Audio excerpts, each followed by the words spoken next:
I mean, again, he doesn't know who Gabriel is, right? Because he didn't come from an Abrahamic faith. The people of Mecca were pagan. Quran is mentioned, if this book was from other than God, they would have found in it many contradictions. If a book is without contradictions, that has no bearing on whether it comes from God or not. I've had phone books that are inerrant, but I certainly don't think God gave them. That we believe without understanding. The brother asked a very important question that most of the scholars say that listening to music, watching movies, and most of the television programs, they're haram. So how can we have fun?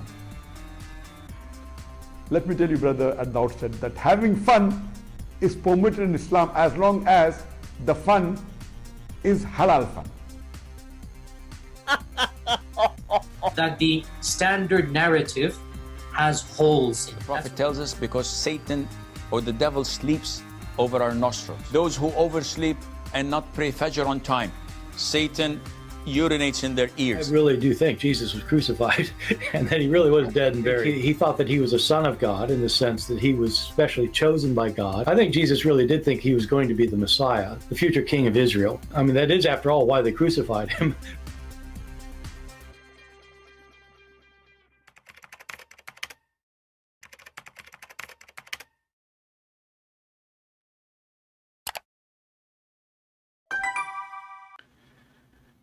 Hello everyone, and peace of Christ to all of you. I hope my voice coming good and clear. Please invite your friends. And don't forget, if you don't like what we do, to give us like. And don't forget to give us dislike if you like what we do. I'm assuming talking to Muslims. So today our topic is Allah. Why Allah don't show himself? If we go in the Quran, we see that the Quran speak of that Allah, he is not going to show himself because he is wearing a veil. You know, all of you know, like a guy, his name Mimi Hijab. Hijab is a word mean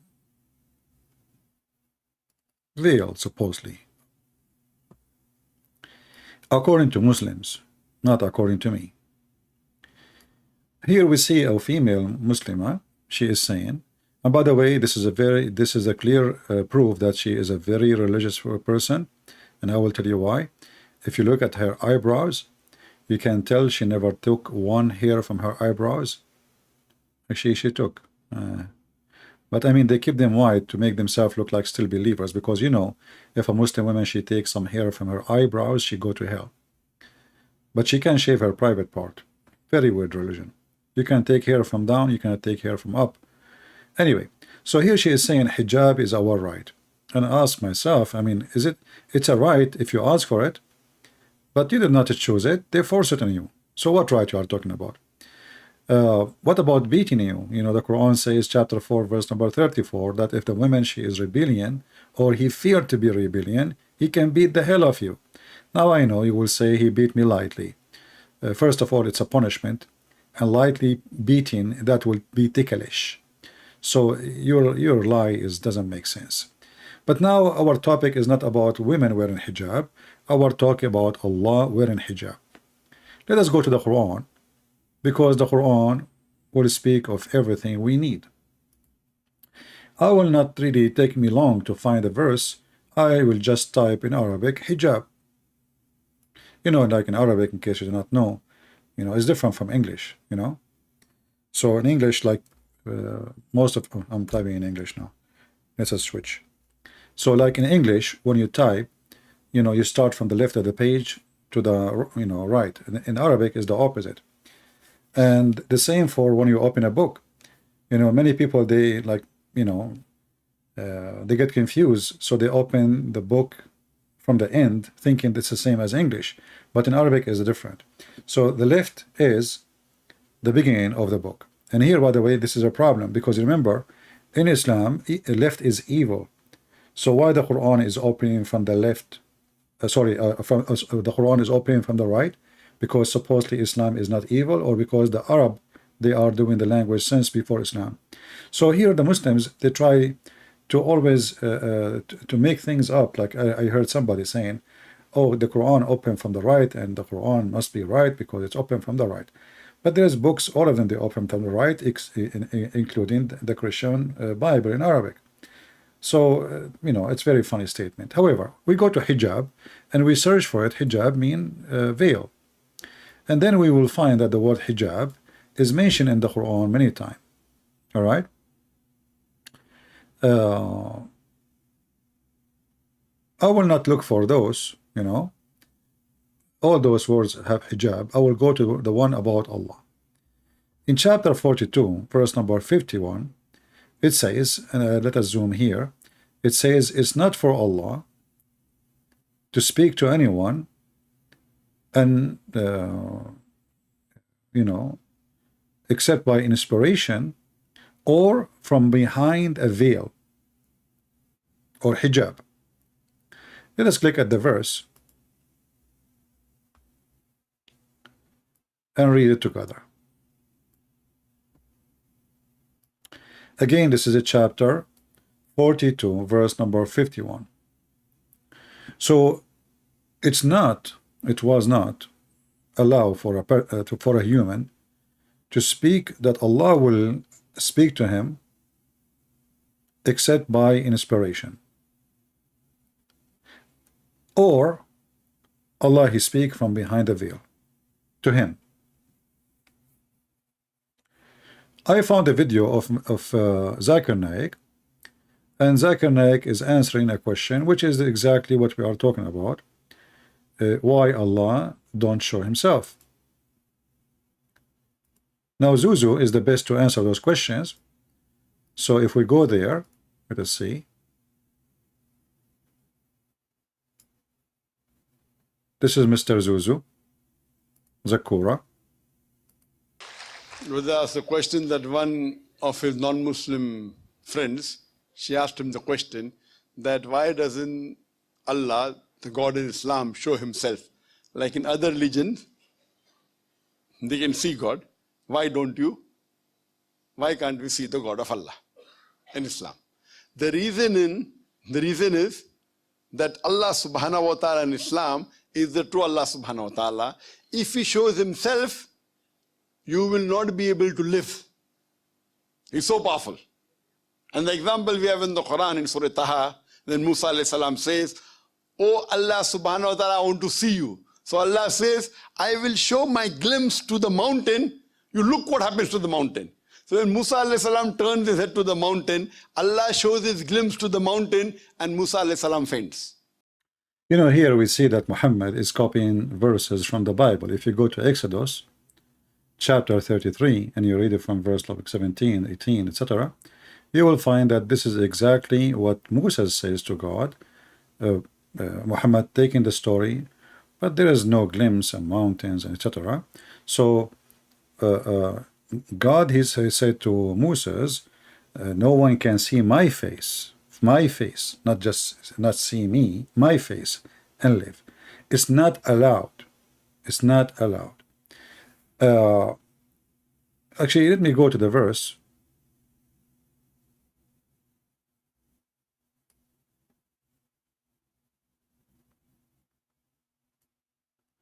And let us zoom in a little bit.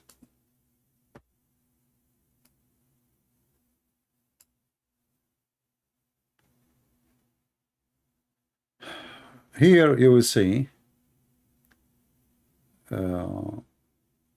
when God he appeared to Moses and he spoke to him, Moses says to him, "Show me your glory, I pray." And he said, "I will make all my godness pass before you, and I will proclaim before you the name, the Lord, and I will be gracious to whom I will be gracious, and I will show mercy on whom I will show mercy." But he said, "You cannot see my face, for no one shall see my face, shall see me and live." So, you know, Moses is asking to see the face of God, and God says to him, "No one shall see me, for if you see my face, you cannot live." Now we can say, like, you know, he's very glorious, etc. You know, you are nothing. You are like an insect. You will be demolished. You will be destroyed. But remember here, as long as we believe that God is Almighty, then God still can show Himself. How? You know, let us say you cannot, your nature as a human cannot handle more than a certain degree of fire or heat. If the heat increase more than certain degree, you will die, you know. Like if your body reach 41, 42, 43, you know, you say bye-bye. So, but can God show Himself? Absolutely He can. Moses is asking to see God as He is. But remember, because God is Almighty, still He can show Himself, but not, let us say, with His powerful glory. He can humble, or He can show some of, to prove to Moses who He is. If we go in the Quran, we will find that Muhammad, because he's a thief, he took a story from the Bible. We know that when Moses he came, he saw a fire in a bush. But the bush is not really burning, but there's a fire there, which is strange. So if we go in the Quran, we will find the following. Let us go to the verses about Moses. In chapter 28, verse number 30. Chapter 28, Al-Qasas, verse number 30, it says that when Moses reached, he was going with his family. And when he was with his family, night came, and he saw fire somewhere, like from the other side of the valley. So he said to his family, you know what, I'm going to go and get this fire, you know, grab little of it, so we can light fire and, you know, we cook, maybe we eat whatever we eat. So Moses walked in that direction, and when he got close to the fire, as you see here, it says, when he reached the fire, he was called from the right side of the valley, in the blessed place from the tree. O Moses, verily I am Allah, the Lord of the world. Muslim, they believe that there is two al-alameen here, not the word only. There is two words. There is a word of genie and a word of a human, which is very funny because he forgot the angels. He skipped it. So anyway, so he said, I am the Lord of the two words, the genie and mankind. And then here you see something very weird in the story. What does this have to do with the verse before it?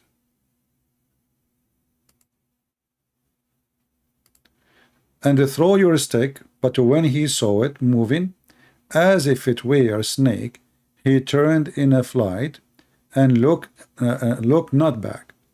And then Moses, he drew near, and he said to him, Moses, draw near and fear not. Verily you are of those who are secure. So you know, here there's a trick. Allah showing him like some tricks, what he can do.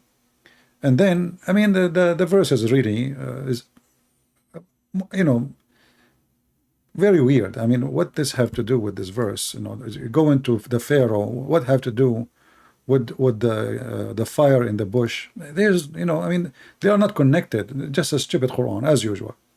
But look what happened. If we go to different verse in the Quran, we will find the following.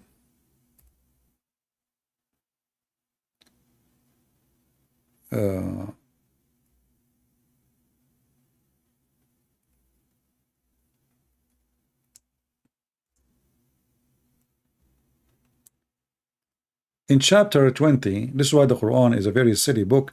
You cannot even find one story in one place. So when Moses, the same story repeated, but here there's no the mix of the Pharaoh and all the crazy stuff. So here it says, has the stories of Moses reached to you? And here you ask yourself, Allah is speaking to who? If he's speaking to Muhammad, well, how Muhammad he knew the story of Moses? If the Quran says he do not know the book, he never had faith before. Was Muhammad a Jew? Secondly, the Muslims, they say, well, the Old Testament is corrupt and the New Testament. So how and where and from who Muhammad will learn the story of Moses? That means the book must be true, and the Jewish not teaching false regarding Moses. So when he saw the fire, he said to his family, hold on, I'm going to provide the fire. I will bring some, And then when he came to the fire, a voice called out, Moses, which means Moshe, verily I am your Lord. Take off your shoes. You are in a holy ground, sacred valley. And here the Muslim, by the way, because they don't know what this word means, they say tawa.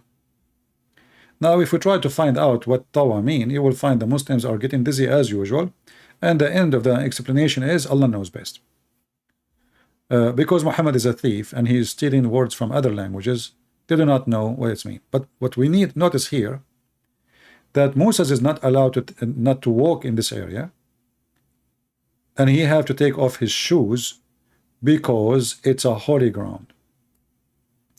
If we ask the Muslims, and I don't know if we have how many we have of them in the chat, why Moses have to take off his shoes? Was Allah there?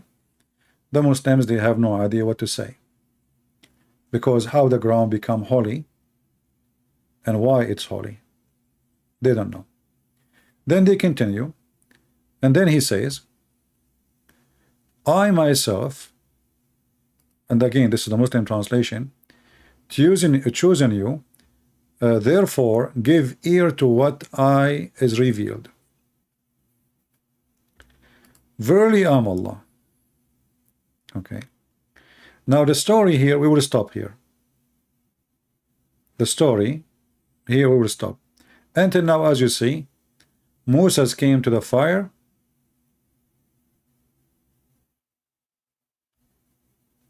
When he arrived close to the area where the fire is, Moses was cold, and the one is talking. He said to him, take off your shoes. You've been chosen. And then now he said to him, I am Allah.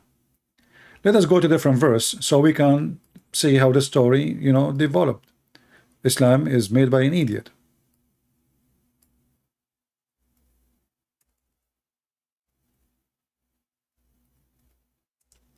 We will find that the story is different in different verse.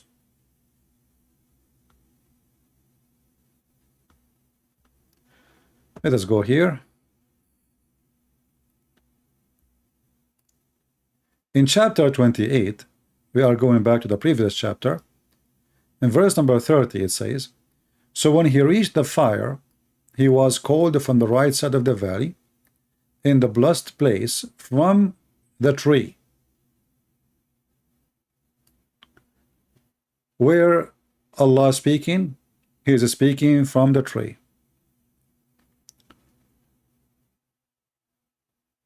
If we ask Muslims, was Allah is inside the tree? The Muslim, they will refrain from answering.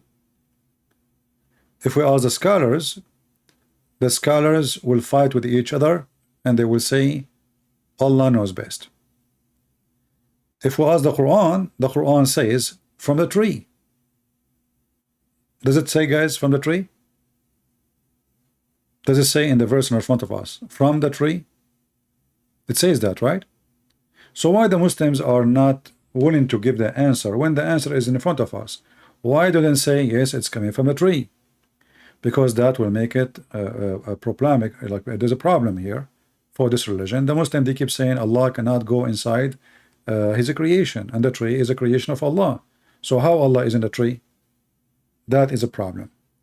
And here we notice that the Muslims, in one hand they say Allah is Almighty, in the other hand they say Allah cannot be inside a tree. Now how he is Almighty, but yet a tree is a problem for him? Secondly, how he's Allah Almighty, who cannot be inside a tree? He is saying, and this is his words, from the tree. You see, not from behind the tree, not from the top of the tree, not from underneath of the tree, from the tree. So the voice of Allah is coming from where? Is coming from the tree. So where is Allah? If you are a Muslim, I will be happy to see your answer so we can, find out the solution for this problem. But look what happened now. We heard Zakir Naik saying that Allah cannot show himself. Right? Okay, wonderful.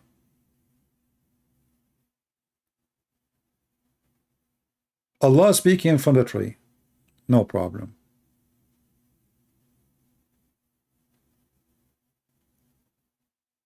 Allah is inside the tree. All right.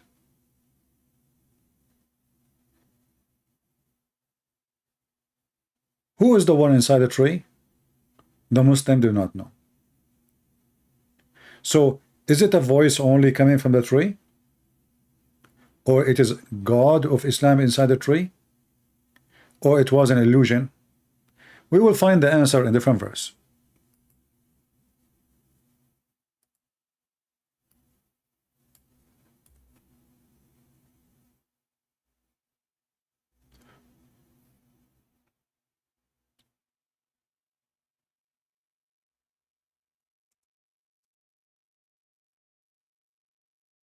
Let's see.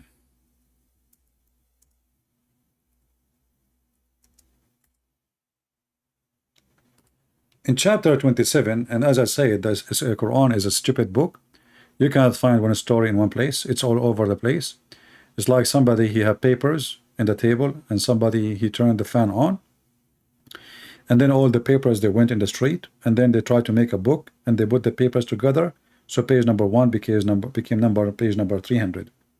So when he's reached, I mean, look at this. I mean, why the verses, or why the chapters, why, I mean, what this is. So look at this. So when he arrived to the tree, right? He saw the fire, no problem. And look what happened now. The story is different. So when he reached to it, he reached to what? To the fire. Here it does not mention the tree at all. It mentioned a fire. But when he reached to it, he was called, saying, blessed is who is ever is in the fire, and who is ever is round about it. Okay, so now we confirm that there is somebody inside the fire.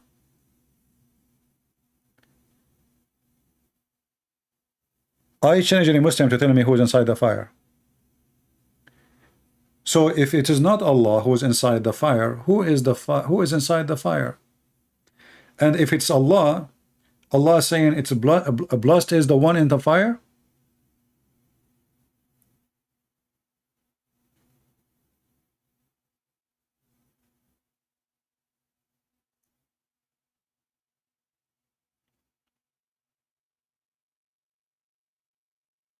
Muhammad as a thief, he copies story from the Old Testament and he start adding spices to it. And the more spices he add, the more silly he got. So now we have someone is inside the fire and that person is blessed. Who is he? Do we have any Muslim can tell us? Verse number 9, it says, Musa's Lu, it is Allah, the might and the wise, the mighty and the wise. This I'm reading the Muslim translation.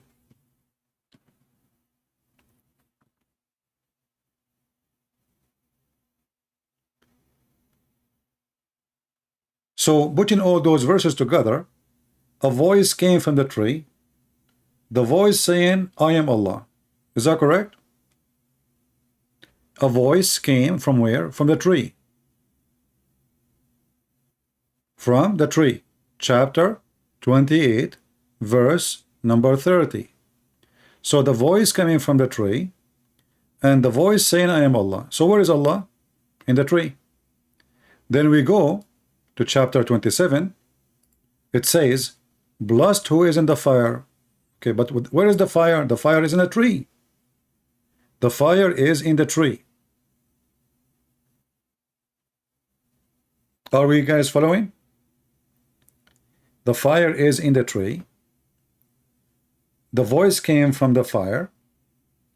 The voice come from the tree, and all the verses as we see confirm what we are saying. Now, if Allah was not inside the tree, and He is saying, I am Allah, yet the voice is coming from the tree, and then this God Allah, He says, blessed is the one who is in the fire.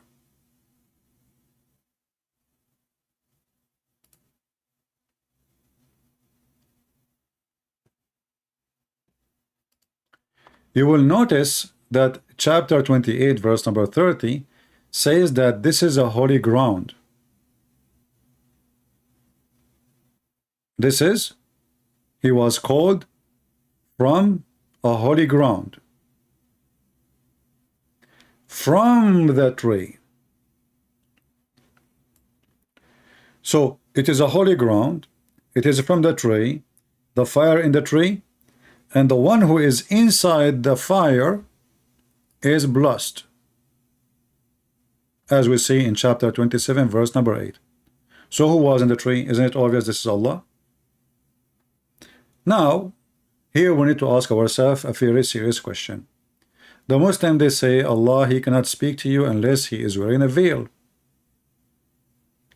Was He wearing a veil when He appeared to Moses? As a fire? Was Allah the fire? Again, where is the voice coming from? Where is the voice coming from? The voice is coming from the tree. From where to? From the fire. How we know that He is inside the fire? Well, the verse says, blessed is the one who is inside the fire. Who is inside the fire?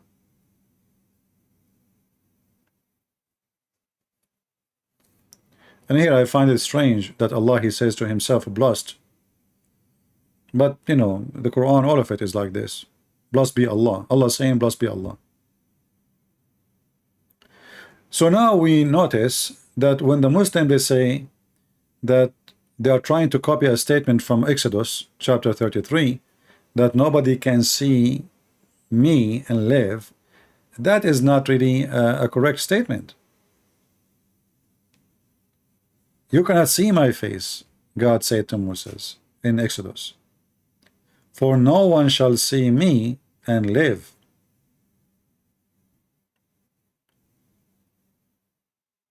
Now, we can say because of His glory, we can say because how powerful He is, but we can say too that God don't want anyone to see Him and live. As simple as that. But we knew that Jesus said that He saw the Father.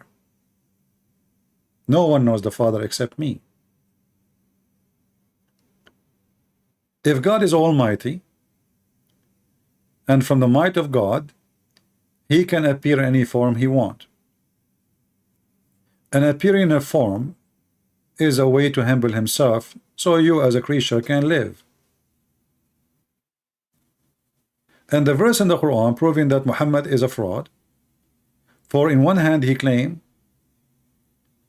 that God is not changeable, God is a fixed God with His you know, whatever statues He have, and then we find He is copying a story from the New Testament, from the Old Testament, saying clearly that God, He can appear. And actually in Exodus you will see that Moses, he saw God, but he saw him from the back. He did not see His face. If you continue reading, actually, you will see, and while my glory passed by, God, He told the Lord, He told Moses,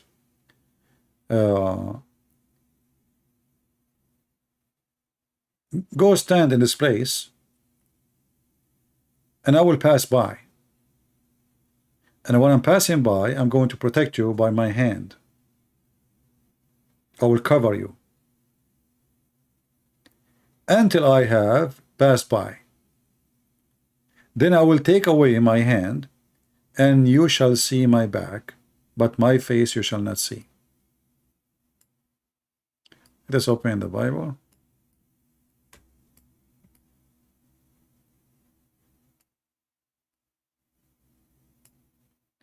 So it's very possible for God, you know, He's God, He's Almighty. Why we call Him Almighty? That He's able to protect you, and it's not Him veiling Himself. As you see here, He is protecting Moses. He is not covering Himself, He is covering Moses.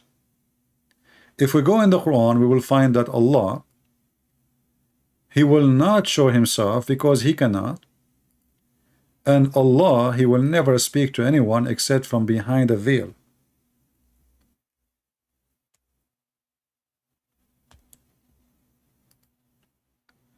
Which means the stories about Moses does not fit in Islam. For Allah, He cannot. You see, He cannot. He can speak to you from behind the veil, and He is the one is behind the veil, not you. He is the one behind the veil. And here we ask ourselves, you see, in the Bible it says that God, He put His hand. And it's very acceptable to know that the hand of God is God, you know, like He is giving protection. He protecting you by His power. Here, Allah is using a veil, which is His creation. To make it simple for you, we just heard Zakir Naik saying that you cannot see God, and even when God He saw a glimpse of Himself to the mountain, what happened? The mountain collapsed, destroyed. To the mountain, you look what happens to the mountain. So when Musa alayhi salam turns his head to the mountain, Allah shows His glimpse to the mountain, and Musa alayhi salam faints. Okay. Now, taking this into consideration, how we will fix this problem? Because now we have a veil which is no different from a mountain. It's created by Allah, supposedly. Is this veil, is Allah creation? Is it material? Obviously it is.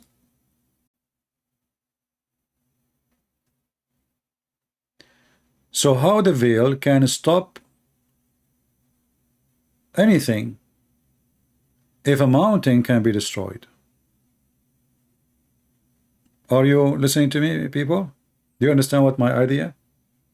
So Allah, He showed His glimpse to the mountain, and then what happened to the mountain? The mountain was destroyed. Mountains is rocks and, you know, solid object, and mountain don't see. The mountain don't see. I mean, mountain is a mountain, right? Don't have eyes, don't have a spirit, don't have a soul. It's not a living creature. But we can say, well, because a mountain is a rocks anyway, and because the glory of this God is so powerful, supposedly, well, this mountain demolished, no problem. But now we have a veil which is enough to stop the glorious of Allah to go through. Anyone getting my idea now, what I'm trying to say?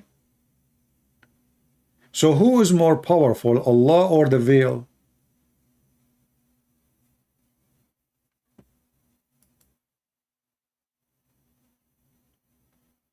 Any Muslim can help us?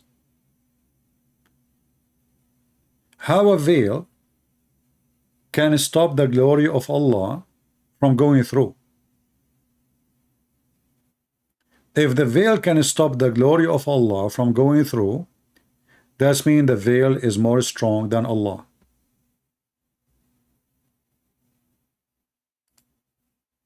Any Muslim? You see, a Muslim woman, she wear a veil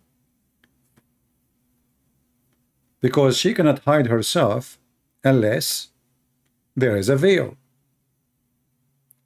Allah is saying that he cannot hide himself unless he used the veil.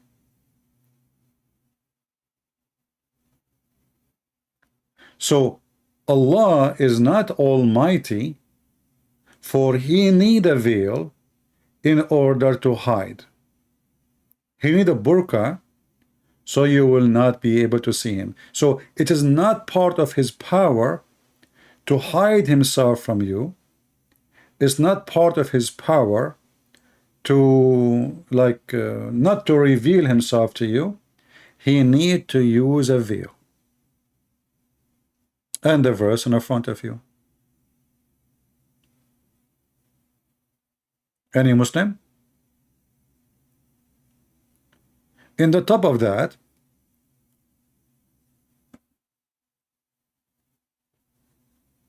nobody can see Allah.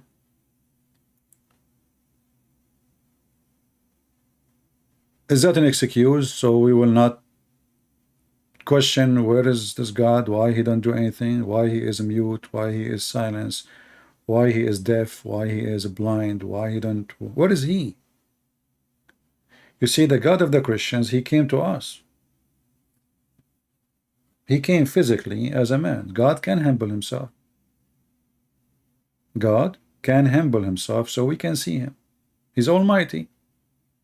And as long as we call him almighty, it's mean there is no and nothing can stop him from doing as what he want, as he want. Allah, Muslim, they call him almighty. Yet he cannot hide himself unless he is from behind the veil. And I want to focus with you with the word behind. Do you see the word behind? And this is, by the way, accurate translation. The word behind is exactly what it says in Arabic. Min wara'i hijab. So where is Allah? Allah is behind the veil.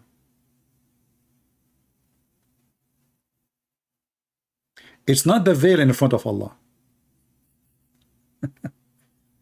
I don't know if I make it complicated for you. You see, I can say, when I say the word behind, I am behind a wall. I am behind a wall is different from saying I am in front of a wall. Are you getting my point? What is different? Behind the wall, it's mean I am hiding behind the wall.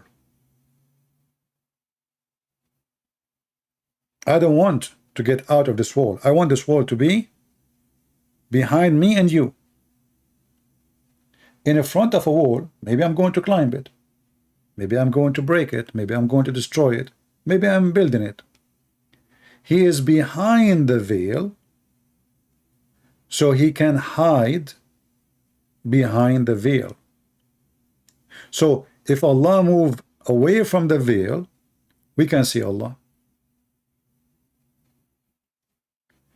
A mountain, if he see the glimpse of Allah, the mountain will be destroyed. A veil, nothing happened to it. It's a waterproof, fireproof, glory proof, all kind of power proof.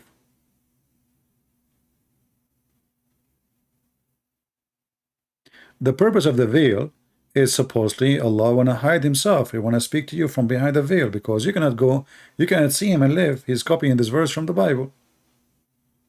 So Allah is using a veil.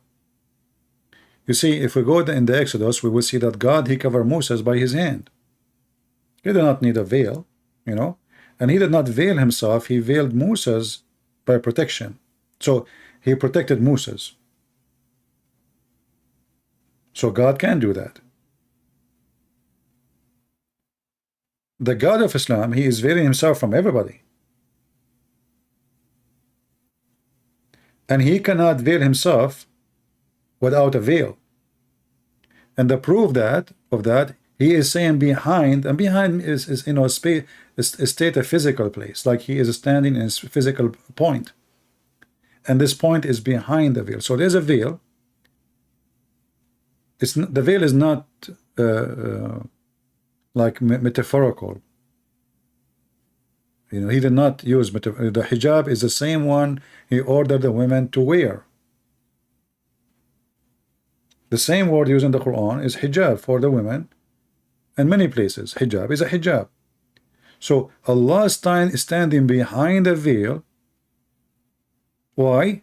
Because it's not for any mortal to speak to Allah except by revelation or from behind the veil. And here we have another problem. How Muhammad he received the Quran?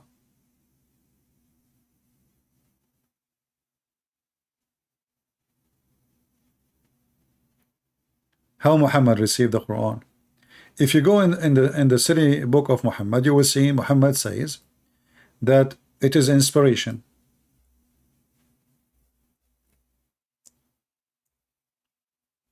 Chapter 53, verse number 4. It is only an inspiration that inspired. That's mean everything Muhammad said about receiving messages from an angel, his name is Jibreel, is a lie. Because inspiration is different from delivery. Is that correct? Let us say I'm watching somebody is doing some art. So he inspired me to draw like him. I learned some stuff from him, but he inspired me to do something. So inspiration is not a person coming to you and he says to you, say this. As an example, when the angels came to Mary in the Quran, which is a story stolen from the Bible, and they said to her, Mary, you will have a son, holy son. Is that an inspiration? Anyone who knows what the word inspiration, he will say no. That is not inspiration. Inspiration is something can happen in your mind, in your heart, but not somebody coming to your door and speaking to you face to face. That is not inspiration. That can be considered revelation. Like I will reveal to you a message, but this is not inspiration. So Allah he did not, or Allah he will not talk to anyone except by inspiration or revelation from behind the veil. Allah did not do none of those to Muhammad. You got my point? Allah did not make revelation to Muhammad from behind the veil. And if the Muslim can show me the reference, I will be grateful. All of us, we knew that the Muslim, they claim that when he was in the cave, an angel came to him and he squeezed him 3 times and there's no mayonnaise was coming out. And then after he squeezed him, he told him, read. And Muhammad, he is illiterate according to Muslims, which is a stupid story. So why you say to him, read, if the guy cannot read? And if you say recite, this is what he meant, that will be more stupid, because recite is something you repeat from your memory, not something you just do not know what it is. So either way is a stupid statement, stupid story. But as you see, the angel is not a revelation. The angel is an angel. And Muhammad never been receiving inspiration. But yet Muhammad himself, he says, it is nothing but inspiration. But Muhammad never received inspiration. So what we will do with this guy? So his God is almighty, yet he cannot do certain things unless it is from behind the veil. And he claimed that he is so glorious, the same as the God of Moses, the God of the Christians. This is why nobody can see him and live. No problem. But God of the Christians, he can make someone see him, but not necessarily the way he is, and live. This is what we have Jesus. Jesus is God who humbled himself. Jesus is the humble image of the glorious God. For God is almighty, he can humble himself. The God of Islam, he cannot, and even when he want to hide himself, he need to use a veil. Now veil is something be used for females, right, in Islam. And it is an obligation for Muslim women. The Muslim, we saw the picture, says it is hijab is my right. A right is something you ask for, not something you've been forced to.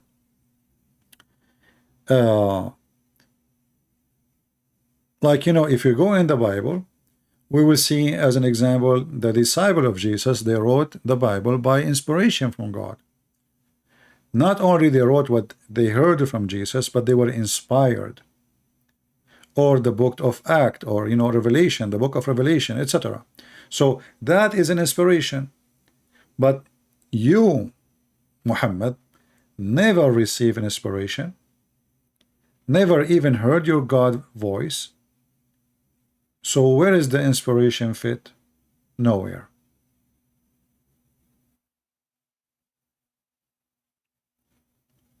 Allah as a God in Islam is a fiction God trying to copy the character of the Jewish God. After Muhammad, he lived between them, so he started trying to make a copy, counterfeit of the God of the Jews.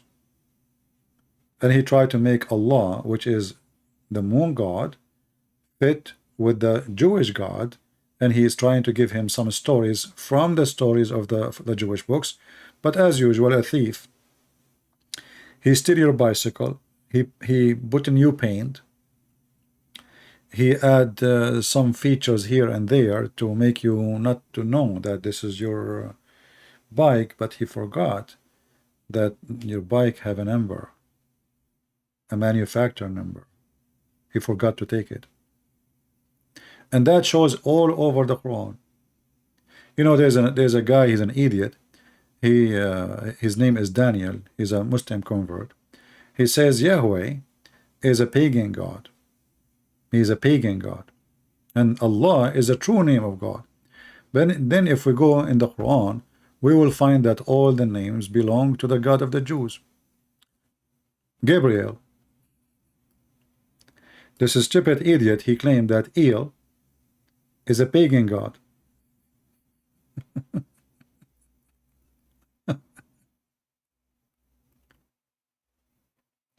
He is a pagan god,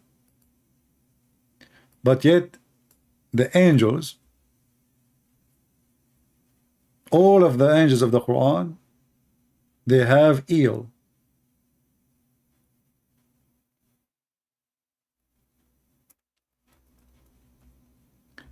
If we go in the Quran, we will find this, and we will laugh together.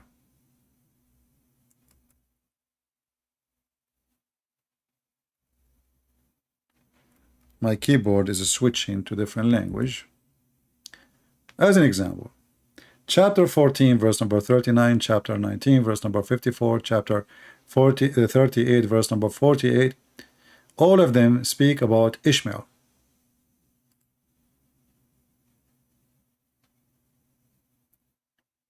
And here there's another name. You see it here. You will ask yourself, when the stupid Muhammad, he copied those names, did he ask himself what those names mean? And when the idiot, the Muhammadan, who tried to supposedly to put down Christianity and Judaism, and they say, oh, this is a pagan god, then we find that all characters who they are belong to Abraham are connected to El. Angels, Michael, Gabriel, Israfil, those are, you know, Muslims, they have names. Some of them you never heard of, but all of them they end with El. Israel is the angel of death. El. So the funny Muhammad is, he have 99 names of his God. None of them is El. Yet all the names belong to El, not to Allah. So look what happened. If Ishmael belonged to the God of Islam, then his name should be Ishmael Allah. If Gabriel belonged to Allah, his name should not be Gabriel, should be Gabriel Allah. If Michael belonged to Allah, etc. So this is a stupid religion. All of it is a counterfeit, stealing names, if you remember that he was making fun of the struggle between Israel and God, correct? From the Old Testament. He says, you believe in this? Do you really believe in this? The ignorant do not know that the second his stupid book quote the name, it's mean his book agreeing with the story. Otherwise, if we ask Muslims what Israel mean, they don't know. What Ishmael mean, they do not know. Well, Israel is the one who struggled with God, or the one who wrestled with God, or you know, like similar meaning. So, and if you check the Quran, you will not find one verse in the Quran saying to us how in the word Jacob become Israel. Nowhere in the Quran you will find that you know, you ask Muslims who is Israel, they will say Jacob. Say, where we can find that in the Quran? Where in the Quran we can find that Jacob is Israel? Nowhere. So because Muhammad is a thief and the Quran is not a book of God, this guy, he hears something, he make a statement about it, he added to his book. There's no story and there's no introduction, and it's a stupid because it's not his story. He do not know the story anyway. So suddenly, oh, children of Israel, but shouldn't you tell us who is Israel so we will know who are those children? Suddenly he have an angel, his name is Jibreel. If you remember when Muhammad he went to Waraq ibn Nawfal, he never heard of this Jibreel. Who is this Jibreel? He never heard of him. Actually, if you watch our introduction video each time we play, you will see this guy, the ketchup boy. He said it clearly that Muhammad did not know who is Gabriel. He did not know. Listen carefully. He doesn't know who Gabriel is, right? Did you hear it? He does not know who is Gabriel. So what was the religion of Muhammad? The pagan Arab god Allah. Nothing changed. So where Muhammad he learned about Gabriel? From Christians and Jews. And Muhammad, when the angel, so claimed angel, he came to him, did he say to him, even I am Gabriel? The story says no. Muhammad, he went to the cousin of the cousin of the cousin of the cousin of Khadija, which I believe is he is his true father, Waraq ibn Nawfal. And Waraq ibn Nawfal is the one who told him who is this person who he met. So imagine you are the one who met the person, and you are the last one to know who you met who. It is somebody else. He's an old person. He is the one who told Muhammad who is this person. He told him this is Gabriel. So if we go here, if you remember the story when Muhammad he tried to commit suicide many times, and that because, as the story says, because Waraqah he died, and Waraqah he died, he stopped receiving revelation. You will see this is the source of Islam coming from here. So Muhammad now is a pagan person who believes in Allah, the moon god, and now he is learning something new about new names, new stories, and he want to hijack it. He want to mix it with his cult. So here we see that a person he came to him, and you will see in the story it says that an angel came to him. But this is not Muhammad's statement. It's not Muhammad saying an angel came to me. You know, the story came according to what they heard from Aisha. Aisha, she heard from Khadija, or you know, I believe Aisha, she was very young to hear from Khadija. She died before her. So she heard from Khadija. The story is coming, all belong to Khadija. So supposedly Muhammad, he was in the cave, somebody came to him and he started squeezing him, and Muhammad did not know who is that. So when he went to Khadija, he was really in fear, terrified, and he was shaking, and he is not in the stage of peace. And that is additional proof that Muhammad did not really see an angel of God, because you see, the angel of God can be scary for you, If you know, if you are doing something wrong and he's coming to punish you, maybe. But there is no reason for Muhammad to be terrified and scared. And you will see that Muhammad, he have his muscles start twitching and you know, going crazy, and he shrink and he shiver and he says, cover me, you know. And even he told his wife, what's wrong with me, Khadija? You know, like, see, it says his neck, when he returned, his neck muscles twitching with terror till he entered upon Khadija and said, cover me, cover me.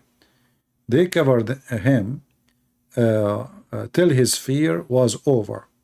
So Muhammad here is suffering really from very terrified time, and he was in fear. So was Muhammad, did he see the devil?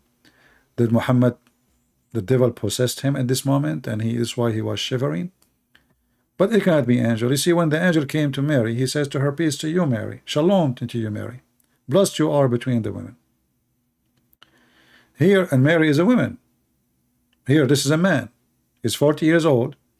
The Muslim, they claim he is so brave, and he did not see an angel with 600 wings. According to the story, he saw a man. A man came to him. So why he's shivering? And then the story continue, and he said even to Khadija, what's wrong with me? And here you ask yourself, why Muhammad do not know what's wrong?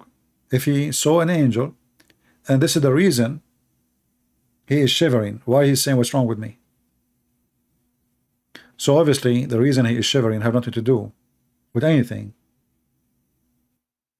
This person is mentally ill, and he have, you know, like there's many illness, they have the same symptoms, where a person, you know, he fell down in the ground and he lose control of his hands, and his body and muscles start, you know, and start screaming and start shivering. And the Muslim, they confirm that those things happened to Muhammad many times during his childhood. Actually, even the nurse, you know, the family of Muhammad, they cast him away from the family because of this. They thought to themselves, this person, this child, is you know, controlled by the devil, because he is normal sometime, and sometime he go crazy. So they cast him out of the family, and they asked a better women. They told her, we'll give you some money, little money, just let him, you know, grow with your kids, nurse him. The woman, she sent him back. She sent Muhammad back. Why?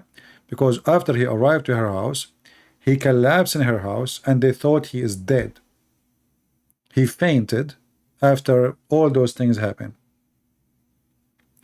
So this woman, she feared that now those people, they will accuse her that she mistreated him and he died, and then she will become a big problem.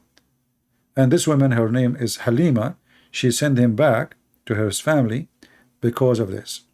So as you see here, Muhammad, he saw somebody, he was terrified, and obviously terrified not because of an angel, because he's sick, he's mentally ill. And then Muhammad is still, he do not know who is this person. They come to Waraqa. Khadija, she accompanied him to Waraqa, and she said to him, to Muhammad, tell him what you saw. And you will see here, it says that Waraqa, he was a person who during the pre-Islamic period become a Christian. In fact, he is no Christian, he is a Nasara, and we will talk about that in different time. It's a Christian cult. And here it says he used to write the Arabic writing, and he used to write of the gospel. That is the Quran. And you will see here, after he told him, Waraqa, he said to him, what you have seen, tell me. He told him, this is the Namus, i.e. Gabriel the angel. Do you see it? And here we notice that the angel, he did not introduce himself. He did not even say, I'm an angel. He did not give him a name. And Muhammad is taking what this guy is saying to him for granted. And from now on, this guy, his name is Gabriel. So going back to our question about Allah not showing himself, you will see that Muhammad, he went to the seventh heaven. Muhammad, he went to a place It's called Al-Bayt al-Ma'mur.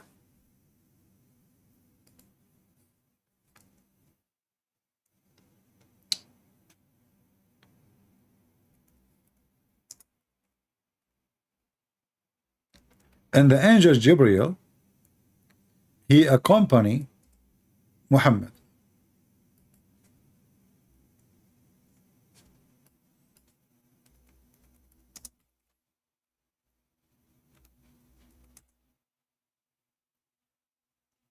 And here the story is no less funny and fiction than the story of Gog and Magog.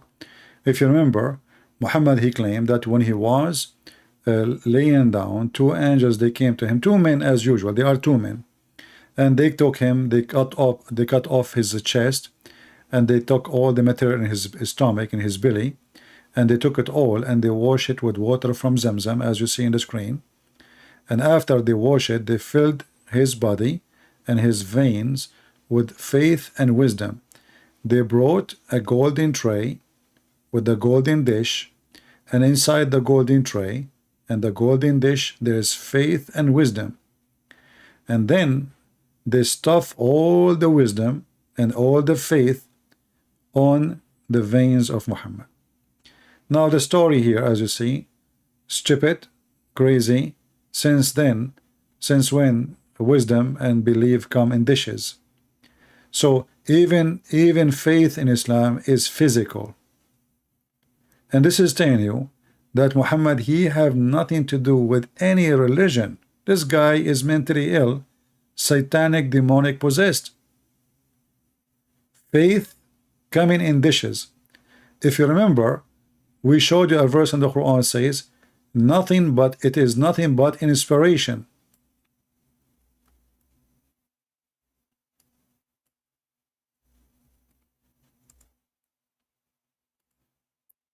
Right? Nothing but inspiration. So how the inspiration become dishes?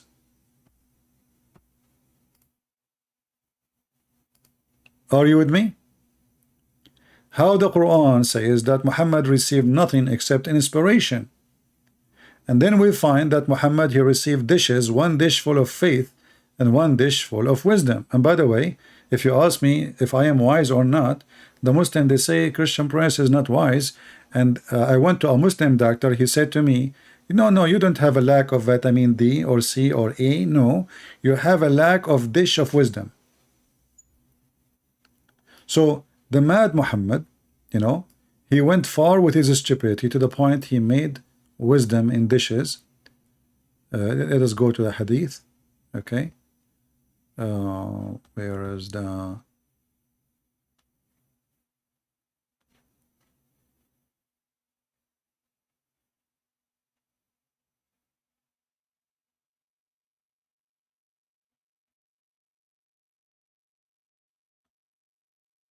Yeah, to see the... And Allah, he sent him a flying mule. Here we go. Read with me. And by the way, in case you are looking for good faith and good wisdom, you can contact me later and I will give you dishes, but they are expensive, to be honest with you. Okay? I mean, I can make you so wise, super wise. We make them, it's homemade dishes. Okay? And they are very tasty. And you, let's say you are a person who your wife, she could complain about saying things you say is stupid, so she complained, you go with your friends and she said to you, why you said that? This is not smart. So if you want to increase your wisdom and intelligence, you can get our dish. It's an Islamic dish made by the kitchen of Allah. It's homemade. So look what happened.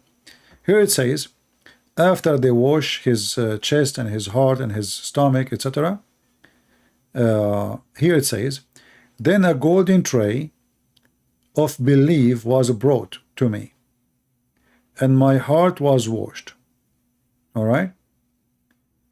Let us go to, I want to see where it says,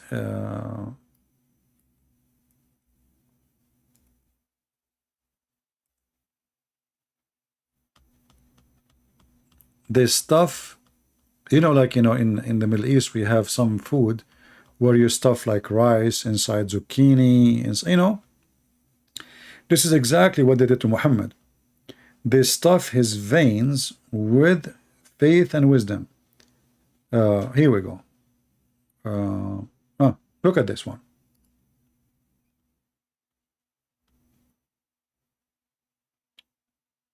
And then the angels, they took him till they carried him to the place him beside Zamzam, etc. And then they cut from his throat all the way to his balls. Look like Muhammad, you have balls. I thought you don't.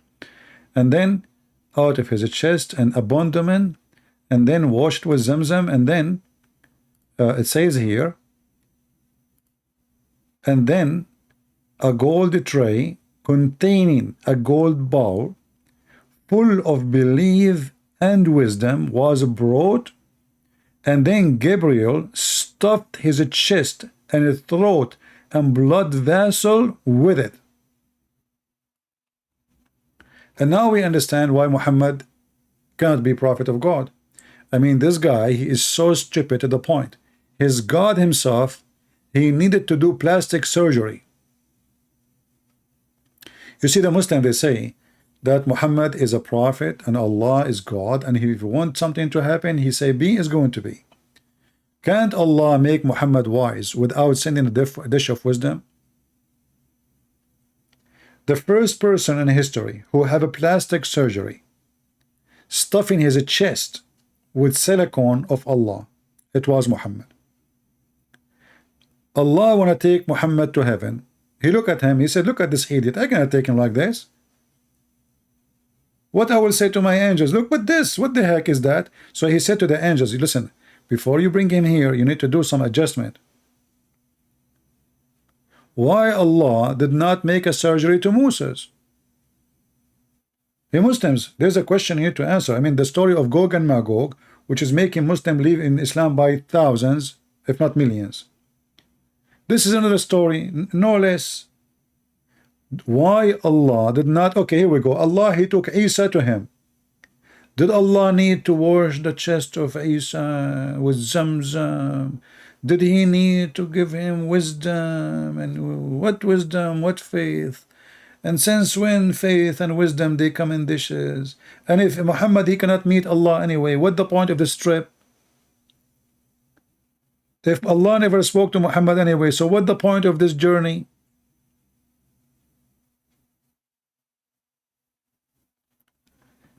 If you remember, I don't know if you, how many of you saw the video we made yesterday? By the way, it's not listed in YouTube, but you can see it if you go to Patreon. You can click at the link there and you can view it and you can download it. It's hilarious, funny, because we have our friend Yasser Kadi, peace be upon him. The hole in the narrative, he is giving another hole to the Quran and to Muhammad. You better watch it if you did not see it yet. You know, it's really inspiring. And he explained how many Muslims are leaving Islam because of stupid stories like this in the Quran. So we had finished the issue of Dajjal, and now we move on to the next of the major signs, and that is the issue of Ya'juj and Ma'juj. And the issue of Ya'juj and Ma'juj is actually, for our modern times, I would say, one of the most, if not the most problematic of the signs of Judgment Day. And it has caused many of our youth to question, to doubt. I myself have met people that have actually left Islam because of these types of tales. This kind of tales are priceless. You see, the Muslims are facing the truth. You know, they keep denying. It's like Allah hiding behind the veil. So Allah, the Muslim, Muhammad, he put his God behind the veil. And he said, now they cannot question who is Allah, where is Allah, because he's behind the veil. But as you see, this veil is not working. And the stupidity of Muhammad is beyond the veil issue. This guy, he come with the stories. It's not only laughable, it is just the most stupid ever.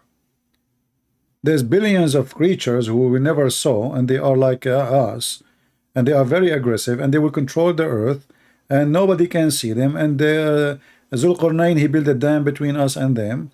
and you know, this dam is exists for thousands of years, but we know that the satellite, they have map for every inch, and they are not under the sea because simply the dam is behind the dam, not behind under the sea, you know. So the story is so stupid, but this is, we cannot blame this Abdul here for the stupid story. We blame the stupid maker of the Quran, Muhammad, for his stupidity. And look, this is a story taught by Muhammad after the plastic surgery.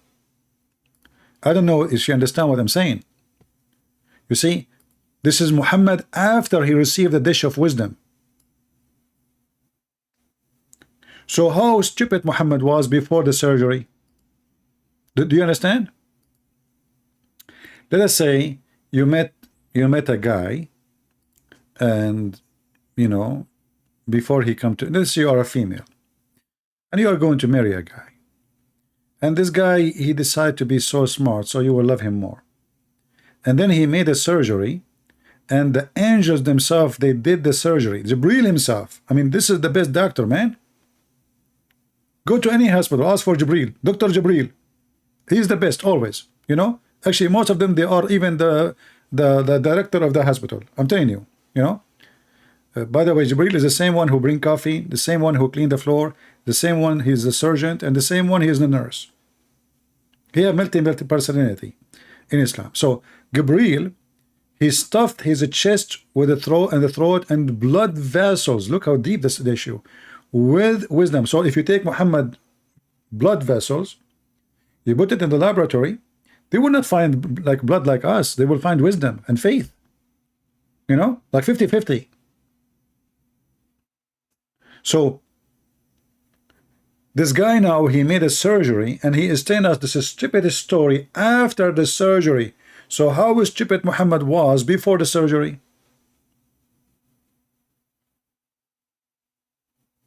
Are you getting my point? That he have a God who is hiding behind a veil, and nobody can see him because there is a veil. That's mean the veil of which is between us and Allah is more strong than Allah, because Allah's glory can be hidden by a veil.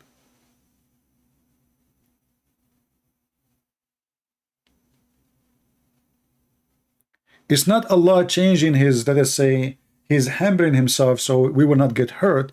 He himself is behind a veil. That means the veil is stronger than Allah and more powerful than it's, you know, the veil is Allah proof. Like we hear about vest, you know, I don't know if you have any of them. If you don't, I can give you some. You know, but not all of them they are good, by the way. Some of them they are like cheap and they are good, but don't try them. Don't try this at home. Anyway, so you shoot at the vest, and then the bullet will go through if the vest is cheap, you know, is bad quality. So you lost your life. Allah, he is hiding himself behind a veil, and this veil is bulletproof, is glory of Allah proof. Allah glory cannot go through. The veil is more strong than Allah. And if we ask ourselves, how Allah he can create a veil? Is the veil created by Allah? The automatic answer will be from the Muslim, yes. Everything is created by Allah. Now, not to forget to mention, the Quran says no. The Quran says that Allah is the best of the creators. Remember? Allah is the best of the creators. So how Allah? I know what's wrong with this website. It's not working.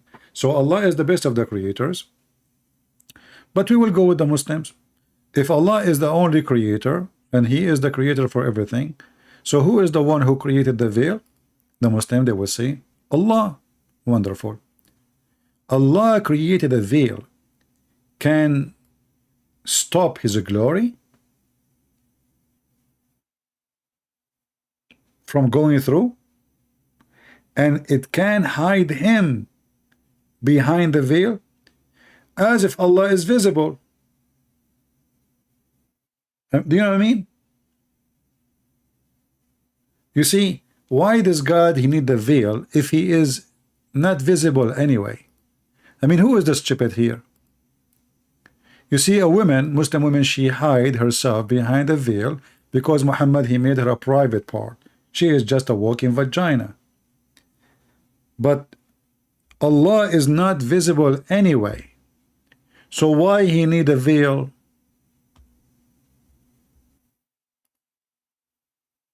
Do you understand what I'm saying? And now if the Muslim, they say, he is invisible because of the veil, that means Allah is visible.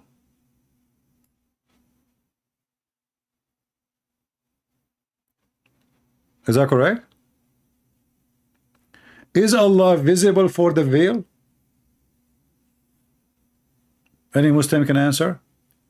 Is Allah visible for the veil? So if you say to me now the veil is an object, cannot see, well then how Allah he say in the Quran that when the mountain saw the gleam of the glorious Allah, the mountain destroyed, he saw. The mountain he saw little of the glory of Allah, the mountain. So don't tell me the game of the veil cannot see. That is too late. You know, you need to fix your Prophet Muhammad's stories. His bedtime stories is too much. And Islam is the true Allah subhanahu wa ta'ala. If he shows himself, you will not be able to live. He's so powerful. And the example we have in the Quran in Surah Taha, then Musa alayhi salam says, "Oh Allah subhanahu wa ta'ala, I want to see you." So Allah says, I will show my glimpse to the mountain. You look what happens to the mountain. See? So if you say to me that the veil will not be able to see Allah, that is very silly and stupid, because as you see a mountain with solid rocks and dirt saw the gleam of Allah, the glory of Allah, and the mountain was destroyed. So here when we see this story here, which is sponsored by the dish of faith and wisdom installed in the chest of Muhammad and his abandonment, you know, abandonment. I love the way I say it, don't you guys?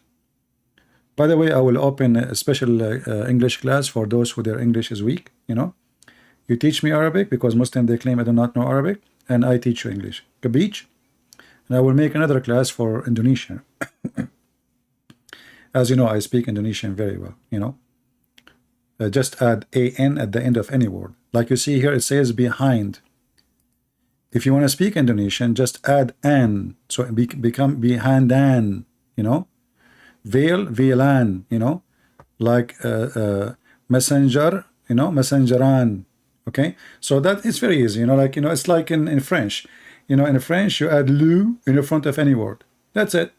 You know, lu Muhammad, lu prophet, lu idiot, lu donkey, lu crazy, lu dish of wisdom, lu potato, and lu the rest.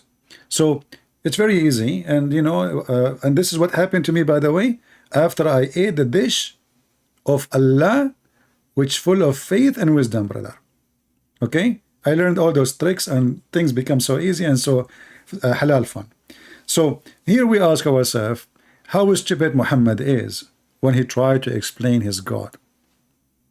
And look, in the verse after it says, and thus we have inspired thee, Muhammad, a spirit of our command. Have you ever heard of a stupid statement like this? Read it, think about it, and tell me what do you think. We inspired Muhammad a spirit. Have you ever heard of somebody inspired a spirit? He inspired Muhammad a spirit. You see, I inspire you by revelation. I inspire you with ideas. I inspire you with thought. But I inspire you by a spirit. How that can work? Any Muslim can help us? Oh, I forgot. The Muslims are busy now. They are ordering wisdom dish and faith dish. You know. So, you know, they claim that the Quran is an amazing book, but this is stupid. Inspired you spirit of our command. Was Allah inspiring Muhammad Quran, or he was inspiring a spirit, and how a spirit became the inspiration? Do even Muhammad know what inspiration mean? Are you getting my point, guys? Obviously Muhammad do not know what inspiration mean.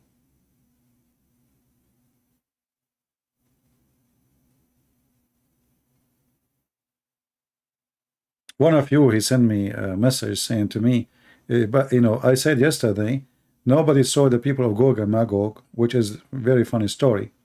The guy, he said to me, I saw the Gog Magog. I see him. I met one of them. So really, he said, yeah, my mother-in-law. She is very aggressive. She's a bloody aggressive, and she is and not from this earth, you know. I said, well, you got a point there. So we cannot find the Gog and Magog, but we can how we can receive an inspiration which is a spirit.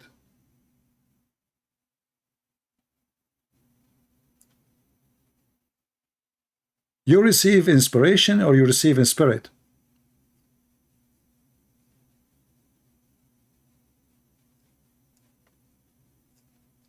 Yeah, the guy, he got me busted actually. He got a point there, you know, and he said, you said Gog and Magog, nobody saw them. Well, get married and you will see. You will see them every day, at least once a week. I said, okay, well, you got a point, you know. Do we have any Muslim here?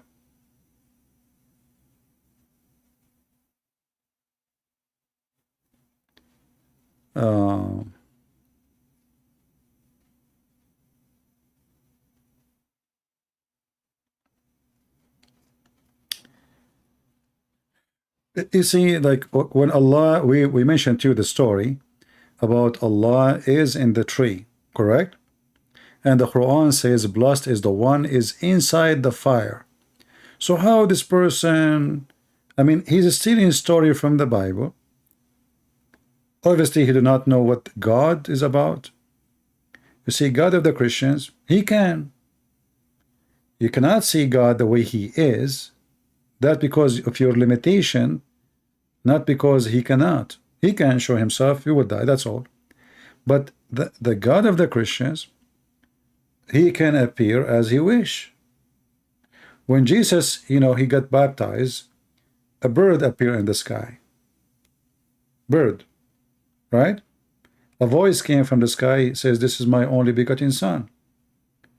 God himself, he came to this earth as a man. His name is the Messiah. The God of Islam, he have a problem. He is a collection of fiction stories, and Muhammad trying to glue them together. He lived between the Jews, he started copying stories from the Jews. And now he's trying to make the Arabian God fit with the new God he learned about from the Jews. And now he do not know even what inspiration means. This guy, he think inspiration is a spirit. And that spirit, Muslim, they say Jibreel. But how Jibreel is a spirit? Is the angels a spirit in Islam? The Quran say no. If you go in the Quran, you will see the Quran says that in the day of judgment, the angels and the spirits will stand in rank.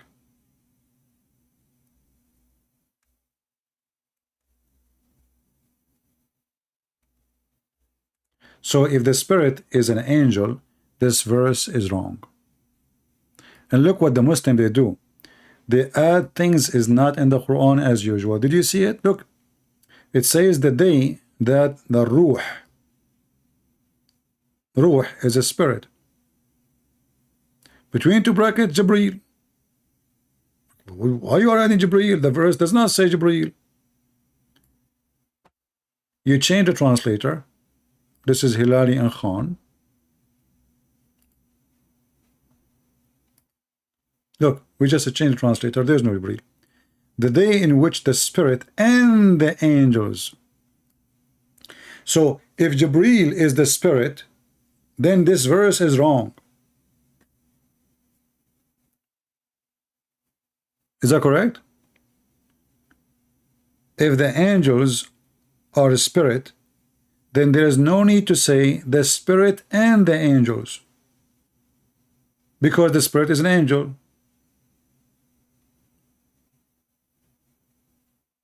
So obviously the spirit is not an angel. Secondly, the funny Muhammad, he copied another statement from the Bible, which is the Holy Spirit. You ask the Muslim, what is the Holy Spirit? They will say to you, Jibreel, not a single verse in the Quran say so. Not a single verse. Chapter, and you will notice each time the word Holy Spirit mentioned is attached to Jesus. Chapter 287, it says we gave Moses this and that, and then we sent Jesus, the son of Mary, or Isa, with a clear sign, and we supported him with the Holy Spirit. Was Muhammad supported by the Holy Spirit? Never. So here Muhammad is copying from the Christians, adding it to his Quran, and getting himself in trouble. Why Jesus is supported, why the Quran did not say, and we supported Muhammad by the Holy Spirit, exactly the word.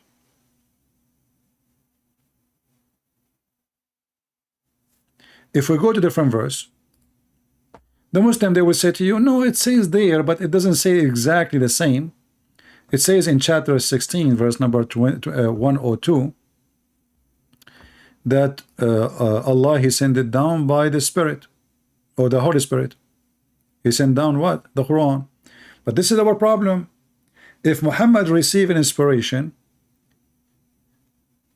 and the one who appeared to him was either a man or either an angel have 600 wings, where is the Spirit?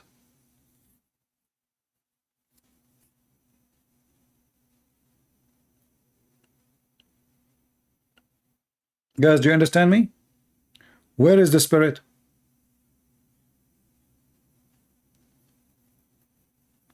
If God, He sent the Spirit, and this Spirit should not be then physical, because He called it Spirit. Muhammad, he claimed that he saw Gabriel twice. Let me give you this link about Muhammad. He was stuffed in his throat, and his tomato, his stomach, by wisdom. This is the link. You can save it, you know, in case you need it in the future. Let me see.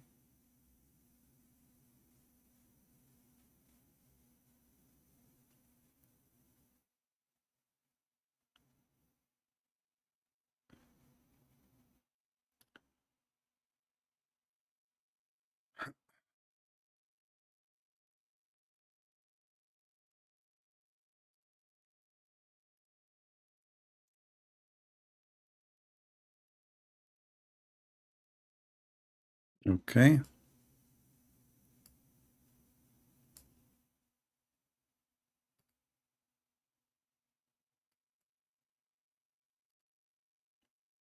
Let us see here.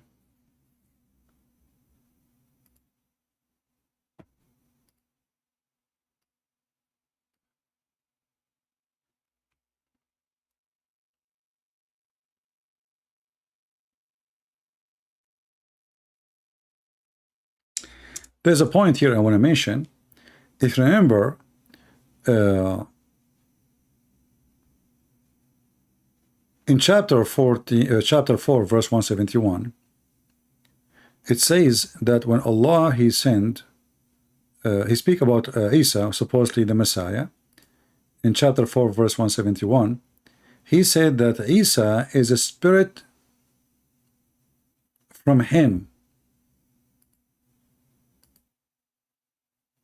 Let me open the verse. And here you will see how confused, how stupid Muhammad is. The angel, according to the Muslims and according to Muhammad, is a spirit. No problem. But Muhammad, not a single single time in the Quran, it says that this angel, Jibreel, is a spirit. The Muslim, they try to make a conclusion out of many verses, and then he says, you see, it says the one who sent the Quran down is a spirit. But why Allah saying a spirit if it's an angel? Why He don't say an angel? Why didn't say Jibreel? Then he continue here in chapter 4, verse 171, says that the Messiah is the word of God, and he is a spirit proceeding from him. Muslims, is the Messiah a spirit, or he is a man?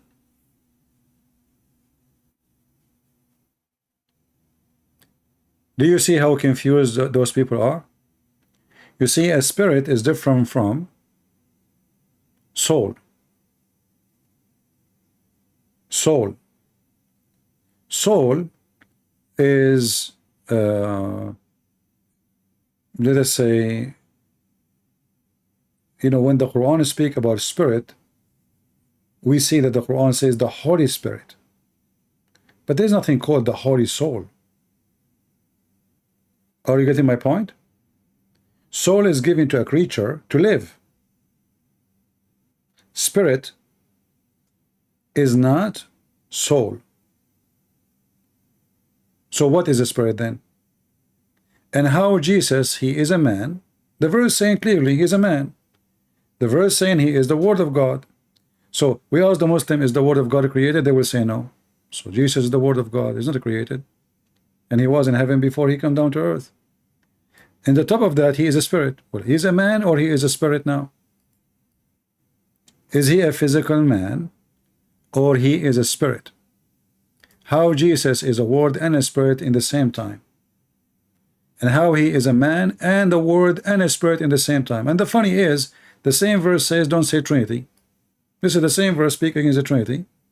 Is the same verse saying you can be three and one in the same time, and the only one can do that is Jesus. Look, he is a man.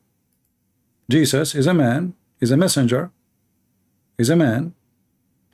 He's a son of Mary, a human. And then this human is a messenger. So he's a flesh, he's a man. And he's a word in the same time. In the same time, he's a spirit proceeding from God. Not only he is a spirit, he is a spirit connected to God. And here you see Muhammad is making more madness in his teaching.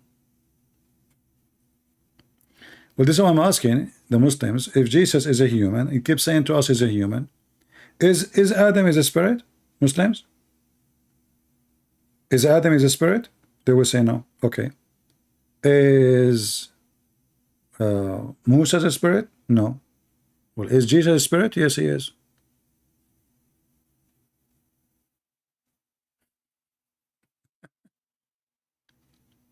So how Jesus is a spirit, yet he is a man? And you see, again, Muhammad, he is confused. He's trying to steal something from the Christians.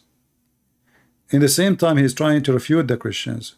He hijacked the names, he hijacked the title, and now he is trying to fight Christianity by saying stupid things. But in the same statement, he just admitted that Jesus is everything. He is the Word, and this is exactly what the book of John, chapter 1, verse number 1 says. In the beginning, it was the Word. And this Word, which was with God, sent down. And this is what the Quran is saying here. And he is his word. He is not a word, he is his word. He is. And the Bible says, and the word was God. And then in verse number 14 it says, and the word become what? A flesh. So the dummy Muhammad, he learned that Christ is a word of God.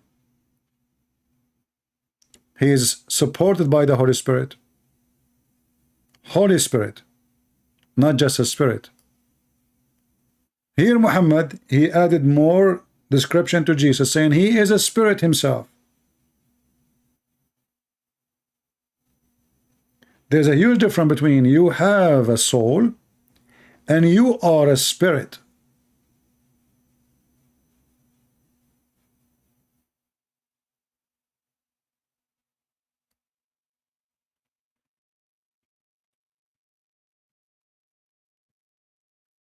Do we have any Muslim have any comment? Gabriel, he was seen by Muhammad as a person who have 600 wings, once or twice.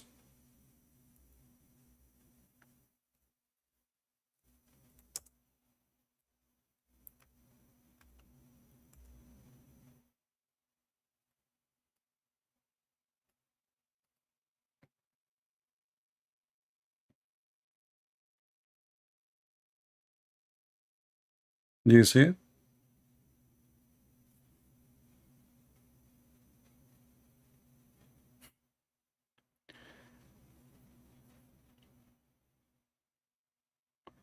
Do we have any Muslim to answer any of what we just said today?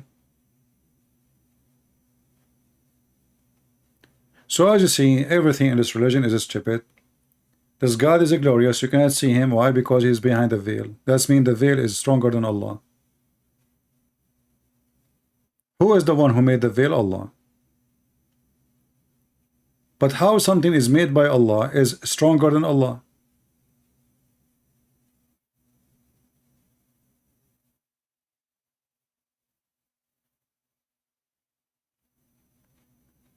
The Muslim, they keep saying to you that a Christian prince is trying to stop the light of Allah. Correct? Well, as you see, Allah, he stopped his light himself. A veil can stop the light of Allah. This is a verse they keep reciting in order to run away from any debate. They desire to put out the light of Allah with their mouths, and Allah will not consist save to perfect his light. But as you see, Allah himself, he put a veil and his light is not coming.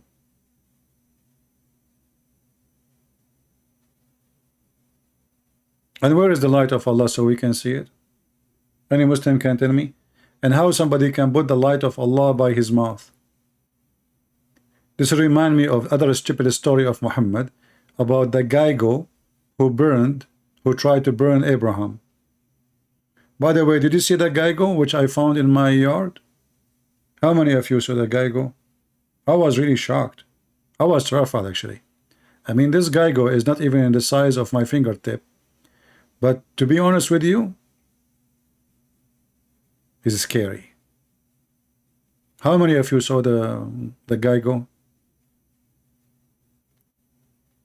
Some Muslims, they are saying that I paid this Geigo to make a movie. But as you see, be my witness, the actor, he ran away. I did not pay him. He got scared from the camera. I mean, this is a God, he is afraid of a Geigo. This is a God, he have a phobia with garlic. He have phobia with onion. He have a phobia with leek. He have a phobia from pork. He have a, he cannot come to house. Muhammad, he stopped receiving Quran because there's a little puppy dead under the bed of Muhammad. And then they say to us, they try to stop the light of Allah by their mouth. I mean, if this God could not deliver the message to Muhammad because of a puppy, ask yourself, how in the world that there is a God, he is almighty, he want to send the message to his prophet. His prophet is inside the house. Inside the house there is a dead dog. The dead dog is under the bed of Muhammad.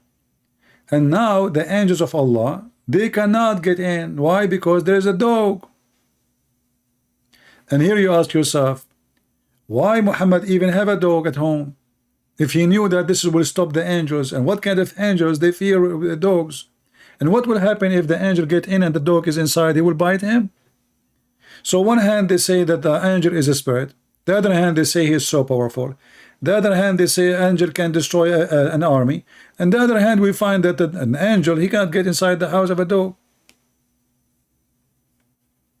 Anyone remember the hadith?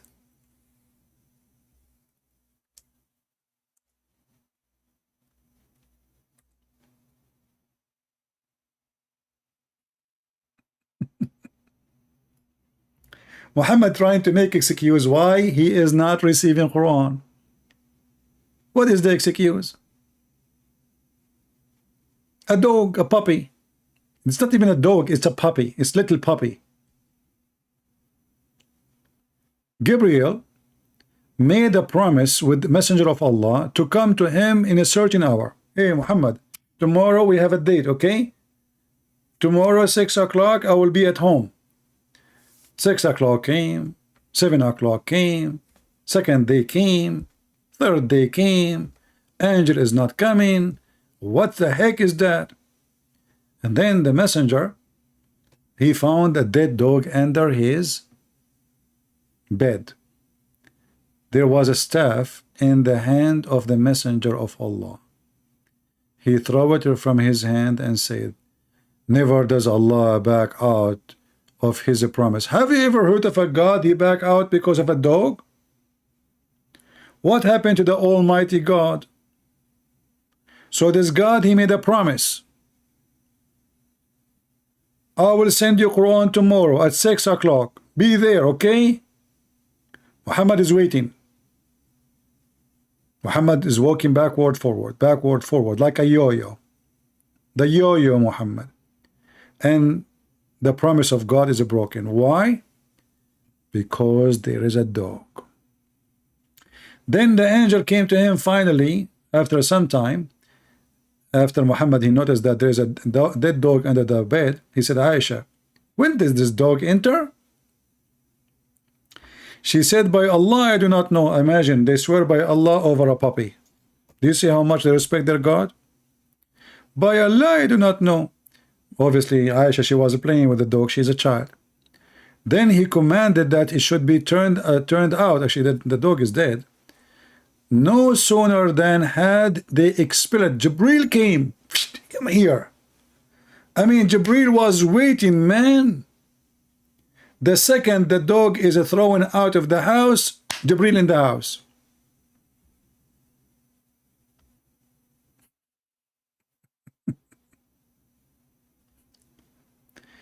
And Muhammad, Jibril told Muhammad, angels cannot enter a house, have images, or dogs, or a person who did masturbate. Or sex, he have sex but he did not wash.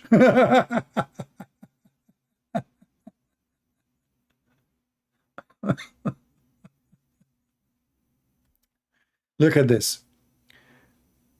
Muhammad, he said to Jibreel, you promised me, and I waited for you, but you did not come. Whereupon he said, it was the dog. It was a dog in your house, which prevented me to come. For we angels do not enter houses which there is a dog or a picture. And Zakir Naik is waiting for the angel to come to him. How many pictures you have in your phone, in your house? What about the dog is in the city? I mean, if the dog will stop the angels from coming into a house, how he can enter a city? Remember, the angel Jibreel, he covered the horizon. He's so big. So what house is for him? If he cannot get into a house because of a dog, that means he cannot enter to town because of a dog. What a stupid religion.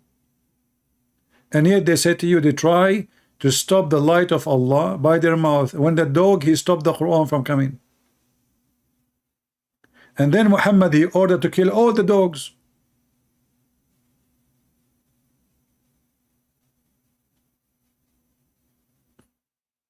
Look at this madness, look.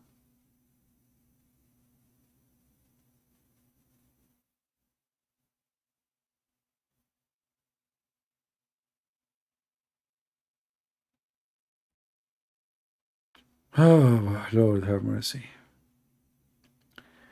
Do we have any Muslim?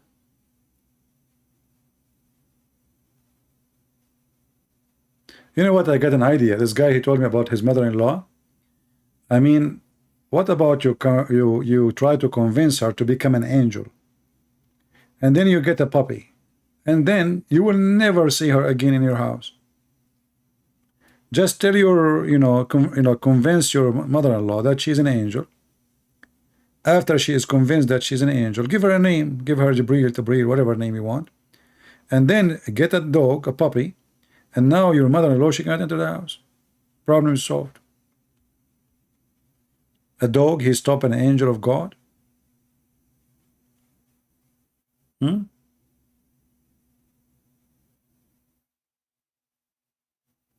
Any Abdul? Yeah, hit the like bomb. If you hit the like bomb, if you don't hit the like bomb, Allah will hit you with the dog. Okay? I'm telling you, I'm warning you. Hit the like button, otherwise Allah will hit you with the, and this religion, by the way, is confused about who's angel. In one hand, they say the angel is a spirit when they want. In one hand, they say that the angel is thunder. Do you know that in the thunder is an angel? Chapter 13, verse number 13 says that Mr. Rad, which is a thunder, is an angel. Look, read with me.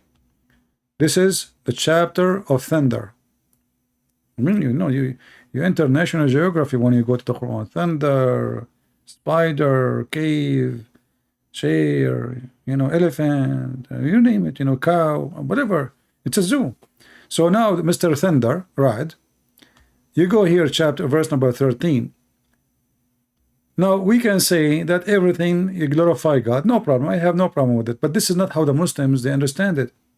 The Muslims, they understand this, that thunder is a real angel. His name is Rad, which is a thunder in Arabic. And he has 70,000 angels in the right side of his hand. Another 70 in his left hand. So they asked the Prophet, and what about his fire belt? What is the thunder? He said an angel. And they said to him, what is that sound we hear? He said, when he moved his hand to the right side, 70,000 angels, they scream, praising Allah. When he moved his left hand, another 70,000, they scream, praising Allah. And they said to him, so what about the fire we see? He said, this is a fire built. He beat the cloud with it. I mean, this is convincing, by the way. Ask yourself how the cloud is coming from place to place. Obviously, he is beating the cloud with the belt, and he moved it from place to place. I mean, it's makes sense. That's not a poo-poo. It's true. Me, myself, I used to work as an angel for like part-time. I was looking for a job. And then I said, Allah, can you give me a job or something, He said, what kind of job you like? I said, something is easy to do, and you do not need to be smart or intelligent. He said, that perfect, angel. I said, but angels, they are smart. He said, no, I'm talking about Muslim angels. I said, oh, okay. You get a point there. All right. Very easy. He does not need to think. He's a delivery boy. So look at this. Here. Oh,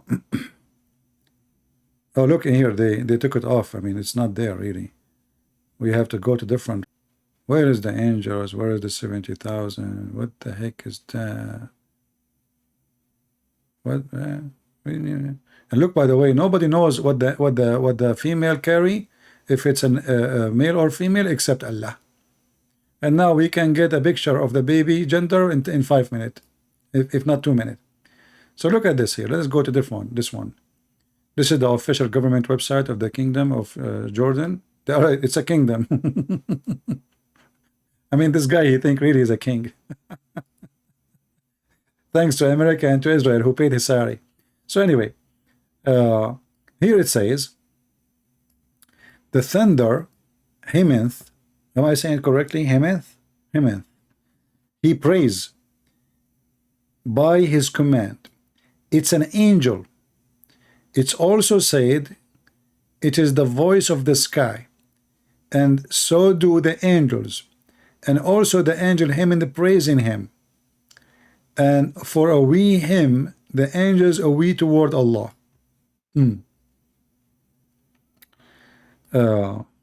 Let's see different.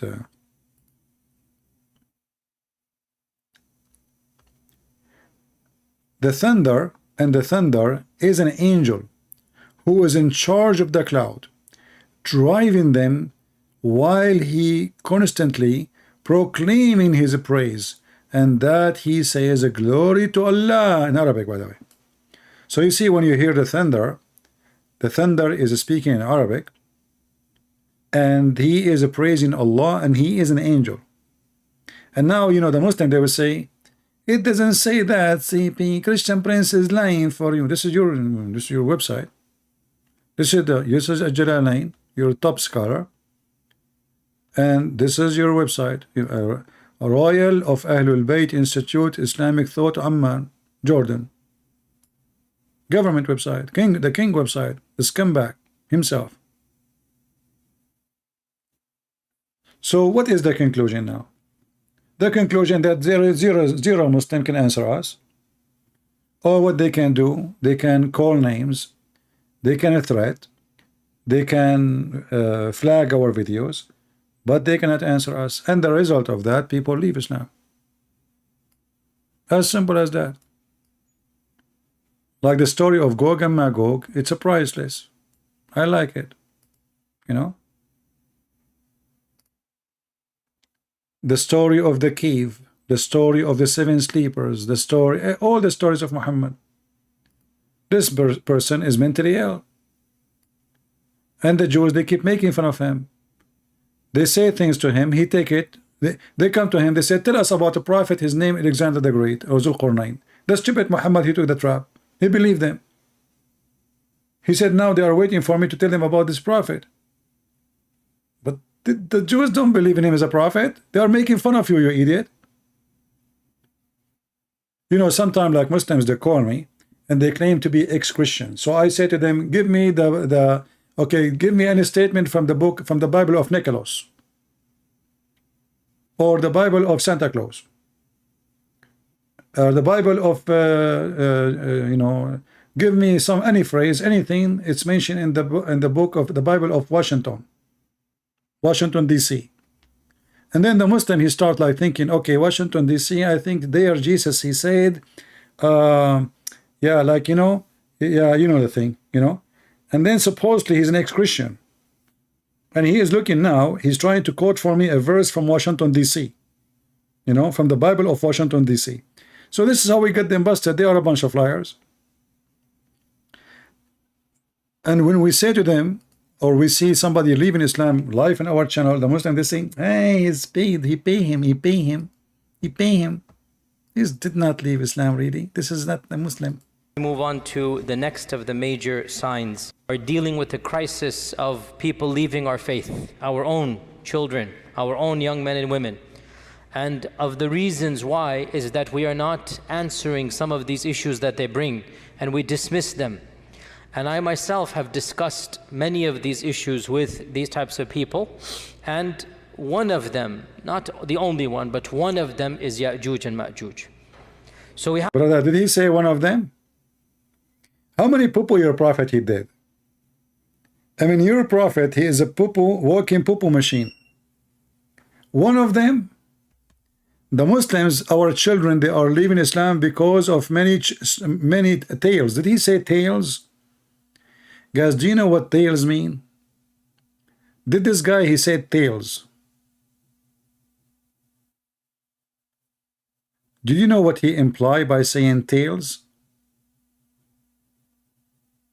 You see, there's a huge difference between history and tale. Do we agree?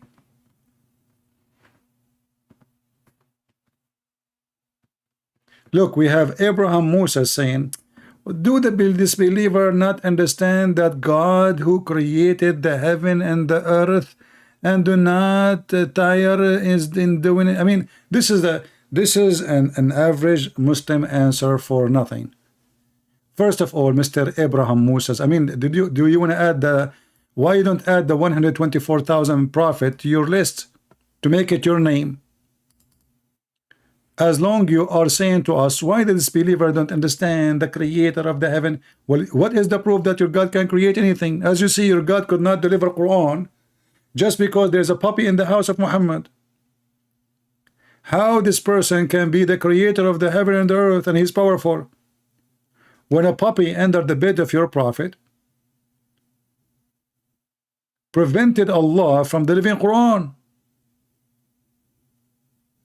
Have you ever heard of a religion stopped coming because of a dog?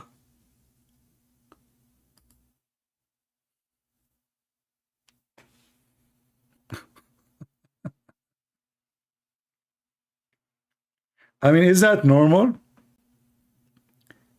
How powerful your God is.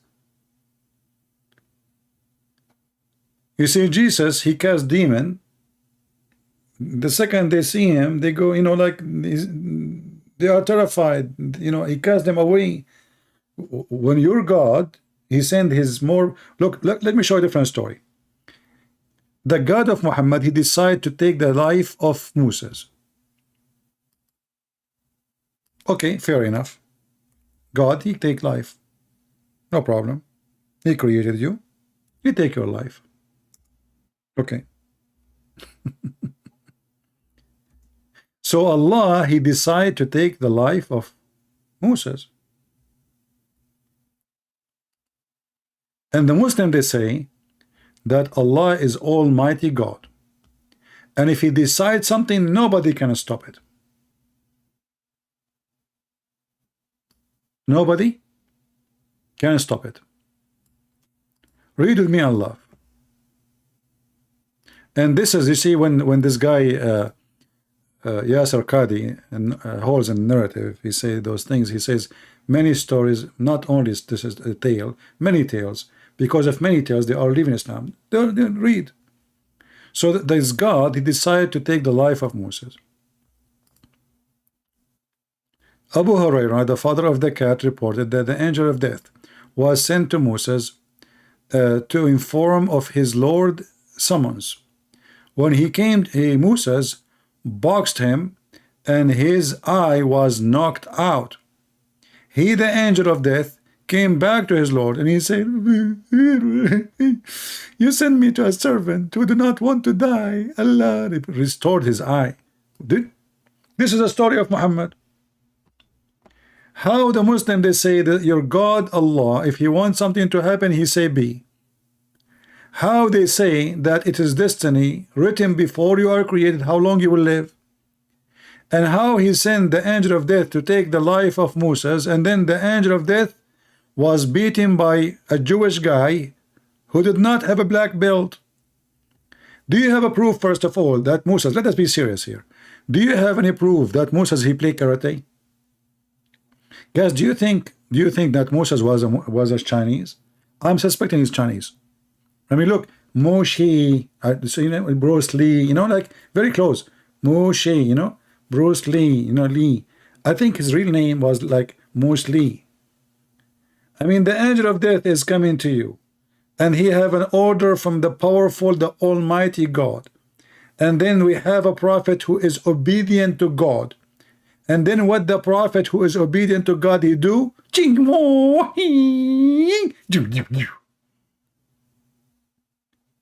And not only he did beat him, he knocked his eyes out. But do you remember the Muslim, they say that the angel is a spirit? How you can knock an angel spirit eye out? He's an angel or he's a spirit?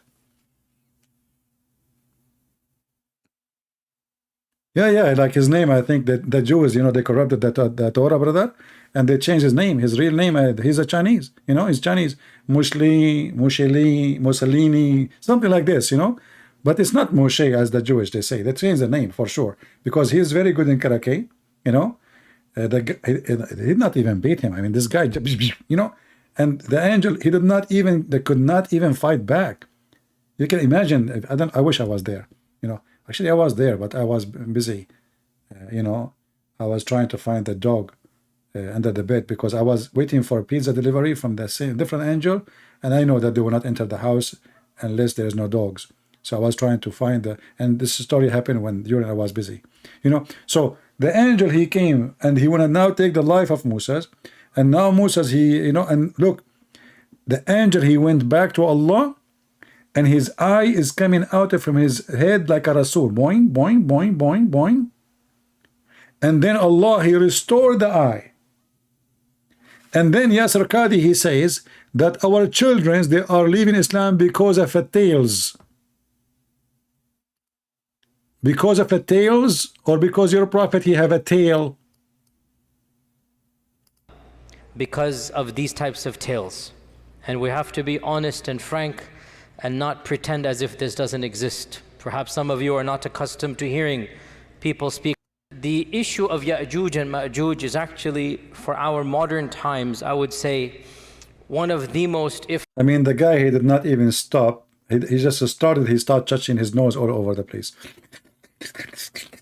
What the heck is that, man? What happened to your nose? Do you know that Muhammad, he said that shaitan sleep in your nose? And they are talking about tails will make Muslim leave Islam. Have you ever heard of a powerful shaitan sleep in the nose, pee in the ears, and jump inside your mouth when you do yawning? And this guy talking about there's many youth are leaving Islam because of tails. Can you give us more details? If not the most problematic of the signs of Judgment Day. And it has caused many of our youth to question, to doubt. I myself have met people that have actually left Islam.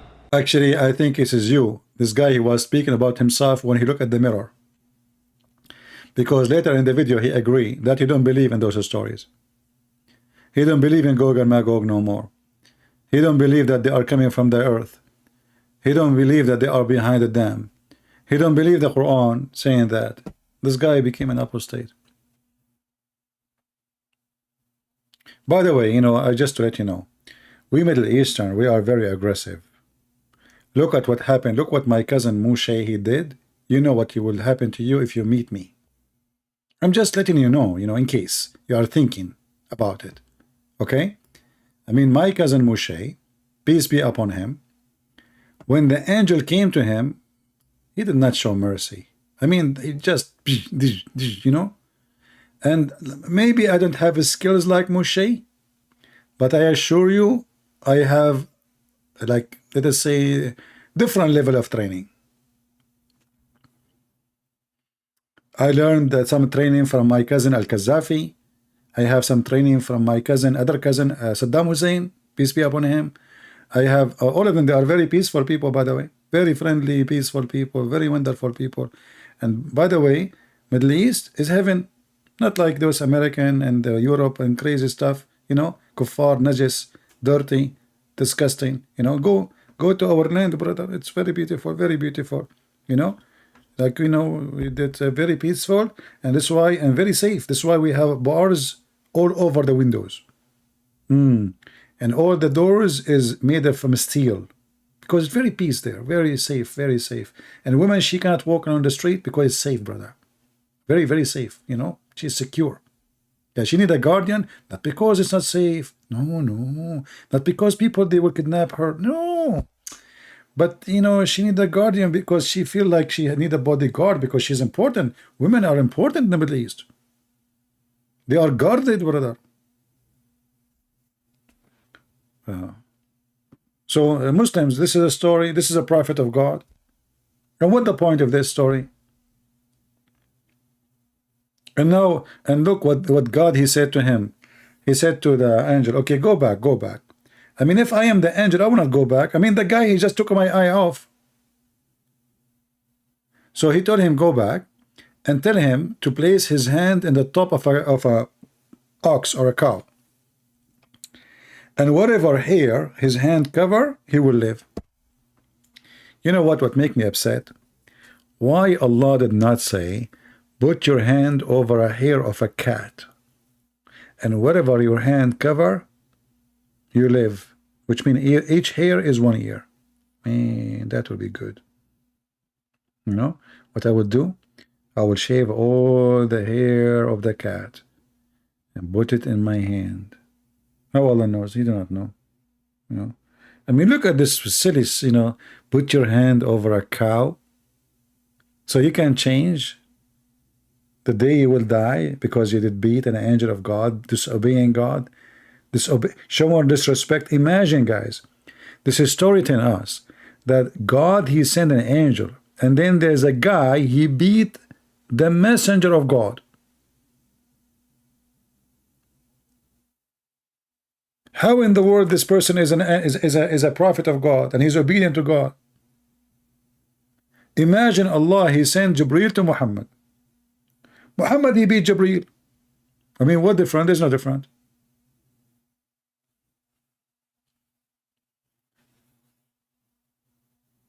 Anyway, I'm sure many of you now are going to like Islam very much. Actually, today I met a person. He did not know who I am, and he started telling me, he's a nice guy, and he said you have an accent, he just met. you have an accent, you know, and yeah, like, you know, we're talking where. And then he says, you know, I speak, in the beginning he thought maybe I'm a Muslim, something like that. But then he said, are you, I know I'm Christian. You know, everything he said almost wrong, you know, almost. He's a good guy, but he did not know much. And he said, you know, if you have any question about this religion, ask me, I will help you. I said, well, I'm learning, just tell me more, I'm listening. And then he said to me, you know, Islam is an Abrahamic, but they are wrong, you know, they are not really, it's a cult, but they are Abrahamic. I said, why they are Abrahamic? How you know they are Abrahamic? He said, oh, the Abraham is in the Quran. I said, is Jehovah's Witnesses Abrahamic? He said, what? I said, is Jehovah's Witnesses Abrahamic? He said, no. I said, is Mormon Abrahamic? He said, no. I said, they have Abraham too. Anyway, this guy, you have no idea he's talking to who. Yeah, and later, like 5 minutes after, he shut up and he decided to listen, and he noticed that he have no idea he is speaking about what. And then his wife, she came and she need to leave, and he don't want to leave actually. He want to stay and he want to learn more. And he said, by the way, you said to me, I'm learning from you, I'm listening. You were making a mockery of me, weren't you?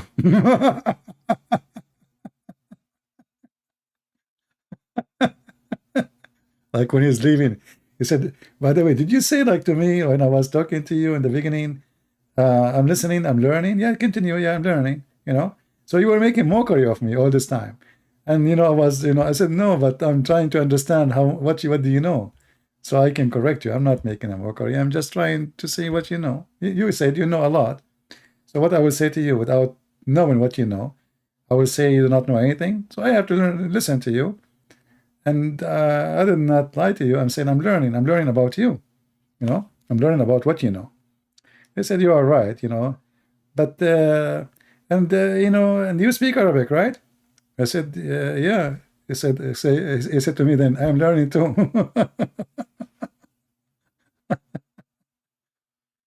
Yeah, he was teaching me.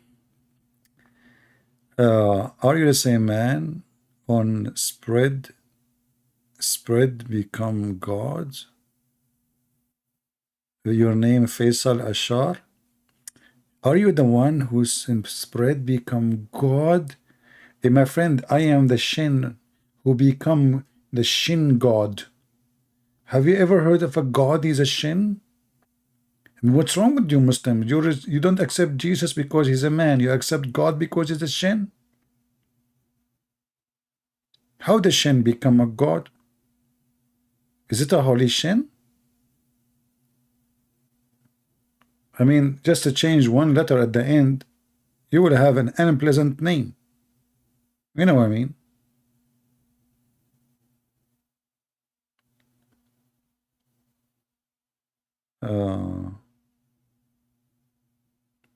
Yeah, I mean, this religion is very funny, it's very silly. In one hand, they say to you, God cannot be inside as a creation, and then he is inside his Shin. And then he come down to the earth. And then he come down inside the heaven. And then he go down to the lowest heaven. And then he go inside the tree. And then he go inside the fire. And then all of this, Allah don't enter inside the creation.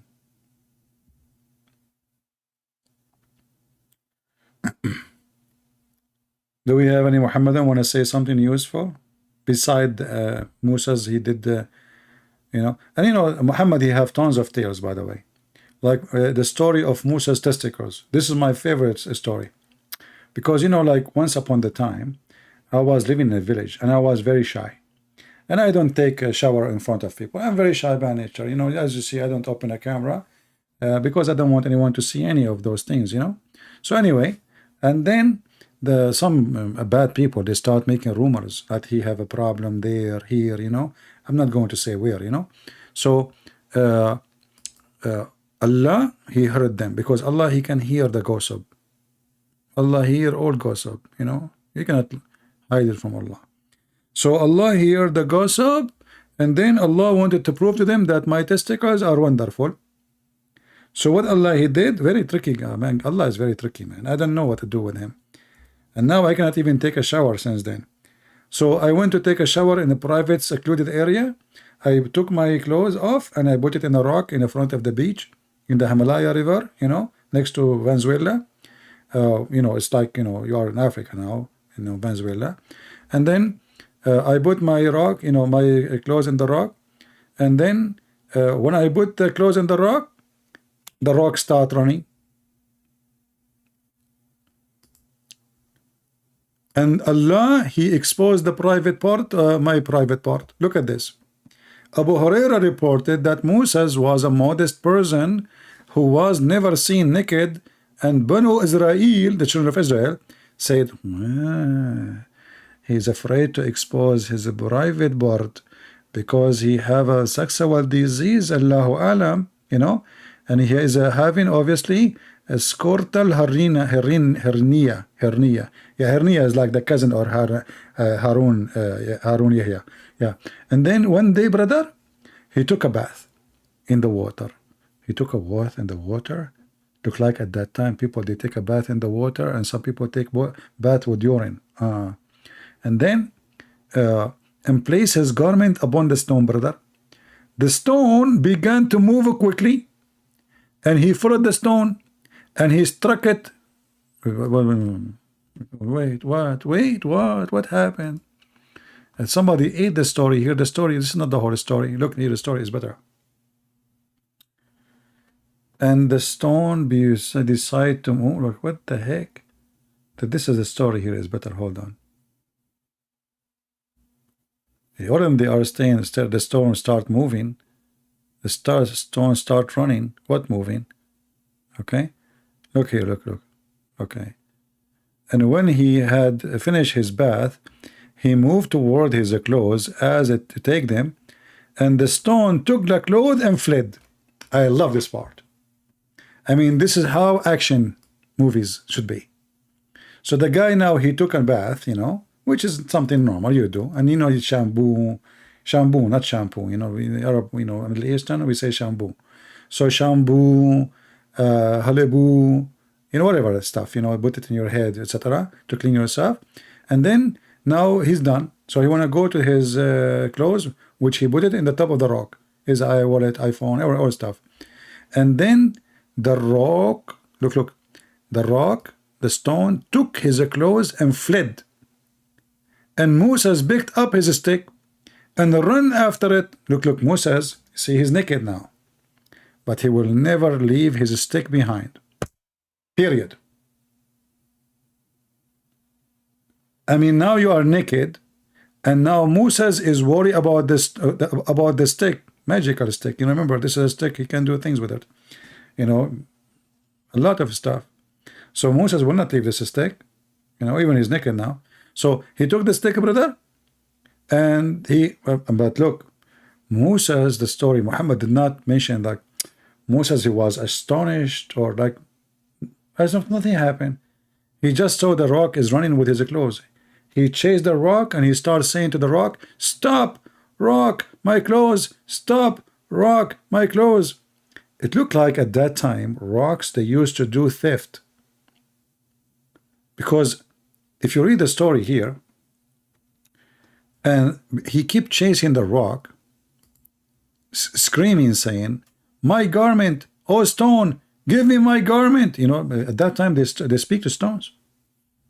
You know, and Moses is not astonished how the stone is running. Normal at that time. They run all the time. They steal clothes. They steal bread.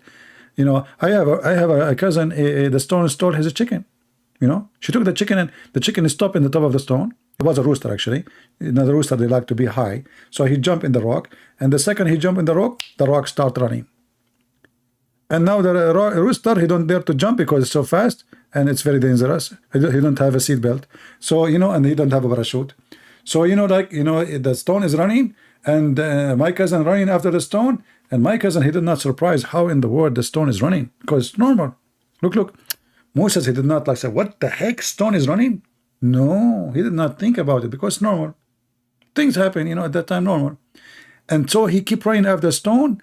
He pick up his stick and he run after the stone saying, "Oh stone, give me my garment," because the stones, they speak and they talk and they are like us, you know. You can talk to them. And by the way, this is a Hebrew stone, okay? This is a Jewish stone, to make it simple, you know. That's why it's you know, stealing. If it's a Muslim stone, we'll never steal, brother. Muslims steal only from non-Muslims. Okay, and then here, "Oh stone, give me my garment," till reach a group of Bani Israel who saw him naked, and they found that he have the best private part Allah created. You should see the women, man. The women, they look at Moses. Oh boy, what the heck is that? What Moses he have there? Is that a Scud missile? Is that a hyposcanic missiles? What the heck is that? And then all the Jews, they agree, this is the best penis Allah ever created. And you should see, like Moses, he is so proud now, looking down at between his legs. Yeah, look, yeah, see? See? Finally, Allah proved it to you. Look how beautiful it is. Look at this.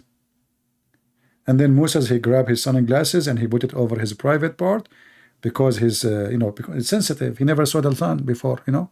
You don't want to blind your private part. It's dangerous. So they saw how beautiful it is, and then Allah, he cleared him from their accusation. So now look at the plan. The people accuse him that his private part have a problem. Allah, he thought about it. How in the world I'm going to clear his penis? So he made the stone run, brother. The stone run until went to down to Jerusalem. Okay, downtown Jerusalem, there is Jack Shalom, there is Netanyahu, Bibi, you know, all of them, all the guys, you know, the IDF army. I mean, they're everybody. And then Musa's like, what the heck? You know, suddenly he did not notice that he is in the middle of the town now, because he's so, you know, he cannot lose his wallet. Here's a credit card. Here's, I mean, everything. You name it. So when he went there, and everybody, he saw that his private part is so beautiful and so like mashallah, you know, Aman Rabbi Aman, the stone stopped in a perfect location in the middle of the square, you know, in Trafalgar Square in London. So like, you know, everybody saw it, everybody praised Allah, how beautiful it is. And then Moses, he will now seek revenge. So he start beating the stone. Look. And then he took his garment and started hitting the stone with his stick. And then Muhammad, he swear, by Allah, the stone still have some traces of the hitting. Three. What three? He hit it 3 times? What the heck? This guy is a Trinity guy? Why 3 times? Everything in Islam is 3 times. And then you will see the poor Yasser Qadi saying our youth are leaving Islam because of such tales. Why they are leaving Islam? Because of these types of tales.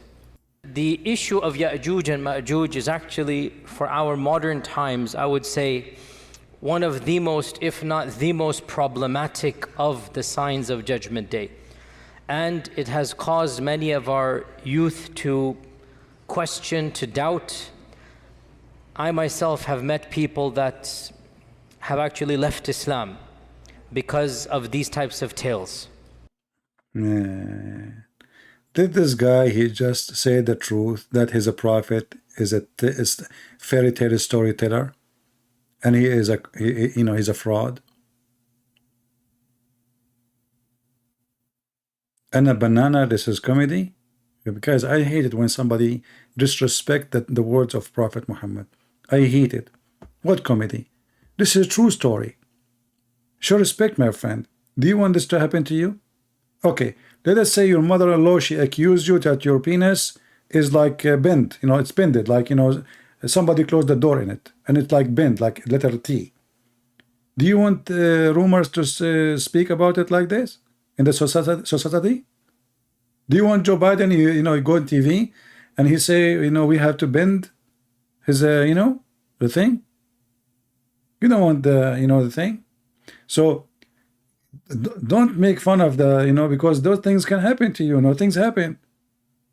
This is a true story.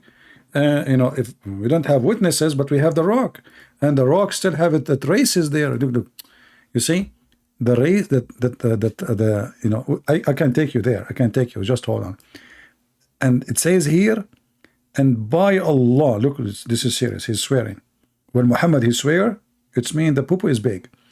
By Allah, I think when Muhammad was talking, he looked at the eyes of people and they were saying, like, what the heck this guy is saying? So he have to swear now to make them believe. So he said, by Allah, by Allah, by Allah. The stone still has some traces of the hitting 3, 4, or 5 marks. Look, oh Muhammad, look at the decency. Muhammad is not sure. He's sure from the whole story. But how many times he hit it? Not sure. 3, 4, 5. Honesty. I mean, Muhammad, he is dripping truthful and honesty, decency. I'm not like, I mean, the whole story is correct. But at the end, I'm not sure, to be honest with you, if it is he hit it a 3 or 4 or 5. I'm not sure. Hey, Muhammad, how come?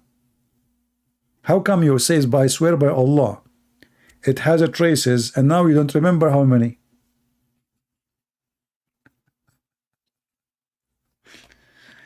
So come on. Like, if you make fun of somebody, do you know that Allah will punish you? I will tell you a true story. Once there is a guy, he made fun of me because of my look. Do you know what happened to him? Second day, Allah, he made him wake up in the morning. He went to the mirror. He found himself look like me.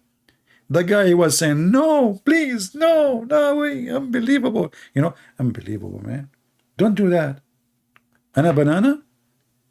Do you want Allah to make you wake up in the morning, you find yourself like a banana? Don't do that, man. I mean, come on. Your name is already a banana. I mean, that's messed up. Make it a zucchini,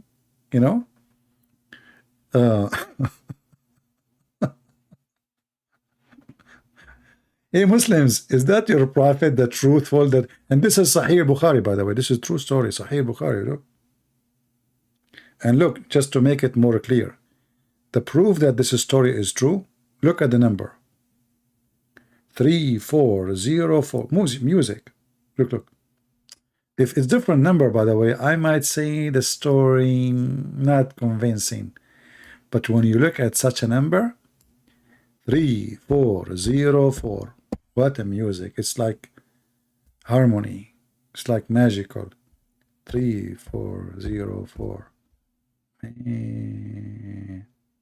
So beautiful. So beautiful. And who can say that Muhammad is a liar? Nobody. Does the stone have engine or wheel? My friend, first of all, this is a stone from Israel. And everybody knows that Israeli stuff is different from different stuff. Just face it. I will convince you in better way. The Israeli, they have now weapon work by laser. Do laser have engine and wheels? I got you busted. Hey. See? Hello, we answer you. And now we are refuted. And bingo. Don't ever try. Laser is not better than stones. So in Israel, everything is possible because those are Jews. I mean, we are talking about the Jews. Come on. You're not talking about the Arab. In the Arab, even the car will not work with gas and engine, and because they, I mean, very good in everything. Do we have any Muslim have any comment?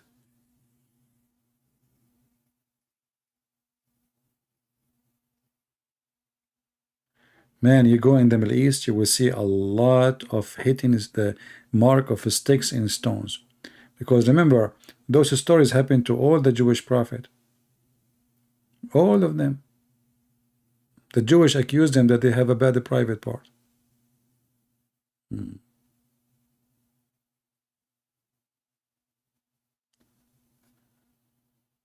Hey Faisal.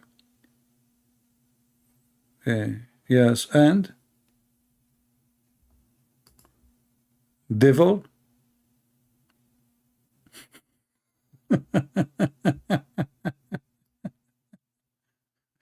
You know, the funny about the Muslims, you show them all the purpose they have in their garbage.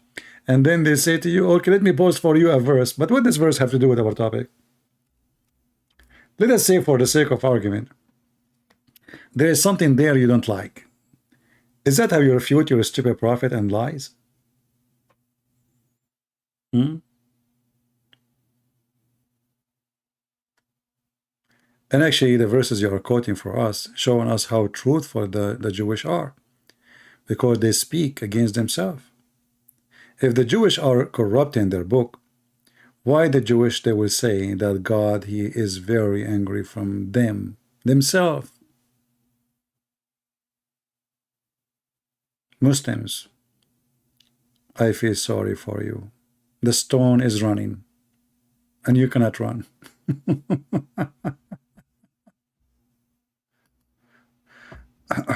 Do we have any smart Muslim he can answer any of those things we said? Anything, choose anything.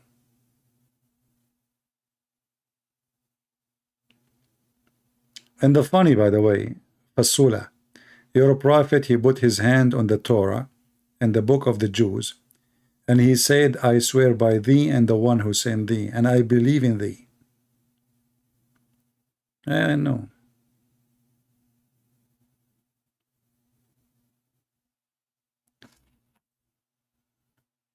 Anyway. And even the questions the Muslims they raise, it is silly and it's stupid and it does not even make sense. You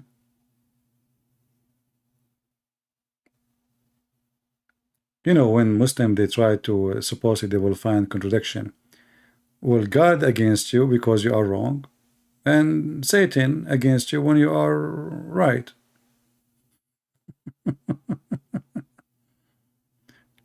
Isn't it your Quran says that Allah he sent Shaitan against his prophets?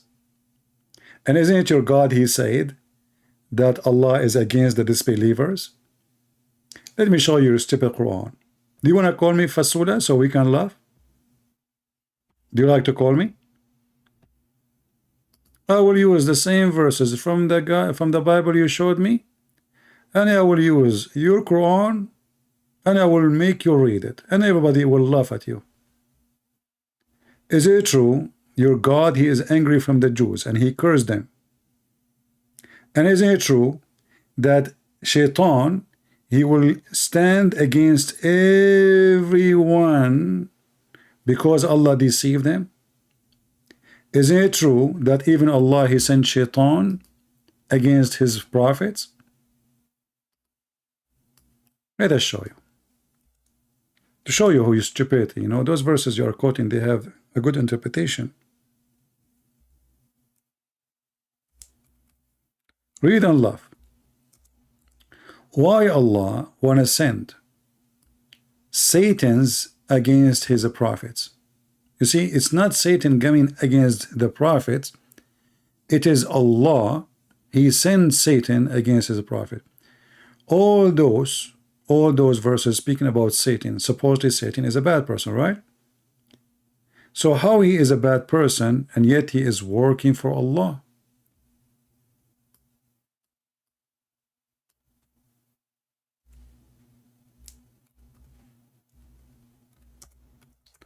Read and laugh. Is that your book? And now Faisal, he will play dead. Is it true that Allah he sent Satan's against his prophets?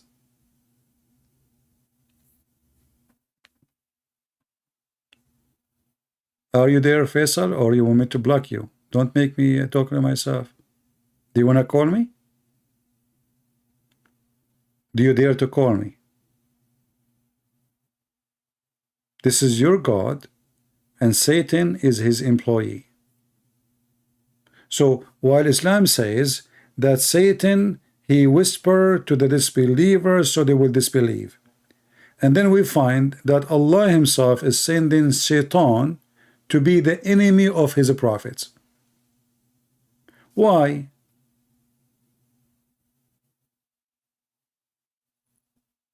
Any Muslim can tell me why Allah sending Shaitan against his prophet? He is sending Shaitan.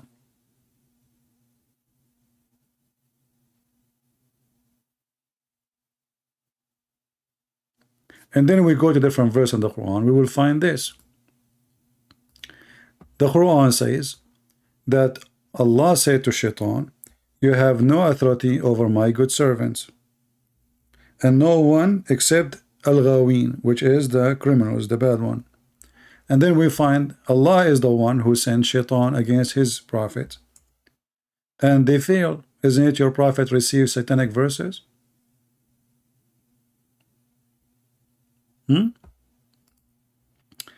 Chapter 5, verse number 42. And if you go to verse number 39, it says that Shaitan was misled by Allah, was deceived by Allah. So Allah is the biggest Shaitan. Shaitan is a victim of Allah. And now Shaitan, he says, because you misled me, I'm going to mislead them. And then Allah, he said to him, you can mislead as you wish, except my true servants. Do you see it?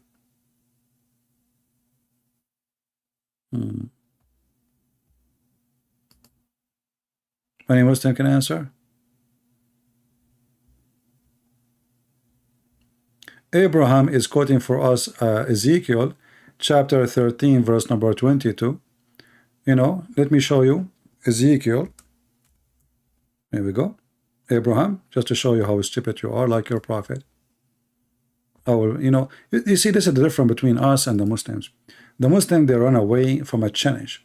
Here we take the challenge and we demolish it. So he's quoting for you Ezekiel chapter 13 verse number 22. And by the way, don't trust whatever Muslim post. Go check it out yourself. But look what your Quran said, and now you will try to hide again. Come with different name. Keep changing your name. Look at this. Musa's.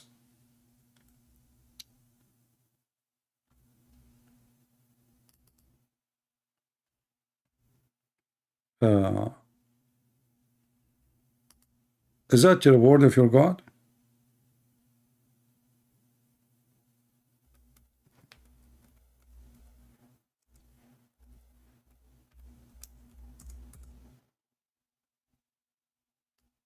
Read and laugh.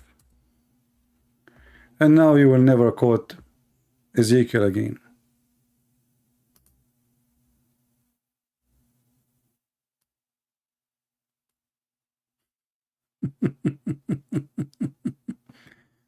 Allah, if you want to destroy a town, he order the wealthy one of it to do bad so he can destroy it. Is that your book? Change your name and come back. Switch between Abraham and Faisal. What do you think? Are you there? If Ezekiel is bad for you, well, then the Quran is bad for you.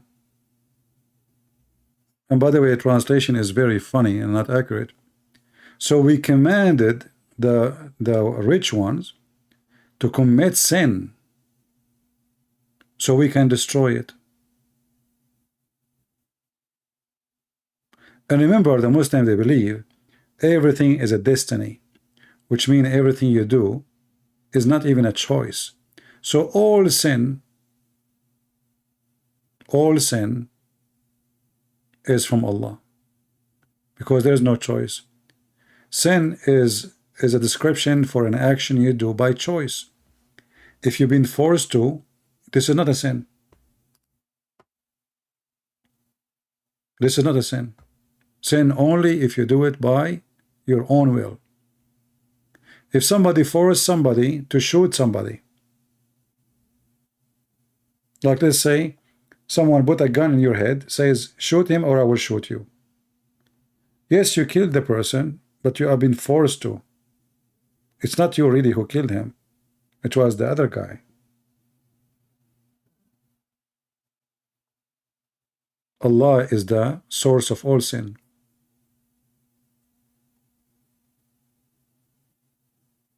Every sin happening in this earth is from Allah. It's not from the man, according to Islam. Even the sin of Adam, and we showed you the story, how Adam was debating with Moses. And you know, the Muslim, they try to run away from the stupidity of their prophet by posting things that have nothing to do with it.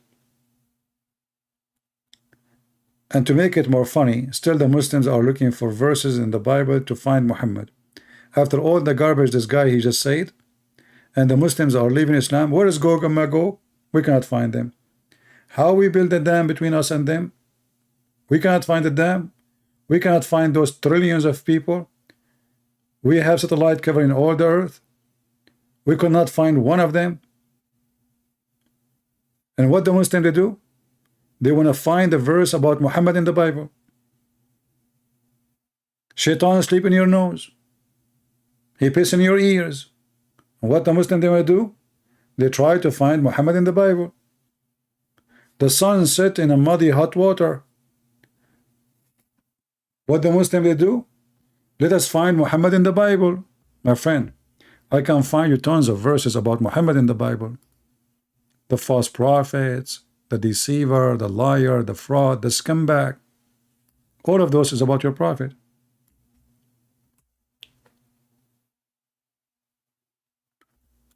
Hey prophet, did the Quran say the sun set in murky water? No, brother, no. The Quran says that this is from the perspective of Zulkarnain, brother. Hey, hold on, but isn't this is your prophet explaining the verse? Yeah, no, the prophet, he, you know, like this verse here, okay, let me read it for you. I was sitting behind Messenger of Allah, and who riding donkey while the sun was setting? He asked, do you know where this is set? I replied, Allah and his apostle knows best. He said, it's set in a spring of warm water, Hamiyah. Okay, what's wrong?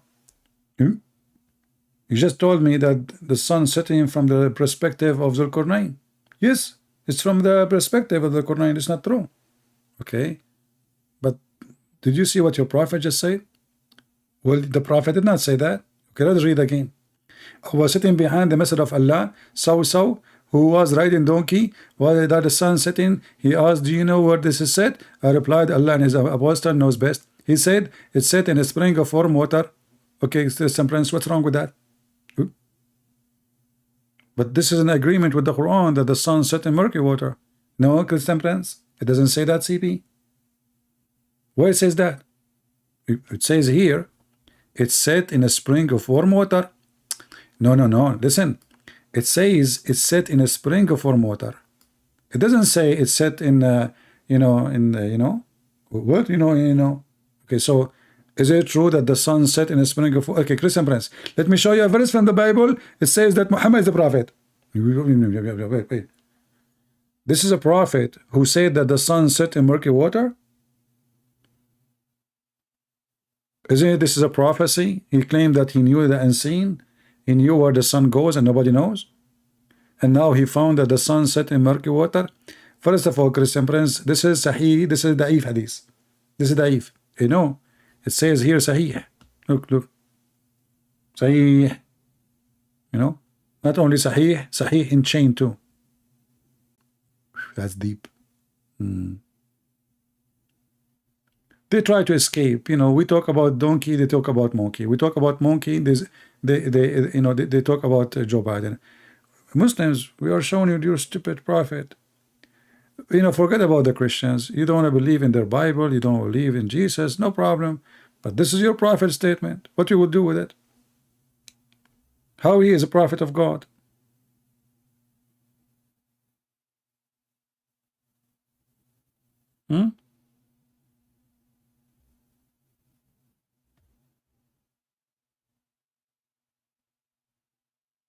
You know, Abraham, Moses, I mean, you are a mixed shish kebab. Okay, The old Ezekiel, one Ezekiel is about yelling at Israel, saying what they do wrong, telling about repent to God. What does this have to do with my topic?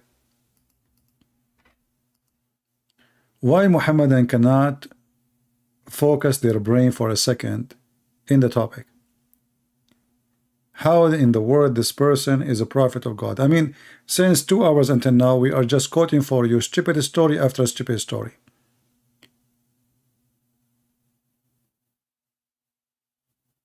And we just showed you how Yasir Qadi is saying our children are leaving Islam because of those tales.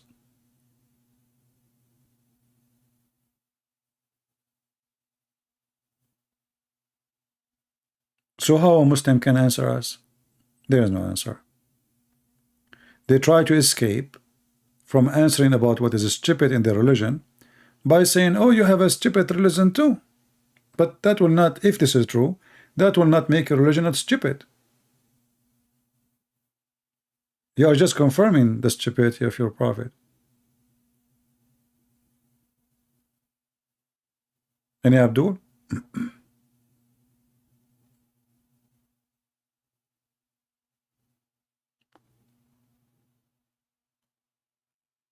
You are not giving justice? How is that, Mr. Logical? Mr. Logical, he said, I'm not giving justice. How is that? Help me, go ahead.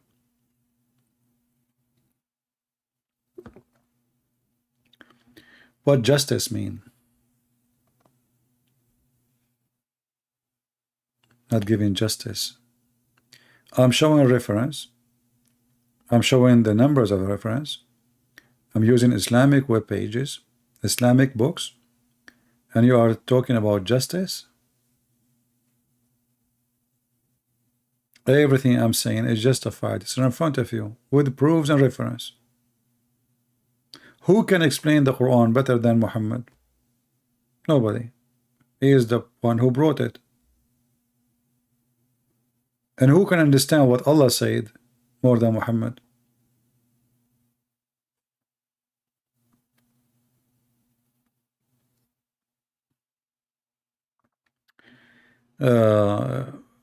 You know, give him a chance to change his name.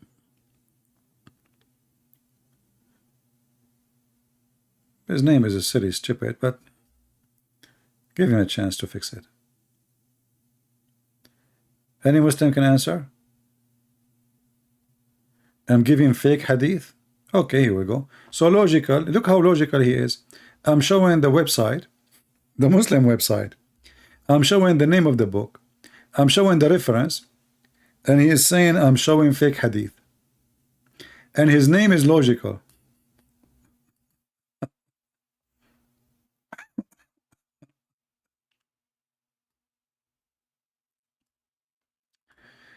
I think you should have changed your name to something else.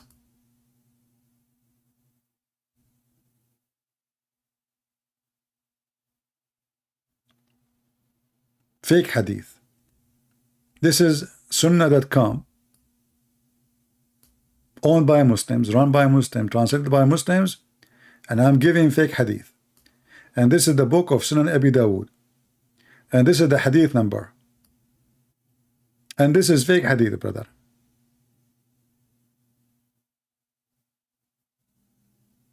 Okay.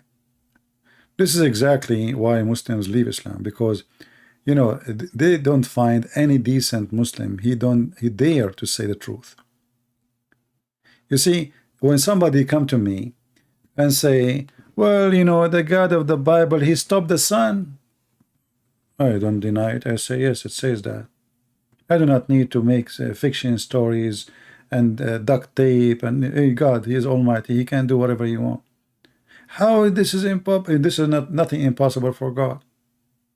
He can stop time, he can stop the whole universe, he can freeze the whole earth, and we do not know for millions of years if you want. It's God. We as a Christians, when there is somebody he bring an issue, we don't duct tape the issue. We believe in it. You Muslim, you duct tape because you're ashamed of it. You see, true believers will not duct tape. Is that correct, people? true believers will not duct tape. This is what it says. I believe in it. I don't care if you agree or not. You Muslims, because you know that your religion is a shameful cult, you'd love to duct tape. You think by duct tape you can fix it, but the hole is there. There's a big holes in the narrative.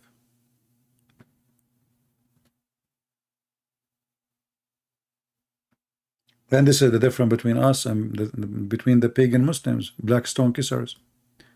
A Muslim, he come to a Hindu, a Buddha, a Christian, a Jew, everybody, they say to him, you're pagan, you're pagan. But they are the one who kiss a stone. They are the one who believe a stone erase their sin. They are the one who go around a stone. And they are the one who pray in the direction of a stone. All your religion is based on stone. And then they claim that they are not pagan.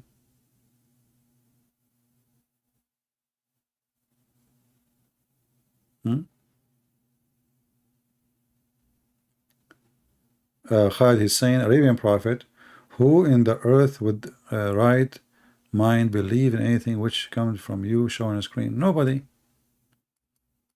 No. Do you think Muslims, they believe in it? No. This is why they deny it. You see, the Muslims, in order to protect their belief, which does not exist, which became an identity for them, they deny what we show on the screen. Because this is the truth. The truth hurt. So they don't want to see it. They don't want to look at it. The stone is running. The guy he burned Abraham. Gog and Magog. David, Solomon, he have a flying carpet, can take millions of soldiers. Can carry, have 650,000 chairs in the top of a flying carpet, and all his army. And his army is from Jerusalem all the way to the end of Iraq. This is the army of Suleiman. All of them in the top of the corner of his roof, which is in the top of the flying carpet.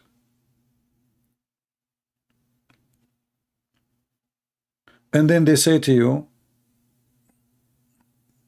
you know, in order to avoid, oh, this is not a true story, where you get story from? This is fabricated story. I agree, it's a fabricated story from your prophet who fabricated. It's your prophet who fabricated the story. Flying carpet, magical ring, controlling the demon. The demon, they die for him. And this is in the Quran now. Sorry, not demon, shaitan. Muslims don't believe in demon. I mean, this guy, he have divers who they are satans. Really? They are good in diving, aren't they, the Satan, huh? Brother, they are builder and divers. Look at the specialty.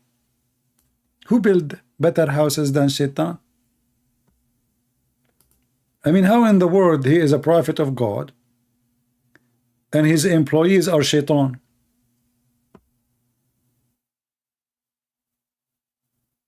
This is the book of God.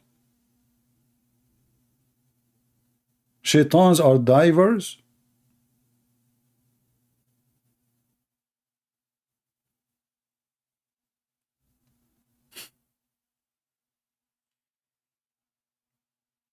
Welcome.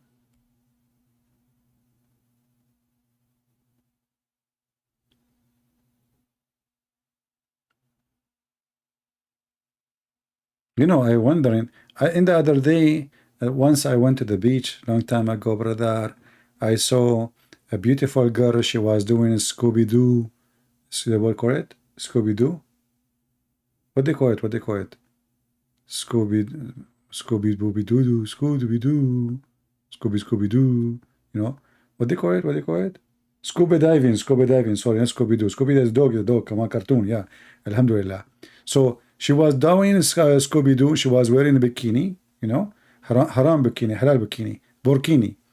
And now I noticed she was a shaitan.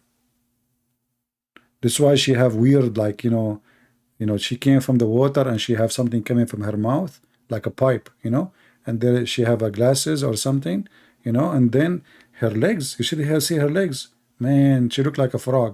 She have something in her foot, you know, in her feet, and like one brum brum brum brum, you know, brum brum brum brum, and I was looking, you know, and then I said, you know, she is beautiful. A'udhu billah, I'm not going to look more because, you know, I will get tempted because she is beautiful, shaitan.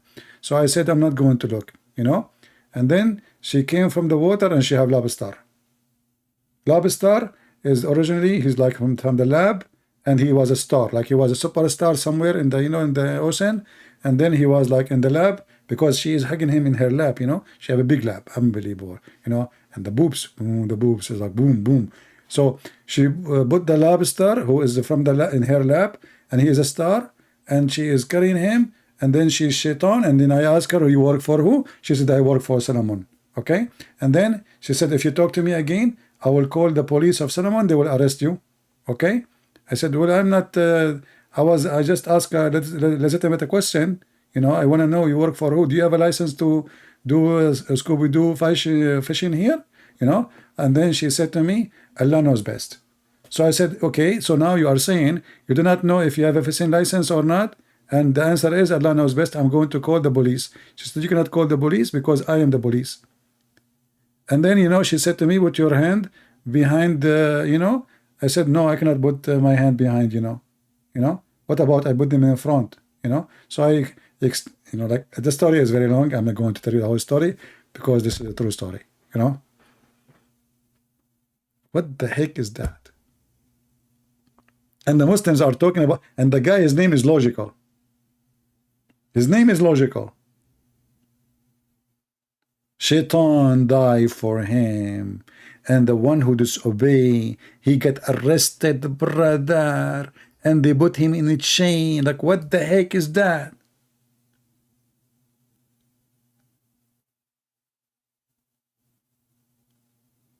Hard labor. You disobey Solomon, he put you in chain. If you don't work good, he put you in chain, okay? Like you stay 10 days in chain for punish it for you. And there is no hummus for you.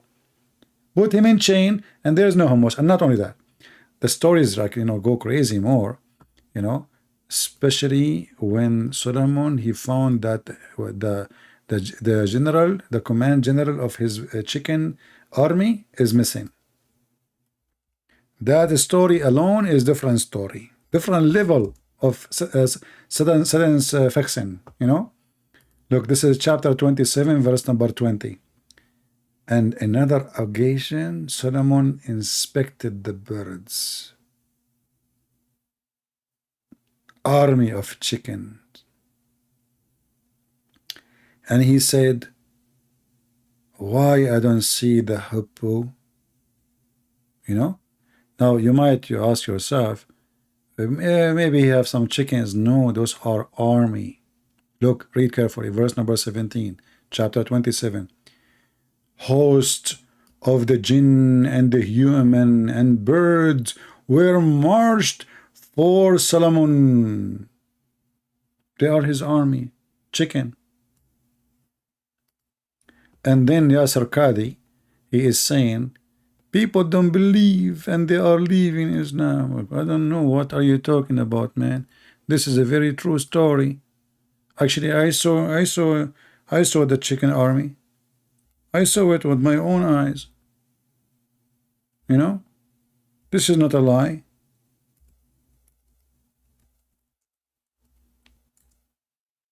So Solomon, brother, he you know, he give command. And you know, the chicken, you know, they, like, let me show you Solomon. This is a true story. Okay, hold on. Here, I'm sure now the kuffar, the Christians, they will get jealous because this is a true story. And here we go. This is Suleiman, brother, when he was young. This is when he was young, you know. So this is his army, and now he is, you know. Look, Allahu Akbar, and the chicken is coming and he is holding the sword. Let me show you. Hold on, the screen is black. Okay. So this is This is Solomon, and now he have like a billion chicken behind him, you know, and like he's okay, takbir, you know, Allahu Akbar, takbir, jihad, Allahu Akbar, shahada, you know, and you know he have a sword in his hand. You see the sword, okay? So he go to do invasion, and then you know that he give command. Look, Allahu Akbar, wow, endless numbers of chicken, takbir. Wow, look at this. They are following him, and now they are occupying in the other area. So, brother, those are true stories. If you have a suspicion that this is not true, never listen to the Christians. You know, we got them busted. This is really true, and it's proven to be scientifically. You know, don't listen to them. Yeah. But, you know, people, they say things, it's really not true. This is a true story. So Suleiman, he have an army of birds, an army of a genie, an army of a human. And you know, just think about it. How many of us wish to have army of a chicken? Just think about it. Just think about it for a second. Be honest with yourself. All of us, we wish to have an army of a chicken. Your mother-in-law, she come to visit you, you order all the rooster to attack her. Pop, pop, pop, pop, pop, pop. She will never come back to you again. And then the Muslim, he speak about logic, and he speak about God. How God can be a man? Yeah. How God can be a man? Because he's God, he can be whatever he want. Now tell me, how did Solomon, he have an army of a chicken? And he was invading who with him, with them? Did you hear Yasser Qadi in the previous video? He said that Allah, he will send an army of camels, or they are flying camels. Did you hear it? When he spoke about Gog and Magog? So Allah, he will send an army of flying camels. So it's not a flying horses only now. We have a flying camels who they will grab those Gog and Magog and they will throw them in the sea, brother. In Islam, even camels, they fly.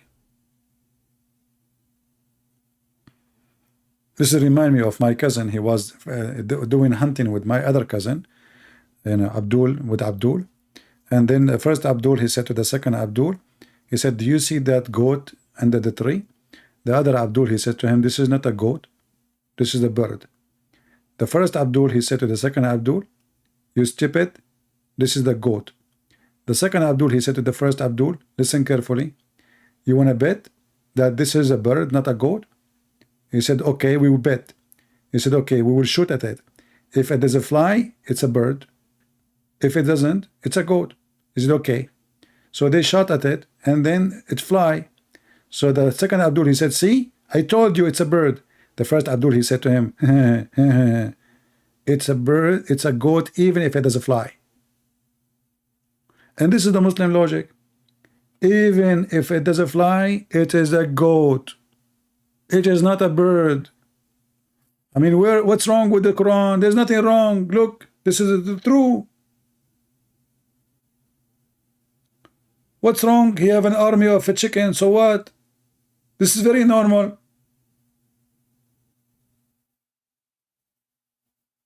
Flying carpet, so, you know, and not only that, Allah, he taught Suleiman the language of the birds, but yet Suleiman, he can understand the ants. What the heck?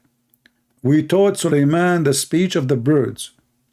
So Suleiman, he don't, like, you know, when he communicate with his army, the birds, like,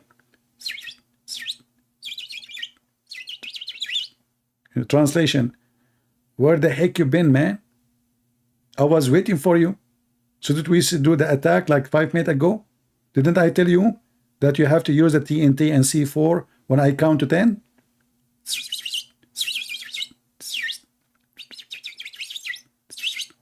Oh, okay. So you are saying that the battery is will not work. Why you did not charge the battery before we do the thing? You know the thing. So the guy, he been taught the language of the birds. And then he walked in the valley of the ants. This is the name of the chapter, the ants. Look. The name of the chapter is the ants. He walked in the valley of the ant, and one of the ants, she said to the other ants, hide, otherwise Suleiman will crush you. I mean, look at this Suleiman, brother. He can focus in one ant at the time. I mean, there's billions of ants. But he was able to make his ear, specifically receive the, the signal of the voice of one ant. So he listened and then he started laughing, because the ant, she said to the other ant, okay, we have to hide, otherwise Solomon will crush you. Okay. And by the way, this is a true story. Look. I mean, those Christians, they lie to you. They say a lot of things not true. The Quran is a true book for sure. Look at this story. Beautiful, beautiful story. Chapter 27, verse number 18, brother. Solomon was once on the move with them until they reached the valley of the ants. You see, there's a valley of California, there's a valley of Las Vegas, there's a valley, but there's a valley of ants, very well known. There's nobody there except ants. Nobody's allowed, actually. Ants only. It says a big sign, ants only. Show your identification, So when he arrived to the valley of the ants, one of the ants said, that's deep. Look. Allah is focusing in one of the ant. He wrote down, one of the ants said, write it, this is very cute. Write it, I'm going to put it in TikTok, Allah is making a short video for TikTok. So one of the ants said, oh ants. You see, notice here, by the way, the ant, she did not say ants, she said, oh ants. Do you know why it says oh ants? The song, it says, oh mommy, mommy blue, oh mommy blue. This is the same, because it's it became more attention, tension, in French, tension bardatino in Italian. So here, oh ant, oh what the heck, oh what. So oh ants, get into your holes. Which holes? Shame on you. Show respect. What do you mean holes? Do you mean holes in the narrative or holes? Unbelievable. Dirty language. I cannot believe it. So, oh ants, get in your holes, lest Solomon and his host crush you. What is killing me in the story, not how stupid the story, but how in the world she knew that his name is Solomon, brother. I mean, she is an ant in the valley of the ant. We got it. How in the world she was able to know that his name is Solomon? Any Muslim? I mean, come on, it's obvious. Solomon at that time was very famous. All those ants, they have cell phone, TikTok, Hick-Hawk, Bing Bong, all those stuff, kimchi, even when you buy kimchi, this Korean food, it says Solomon kimchi, Solomon kimchi, or Solomon beef, Solomon, very famous, his name is everywhere, So this ant, she saw a guy is very good looking. He don't look like me for sure. I'm more good looking, but I don't want. I'm very humble. I don't want to talk about how good. Very, very, very good. I lost my voice because God, He told me when you lie, I will make you lose your voice. Hold on, let me drink water. Okay, God, I will not lie again. Okay, forget about the last one. So, last Solomon and his host crush you. Look at the word crush you, brother. How many times of all of us we remember the crush cola? Crush cola. You drink it, you feel you are being crushed. This is exactly what, this is how it feels for those ants when they saw Solomon. So she warned all the ants, and all the ants, they start hiding, because at that time there's no insurance.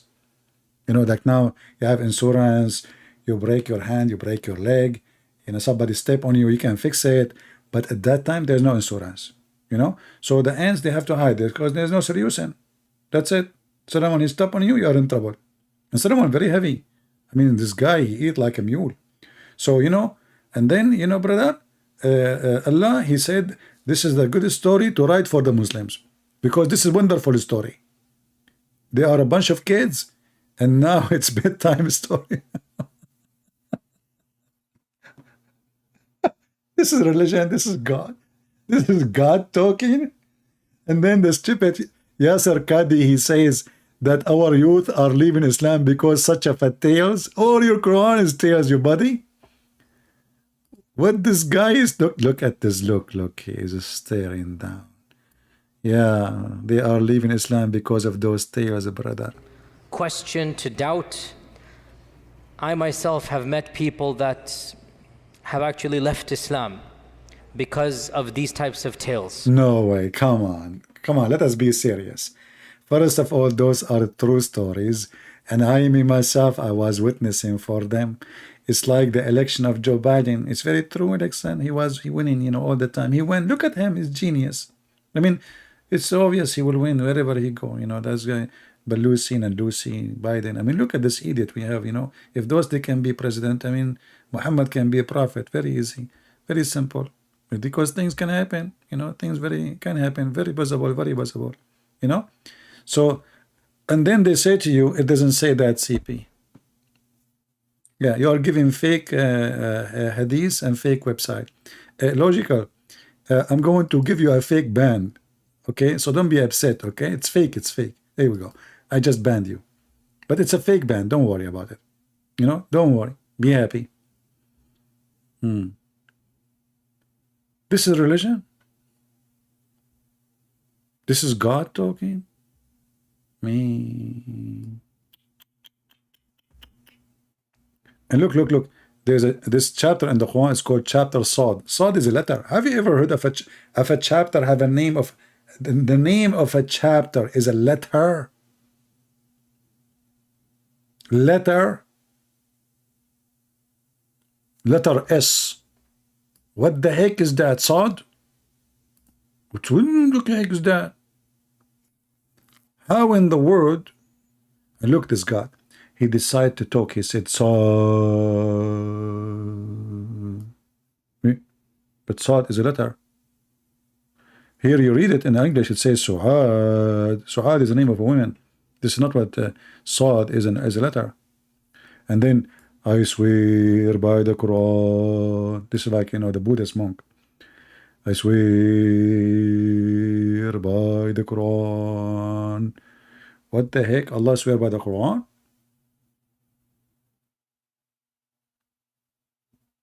What the heck is that? This God is swear by the Quran. What? You Muslims, I'm getting dizzy, seriously. Sad. And I swear by the... Hold on, I have to focus more. I'm losing my focus lately because, you know, since I heard that the Muslim, they get married to watermelon, I cannot, you know, because I ate a lot of watermelon. So it comes to me from my time to time, like what I did to myself. I was eating watermelon. When Muslim, what they do, they make a hole in it and they what? What the heck? I don't want to think about it. Please. I need to see a doctor since then, you know, I'm under a lot of stress. I mean, those people, they nothing is safe from their hand, even if watermelon, brother. So I swear by the Quran, full of admiration. What the heck of this book is about? Someone is crazy making it. Any Muslim? What is the heck is this? We would not even start yet. It's just the first 2 hours.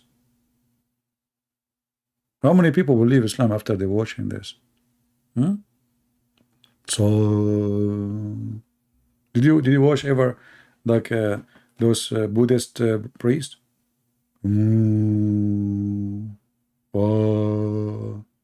Allah, you know. So I swear. Well, why Allah he swear? How Allah he swear? And how? And what the heck? What the heck swear mean? And Allah swearing to who? Do we have a boss? I mean, I swear to God because He have authority over me. Allah swearing to who? This religion is really crazy, man.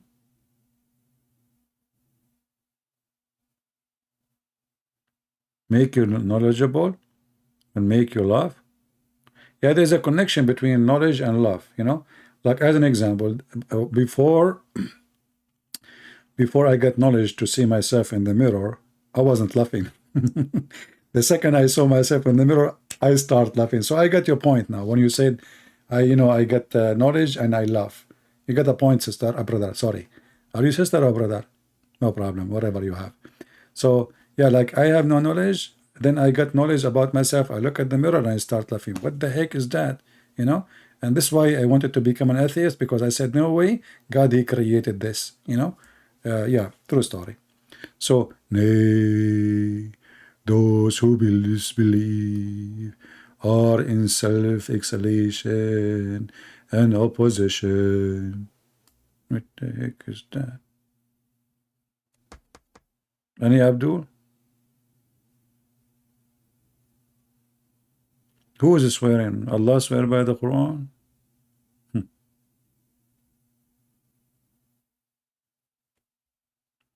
Very well.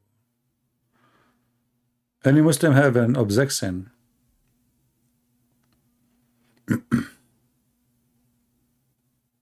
Anyone? I'm sound like Farid Atrash? No, Farid Atrash, he don't sound like this. He sound like this. وياك وياك الدنيا حلوة وياك. I mean, this guy, the Arab, they like his voice. But when you listen to him, you think somebody died. Drama, you know? فوق غصنك يعلمون لأطف بيدم العيون. What the heck is that? And the Arab, they are dancing. Why? I have no idea. Anyway. So do we have any Muslim here? Where is the Muslims? Any Muslim have an objection? He agree, disagree? What the heck is that? Anyone knows this guy, Farid Atrash? The funny is, his last name is Deaf, and he's a singer. I mean, Middle East is full of stuff, by the way. You know, like we are really something. Like the guy, his last name is Deaf, and he's a singer. How he? No wonder he don't hear himself. Okay. Any Abdul?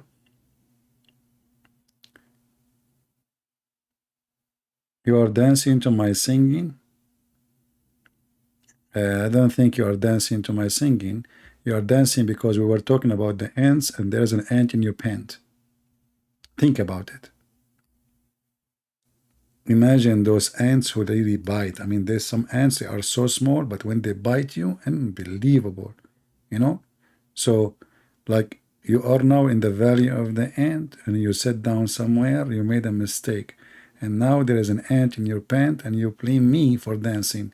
In fact, you are dancing from pain. We got you. Any Abdul?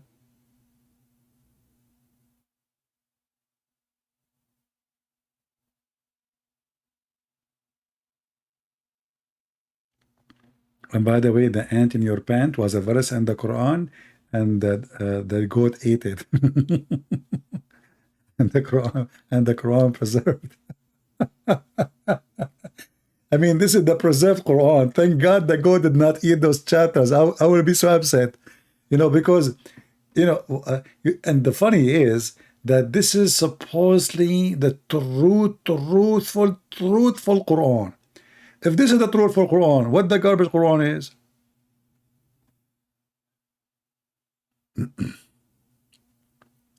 But you know, there is a story which is really give me some emotion. Really true story. I love it. You know, always I look at monkeys down, and I don't respect them. You know, because yeah, monkeys. You know, I mean, monkeys. Come on, their ass is red and weird. You know, weird stuff. You know, but then I found a story which is amazing, that monkeys are true believers and they practice Sharia law. Look at this monkey. And now I respect them. I thought monkeys, like female monkeys, they sleep around and they do, you know, like, you know, monkey stuff. Like, you know, monkey. So, and then it turned to be that monkeys are Muslims and they believe in Allah. Look, during the pre-Islamic of ignorance, the Muslims, they think they are not ignorant. People before them, they are the ignorant. Listen carefully. I saw a she monkey. Notice here, it's a she.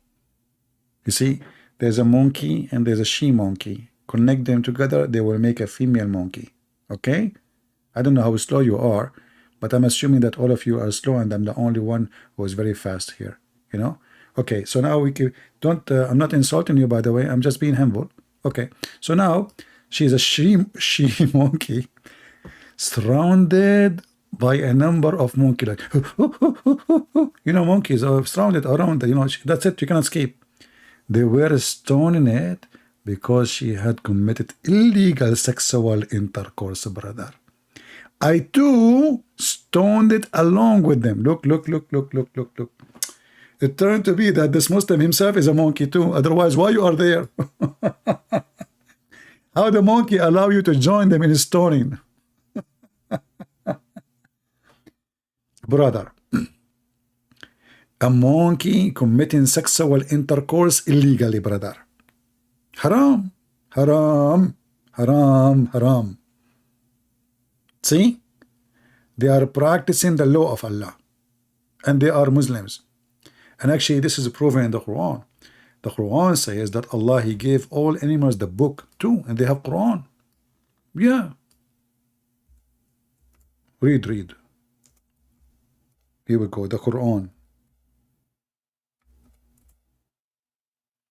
Chapter 6, verse number 38, brother.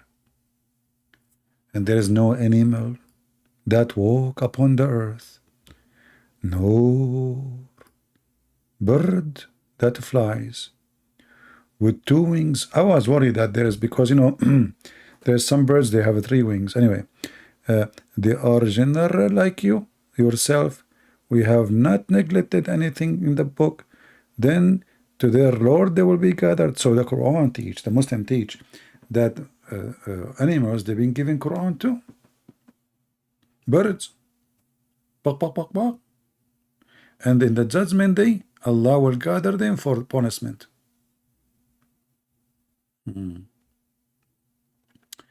Daughter of God, I am late. How long has been? We just started. What are you talking about? We are just here. 30 seconds ago. Allah, He just sat in the chair. You know, He was in the earth, and then He, you know, so He went up to the scale, you know, and He sat down. We just started. What are you talking about? Don't worry, be happy. Guys, don't tell her, because if we tell her, I don't know, she's a female, yeah. If we tell her, she might do something wrong, you know. Those females, they have nails. You tell her that he was here for the last 3 hours, nails will be activated, aggression will be ready, and Allah knows best what will happen next. So when you see a female, you know, this is why the Muhammad, he says you have to lie to your wife. I mean, Muhammad, he knew what he's talking about. It's allowed to a man to lie to his wife. Why? Think about it. She have nails, she have shoes, high heels. All weapon is ready to use and abuse. Anyway, so I seek refuge by Allah from those females, brother. Do we have any Muslim? He is fast. CP never get us. Bored? You want to be in the board?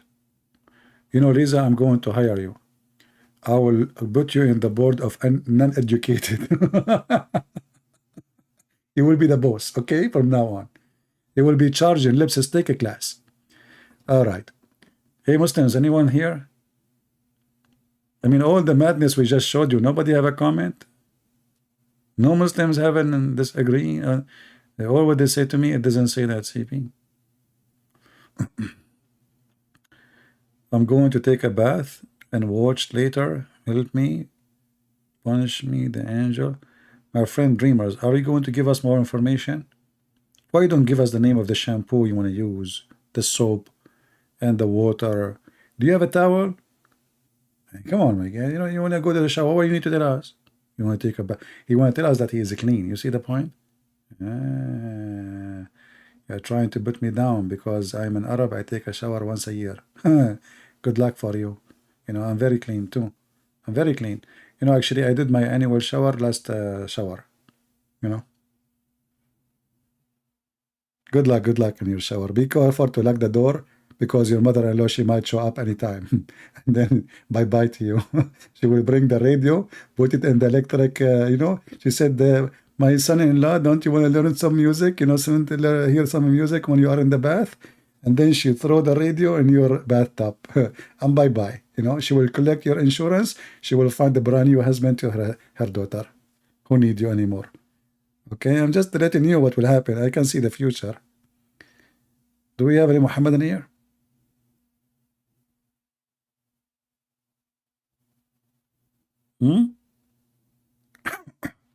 No Muhammad and that's it?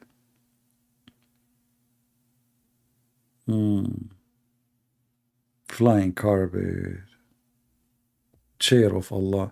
And you know the story when Solomon, he died standing is the best. I love this story. Actually, I am planning from now that if one day I die, I want to die when I'm like online. And I will hold the stick. I have a stick next to me. You know, I don't know if you can see it. You can't see it. You're blind anyway. Yeah. So, you know, because you are Christians, you know, Christians, Jews, Hindus, you're blind. Muslims only can see things. So, you know, when Solomon, he died, Allah wanted to conceal that his death. He don't want anyone, you know, to know that he died. So what he did, he made them all think that he's alive because he was home.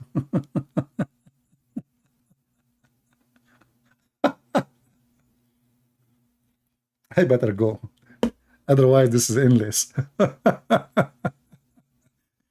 The guy died standing and nobody noticed for a year.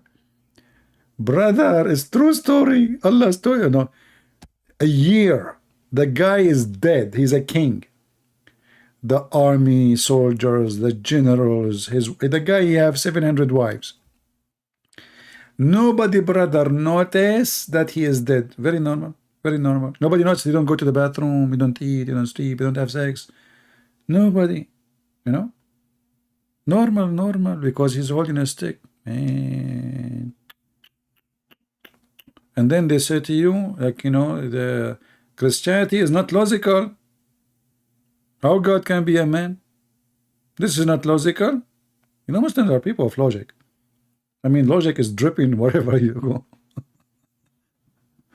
Oh boy. Actually, Sheikh Omad, he made a video about it. You can go watch it in his channel. About how Solomon, he died standing. Very funny. Yeah.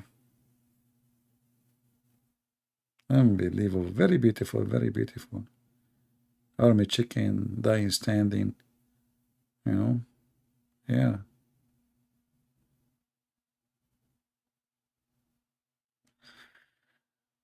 All right. I think we have enough for today. The one who did not watch the video about it is not showing in my channel, but if you go to Patreon, you can click at the link and you can see it and download it. All right. Can you show that Allah is not all-knowing? We just judge. I mean, so what we are showing you for the last 3 hours, man? I mean, all this garbage and Allah is knowing? All this garbage and Allah is knowing. All the madness we just showed you, and you are asking me to show you that Allah is not all-knowing? That's a good one. So what we were doing for the last, we were laughing and dying laughing. Botos verse, you like the Volabotas, don't you? I mean, you guys are really, do you have a dirty mind, don't you know? I mean, I'm going to tell your mom about you. Volabotos. I mean, between bad boys and, you know, those kids, you cannot trust men these days. All what they want to see, I mean, from the whole Quran, you just want to see the potatoes, you know? Look, she just, you know, because this is about boobs. So Allah, He wanted to use like a Greek word. You know, do you know the game like volleyball? Because this is exactly what you would do. They are big and they are round, and you will do volley and and to us, like, you know, like those boobs are coming to us, all of us, you know, not the females for sure, only for men. So volo, obo, you know, us or tas was, you know. So volobotas, Allah will give you big boobs, and they are very volobatasin. And this is like, you know, this is kind of a medicine for all men. You know, men, like when they see volobatotos, they like relax, you know, like finally, you know, we saw that. It's like you know, yeah, the true story. So the, you know, the God, He's a true God. Allah is a true God, and He will give you women with big boobs. And this is additional proof that He is true God. Because if He is not true God, He will give you women with small boobs. You know, just think about it. There's big God, small God. Big God, He give big boobs. Small God, He give you small boobs, because His you know, His ability is limited. You know, so the God of Allah Quran, the one who will promise us, and look, and you will have a pure cup. Wow. And you know, and then this you know, and you will have a vineyard and garden, very beautiful in the heaven. All right. And you know, you will have a bracelet, you will have a couch, you will have a pillow. All of us will like to have pillow. You know? Do you know the Prime Minister of Israel? His name is Pillow Netanyahu. Why they call him Pillow Netanyahu? Because simply the Israeli, they dream to have pillows. So when he won the election, his name is Benjamin. So they decided to change his name, because the Jews, they want to be like like Prophet Muhammad, you know, they want to be in his heaven. So they said, we are going to change his name from Benjamin Netanyahu Bibi to you know, Bilo and Velabatos. Allahu Akbar. Okay, I hope the conversation is very clear and you are not more confused, and now we solve all your problems. All right. Any other thing? Yeah. So I mean, you know, I think all the stories in the Quran are true stories, and now I hope after people watch this video, they will convert to Islam by tens of thousands, not thousands. You know, like those rich people, they say thousands, like thou. I mean, funny, you know. Go learn English. It is thousands. It's more nice and smooth. Thousand, you know. So I hope a lot of thousands, they will convert to Islam, because Islam is very convincing, true stories, no fiction, you know. There's only erection, no fiction. Okay, erection, like you see the boobs, erection, the private part, erection. You see Allah, even when Allah, He raised people from death. Do you remember the guy, his name Abu what his name? Mufti Abu Layth. Do you remember when he saw the hadith where it says Allah will ejaculate and He will resurrect people from His ejaculation, which is going to come from under His throne? I mean, even their God, He ejaculate, and He resurrect people from death by ejaculation. And then the guy, he put an umbrella on the top of his head. Oh boy. Where is the video of this guy? Wait, I don't want to show it. Actually, it's part of our intro. When you see this guy here, he opened the umbrella. This is part of his video. When he heard that Allah will do ejaculation, where is the part of the video? Here we go. See, he opened the umbrella and he put it in the top of his head, because he saw the hadith about Allah doing ejaculation and he will resurrect people by his sperm. Make a video on Hindu logic and belief. Yeah, you see, I wish I can use the videos of Sadhguru, but this coward, he flagged me right away. I made one, he flagged me. But we can do from time to time without using his videos. Or I can use his videos, but I will not post it on YouTube, because this coward who keep talking about, let us accept each other. I'm Sadhguru. I will teach you how to be happy. Yes, my name is Sad, and this is why I can teach you how to be happy. Relax. Let us fight the bad energy. Learn how to accept each other. Why you get upset when somebody spoke against what you believe or he don't agree with you? Try to control the negative energy. Try to accept the person in front of you. This is the beauty of the yoga. And then I made a video showing how stupid he is 15 minutes after he reported me to YouTube.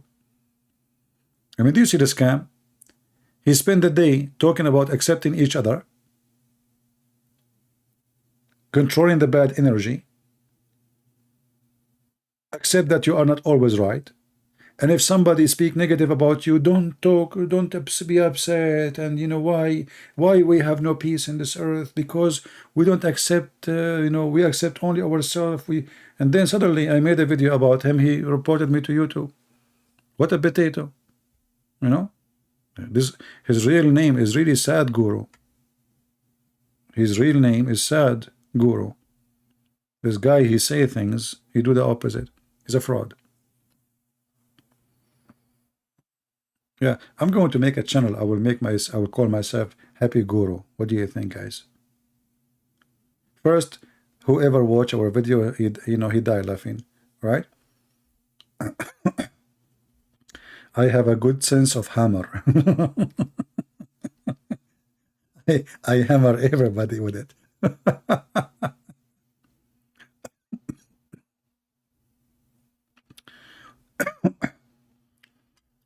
Why we can sorry.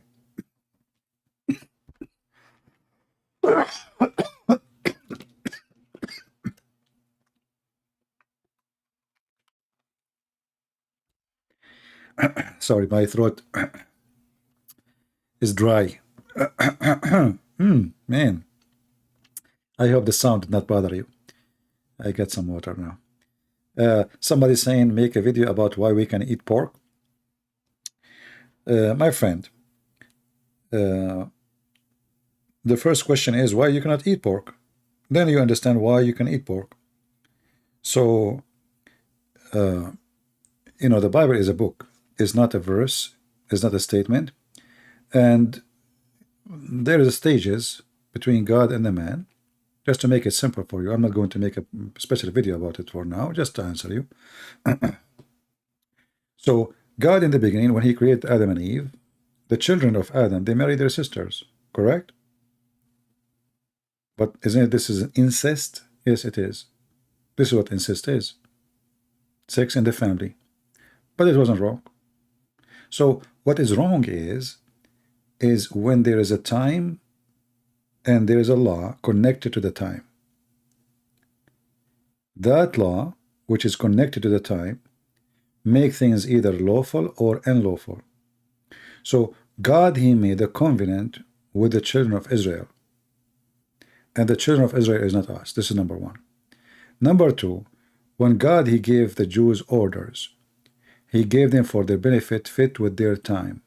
As an example, when God, he ordered them not to work in Sabbath. Jesus, he said, Sabbath is what was made for the man, not the man was made for Sabbath, which means the man is the important, it's not the Sabbath. So Sabbath made for the man because the Jews, they were greedy and they work, and until now most of them they work 7 days a week and they want to make more money. And that make even their employees or servants, they work hard and they don't take a break. So God forced them to take a break. So they don't even abuse their servants. So the Sabbath was made for the man, not the man made for Sabbath. And the same for food. When God, he forbade a food, he forbade it for a reason. If the reason is not there, he will not forbid it. If we go in time, we will see, depend in the, like now, even now, you know, depend where you grow, the animals. Animals, they can bring disease. Chicken, they have diseases. Cow, they have diseases, dangerous diseases.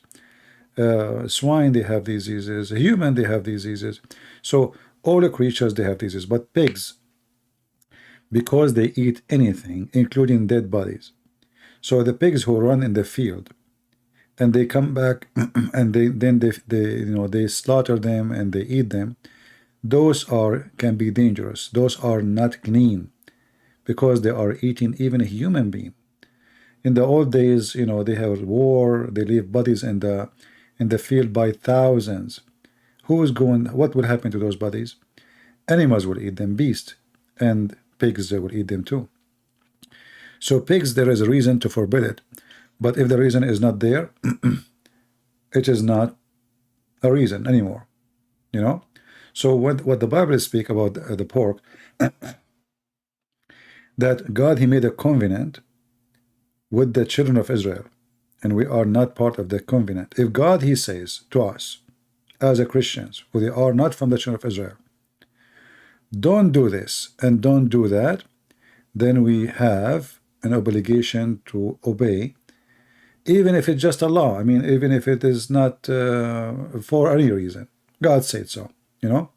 So the law is made for the Jews, not for us. And this is why even circumcision, the disciple of Jesus, agree that this was a covenant made to the Jews, not for non-Jews, only for the Jews, the children of Abraham. So, and we are not from the children of Abraham. So there is a reason for everything, and Jesus said, it's not what goes inside your mouth make you dirty, but what come out from your mouth.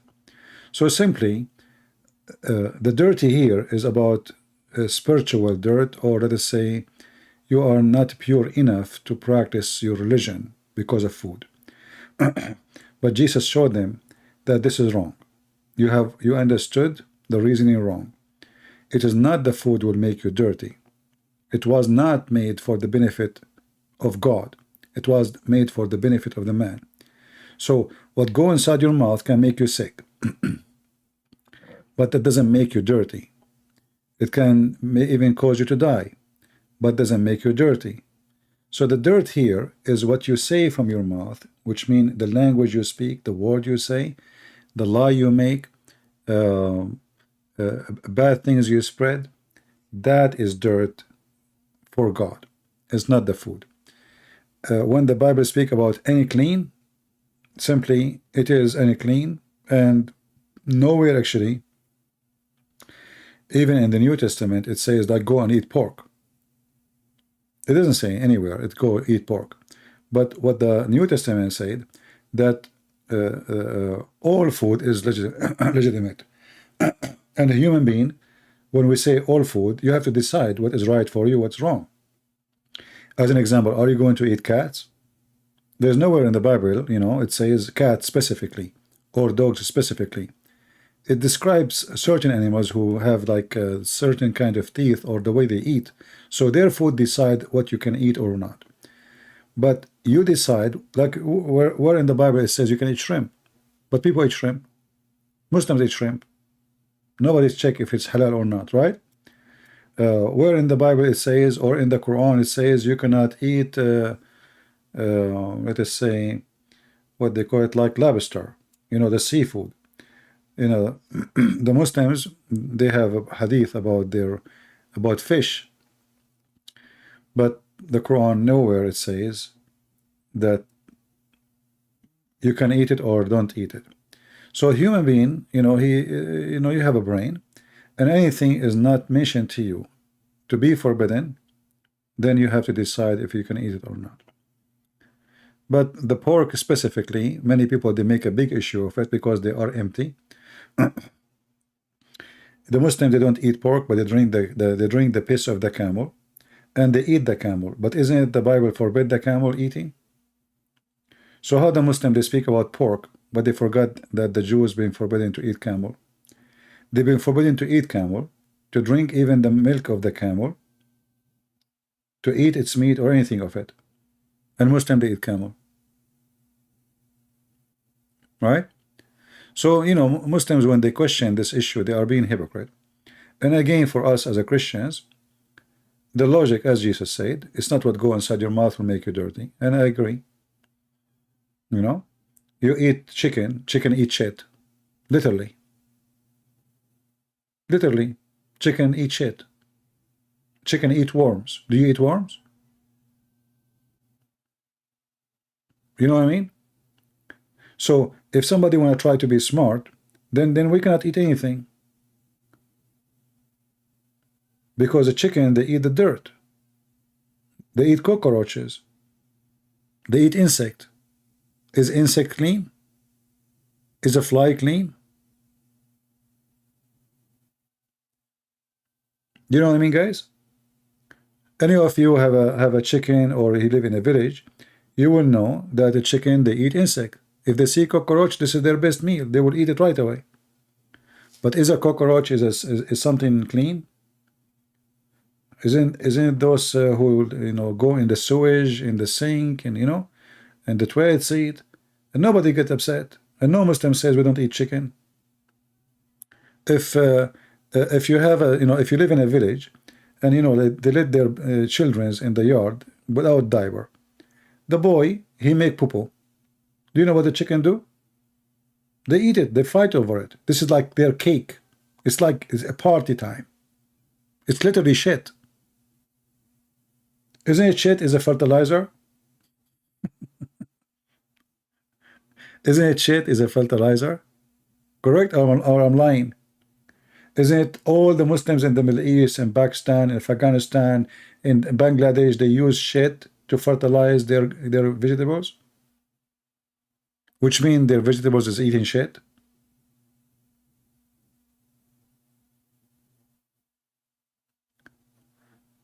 CP does not understand.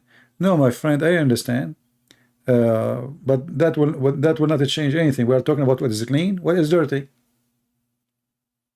We are talking about what is clean and what is dirty. So when God, he forbid things, he forbid it for the benefit of the man, for his health. It's not because when God, he says it's not clean, it's not clean for you. Otherwise, there's nothing that's not clean for God. I mean, he is the one who made them.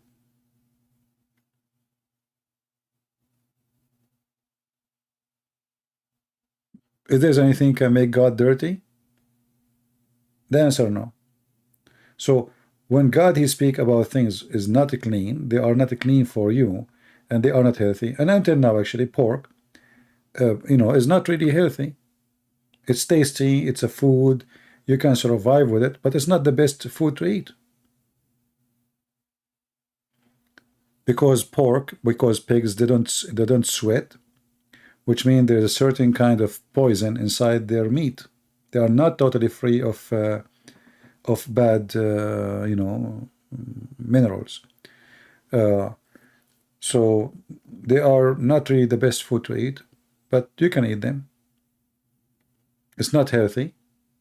But there's many food you eat is not healthy too.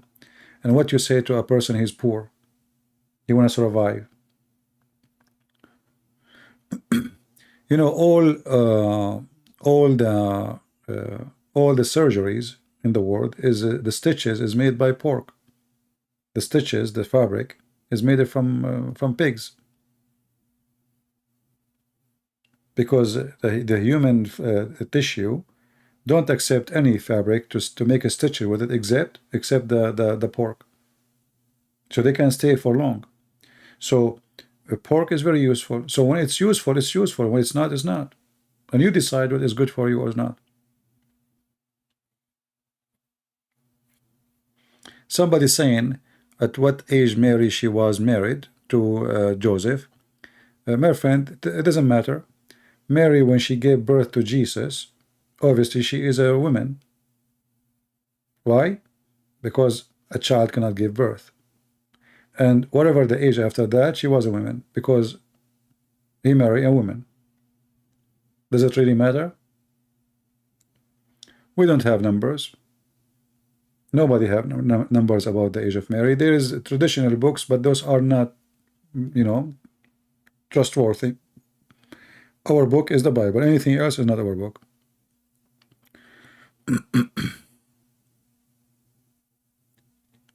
Frozen brain corrupts is God.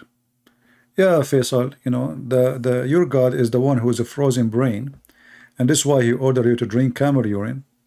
And the frozen brain of your prophet made him think that the Jews are lizard and rats. Why? Because they don't drink she milk, the camel milk. You see the frozen brain? This is how stupid your prophet. And here you see actually how conservative the Jews. Muhammad, he confirmed with his stupidity that even rats are more conservative than Muslims. Muhammad, he claimed, I don't know, the website is not working to show you the hadith. Muhammad, he claimed that he was observing the rats, and he noticed that rats don't drink the she camel milk. It says there's no connection. I don't know why the website is crushed. We will try again later. Okay. Yeah. So Muhammad, he noticed that rats don't eat and drink anything from the camel. And because of that, Muhammad, he come to a conclusion that they are Jews, or they are cursed by Allah. And this is telling you how stupid Muhammad is, but at the same time, this is telling you that Muhammad, he learned how conservative the Jews are. They don't eat camel. Muhammad, he eat camel. So how the Muslim, they say, why you Christians, you don't obey God? He forbid you not to eat pork. Where they get that from? From the Old Testament, right? But this is not an order for us. It was for the Jews. So why the Muslim don't follow God order for the Jews, and they eat camel and they drink the camel milk? Look at this hadith. I found it. This is the smart frozen brain Muhammad. Are you there, Faisal? Read and laugh. The Prophet says a group of Israeli were lost. Nobody knows what they did.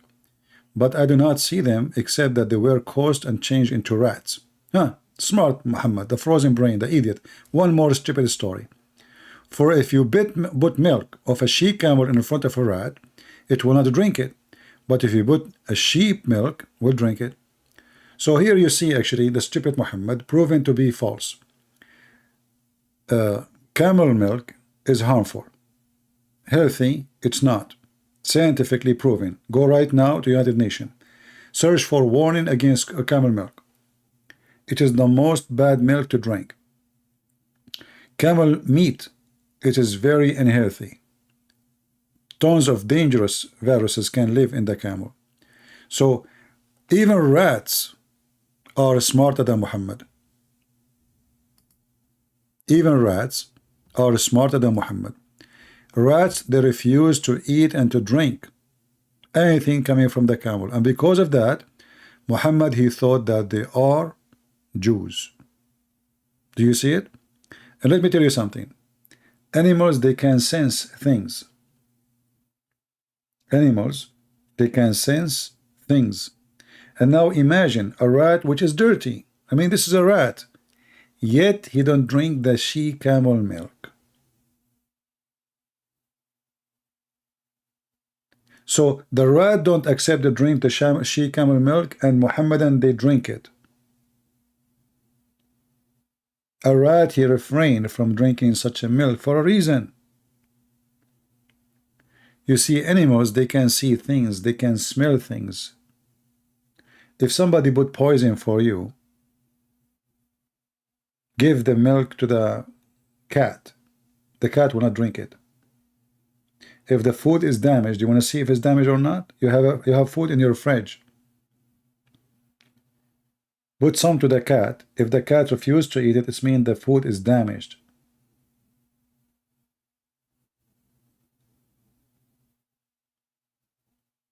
And here we see the stupidity of this man. Suddenly he decided that those Jews are rats, cursed by God, and he made them rats. Why? How he proved that? They don't drink she camel milk. This is how stupid this. So if the Muslim, they want to say, well, how come the Old Testament say this and you don't do that? Well, don't you Muslim, you say that Moses was sent to the Jews? Are we the Jews? Here you see the double standard and the stupidity. And look what the Quran says, that even Israel, Allah did not give him anything to forbid to himself. He forbid things to himself by himself.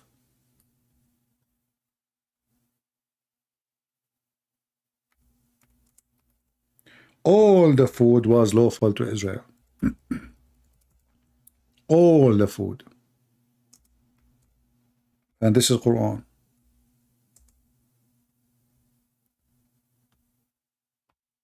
Chapter 3, verse number 93. All food was lawful to Israel. And look, the Muslim here, they add things. I mean, what Muhammad? What the heck is that? I mean, the Muslim translation is the biggest scam ever. What Muhammad here? What Muhammad have to do with this verse? What a scam. All food was lawful to the children of Israel. Do you see it? Except what Israel made unlawful to himself.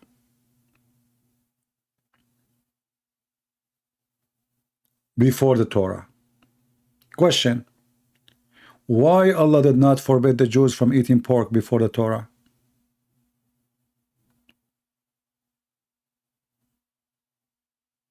Do you see what I'm talking about? If the pigs are bad, and the Jews at that time, they were Muslims. Israel, according to Muhammad, is a Muslim. This is Isaac, this is Jacob. So why Allah did not forbid Jacob and the people not to eat pork? The verse is so clear. All food was lawful.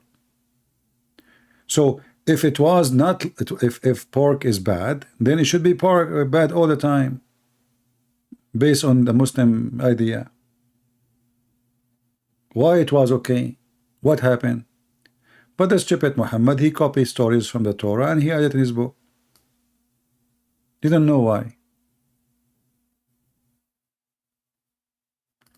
You see, when in the time of Moses, all of us, we knew that Moses, he did lead a nation from territory to a territory.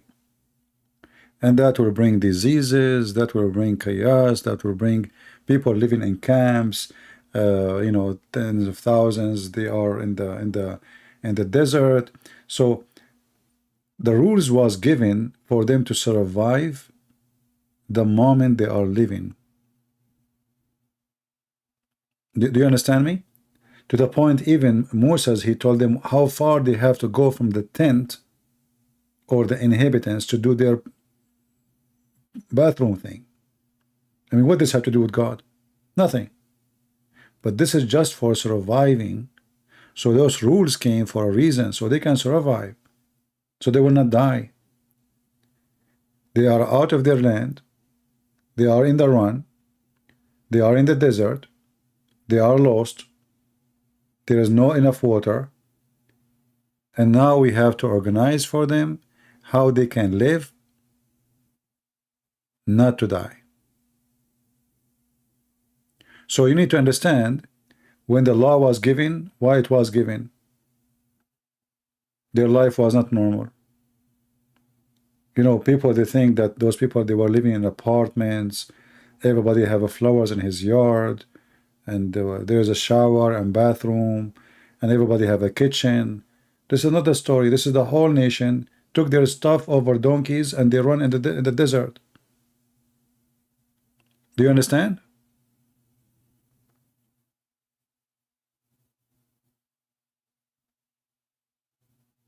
So when God, he gave commands, every command he gave it for a reason, including the Sabbath.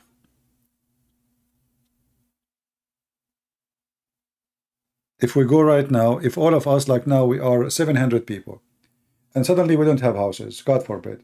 And now we are living in a mountain area. There's one leader have to lead, and he have to organize. Otherwise, it's going to be messed up. There's men, there's women, there's children. We have to put rules. Otherwise, the strong will eat the weak. Otherwise, there's a person who like to be nude.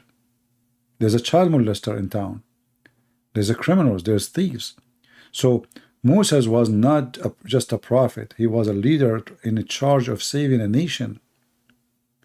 And the command he was given, or he gave, because there's some command he gave as a leader, and there's command he received. Either one of them, it was for the sake of surviving, for their life was not normal. The stage they are in is not normal. And then by time, you know, the Jews, they keep following the command of Moses, but not always.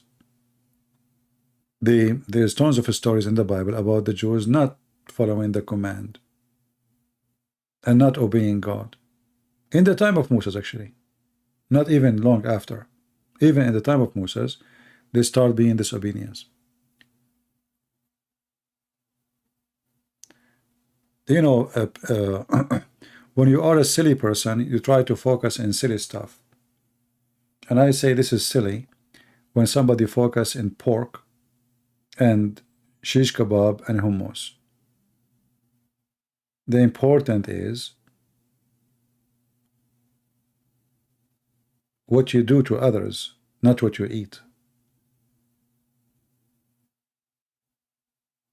Your eat will not involve your salvation. Have you ever heard of somebody, when I say to you, if you eat pork, you don't go to heaven? If you eat hummus, you don't go to heaven? That is the most silly, stupid thing, right? So it's not food which will save you or will not save you. It's not gold, it's not silver, it's not material. It is a spiritual, it's your heart, it's your mind, it's your faith. So the one who they are empty, they focus in empty stuff, like the Jews in the time of Jesus. Their mouth is dirty, they are hypocrite, they take interest, they abuse the poor, they praise the rich, they go after women, she committed adultery, but there's no man, because he obviously is rich, he's one of them. So they go after the poor woman to stone her. So they are hypocrite in everything, but they are very clean. They wash their hands, they dress nice, they eat kosher food. So you will notice that the Jews at that time, they are very close to the Muslims now. They have too much into appearance of being good, but the Lord, he says, from their fruits you shall know them. Do you understand? Not from their food. What decide who you are, if you are a person who belongs to Christ or not, it is your fruits, not your food. And anyone have little brain, you do not need to be genius, you agree with this. Who care for the food? Food is just about your health. So you can give advice to somebody who says, don't eat pork. It's not healthy. Me, myself, I eat pork because beef is so expensive. I mean, how many times a month I can buy beef or lamb, you know? It's really expensive. Pork is the cheapest, and now even pork is expensive. So if about health, I wish I can eat the best food in the world, to have healthy food, but not always you can afford it. There's a million kind of fruits, you cannot afford to buy it always. You go, you know, imagine you go to the Philippines and you say to people, don't eat pork, you have to eat beef. Those people, they are very poor. Pork, pigs is very easy to grow, and they have a lot of vegetation. So they are not worried about the pigs, they will eat dead bodies. And Philippines, they have grass, they have vegetation all over. You know, it's very humid country, a lot of rain, same as Indonesia. And you know, pigs, they can reproduce so fast, not like sheep, very fast, and they grow so fast. So, but are they the best healthy food? No. But who said that not other food they are not healthy too? I mean, there is risk in everything. Every animal have risk in it. Even you know, vegetables have risk on them. Every day we hear about a new disease, illness, you know. They call back for their cabbages, you know, they found a virus in the carrot, they found something in the wheat, they find, I mean, everything.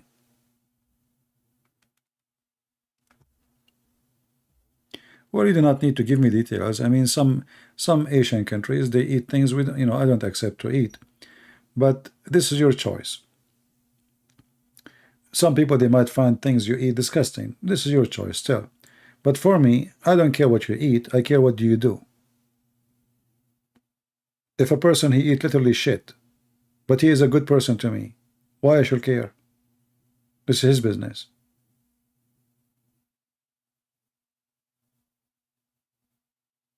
Right? What is my business? In Thailand, there's people, they eat cockroaches. They eat bugs. Bugs, they eat it. They barbecue it, they eat it. But they are nice people. They never harm me. They never did anything wrong to me. When I saw it, it was disgusting. For me, it's disgusting. But they are nice people. And if I go to the Middle East, Muslims do not eat those things. But I don't trust any of them. You cannot let a woman walk around in the street. She will be kidnapped, she will be molested, she will be raped. You go in Thailand, those are not believers, and they are pagans, and they are Buddhist. Yet a woman, she walk alone, nobody do anything to her. So which one is better?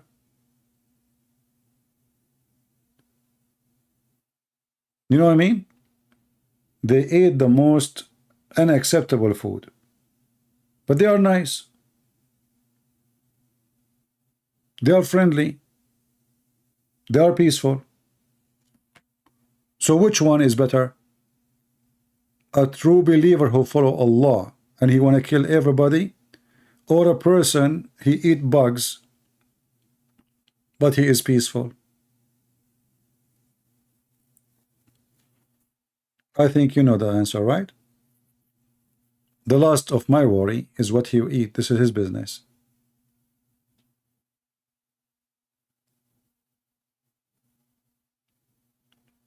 And you know, in the time of surviving, people eat everything, and people, they are being hypocrite when they see about food.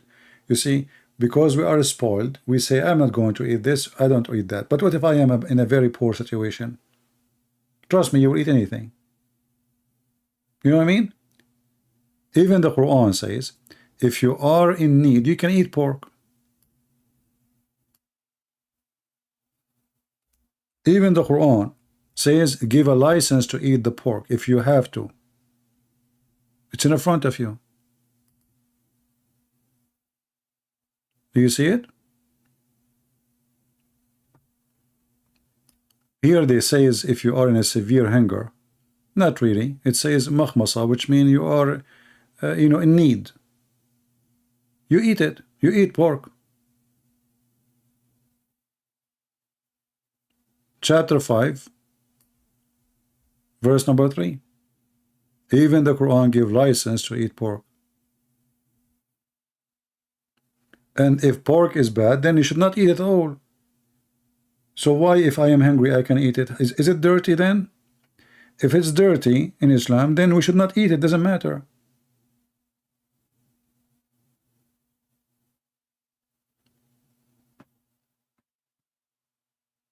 Why we want to eat something dirty when we are hungry? It doesn't make sense.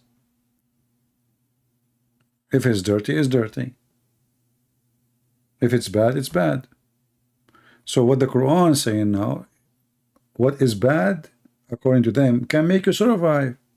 So how something can make me survive and live is bad.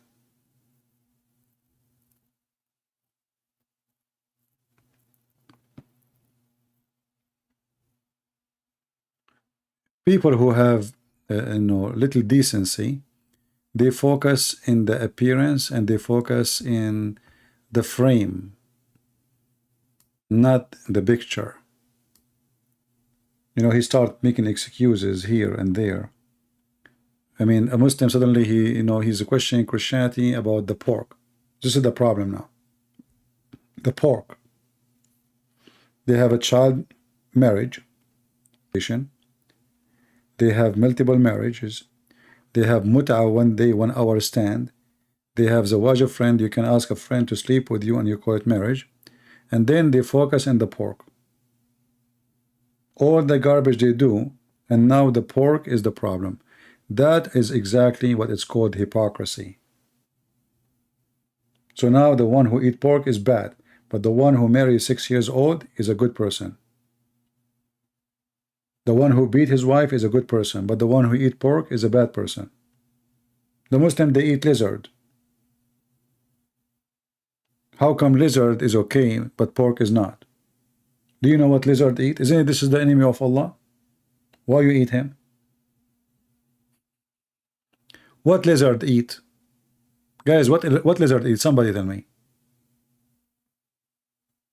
Lizard eat insect. So why the Muslim eat him?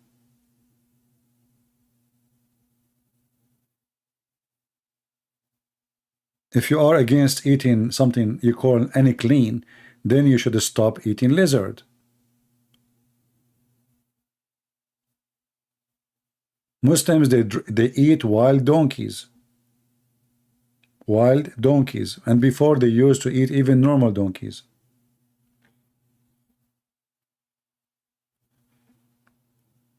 Yeah, so how you eat lizard? You tell me. Muslim, they drank the blood of Muhammad. Is the blood of a human being lawful? Muslim, they drink the urine of Muhammad. Is urine of a human being lawful? You know what I mean? When do you see the madness of this religion? A woman, she drank the piss of Muhammad. Muhammad, he said to her, no fire will touch your stomach again. So she will go to heaven just because she drank his piss.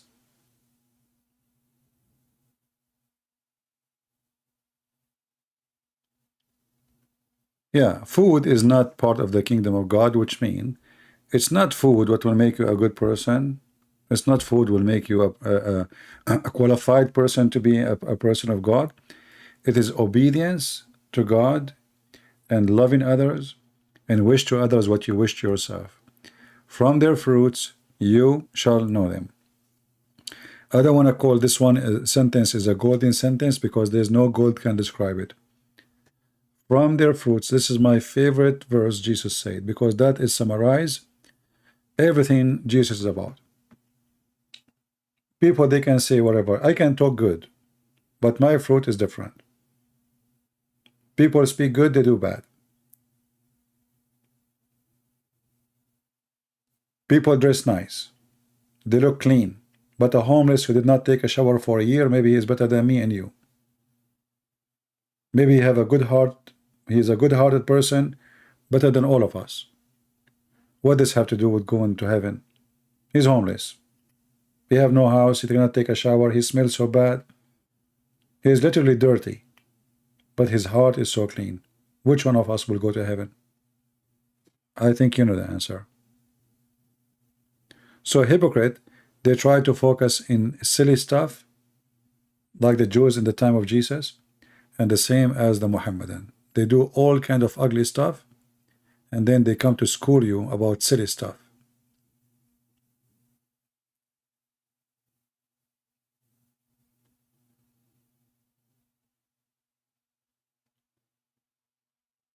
I mean, look, you see, the Muslim, they speak about it's not a clean, right? Look how Muhammad take a shower, even if like I'm going to stay a little bit longer now. The one who speak about dirty and clean. How their prophet, he take a shower. How he wash his body. Do you know how? Where? He jump in a water, have dead dogs and women blood from period. Somebody said this live stream is recording. Well, we record it anyway. Recording, that's silly. Okay. So do you see where Muhammad, he take a shower. So now a Muhammadan, he will say to us, oh, pork, and look where Muhammad he jumped. He jumped in little tiny body of water in the size of a jacuzzi, have garbage in it, dead dogs, flesh of meats, not just dead dogs, they became flesh, and stinking garbage. And then the Muslim want to school you about pork. Is he trying to tell us that pork is not clean? Yet his prophet, he takes shower with dead dogs and women blood from period and stinky garbage, and this is the Muslim translation? Do you see the stupidity? So if the purpose is to be clean, look who is talking. The man who his body is full of lice. Are you getting my point? So when those Muhammadan, they speak about pork, ask him, what is the pork will do exactly? Is it unclean? He will say, yes, it's unclean.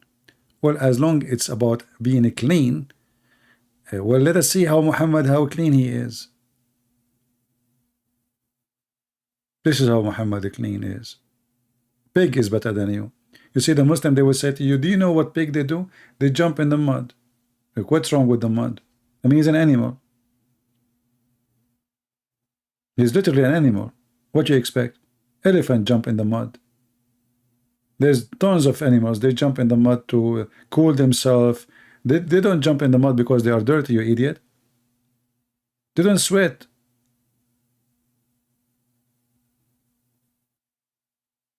Elephant, they jump in the water, in the mud. You know, there's many animals. But not because they are dirty, but this is how their system is. They need to cool themselves down, or they cover themselves with mud so bugs will not bite them. Not because they are dirty. For you, it looks like they are dirty. For them, this is the way to live. You see, when God, he created animals, and you know, he said to us in the Old Testament, those animals are not clean. This is not clean about their skin is not clean, they are not taking shower. They are clean, they are not clean, it's not healthy for you. Due to the lifestyle they have, the way what they eat. But if we can control what they eat, then there is no problem.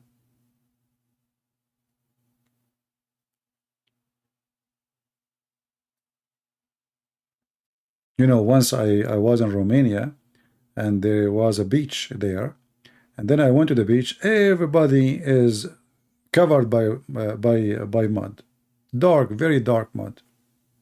Hey, look, I said, what is that? And this mud stink, very bad smell. So this mud have what they call it, the material, the mineral. I forgot the word. I mean, but it smells bad, but it's very healthy, supposedly. This is what they say. Everybody in the beach is painted with the mud, and this mud, it turned to be, you have to pay for it. It's expensive.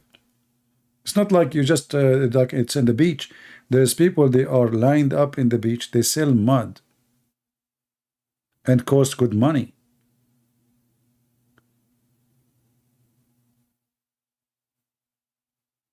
Sulfur, yeah, sulfur, whatever it is. Anyway, so are they now dirty? If they take a shower, they are fine.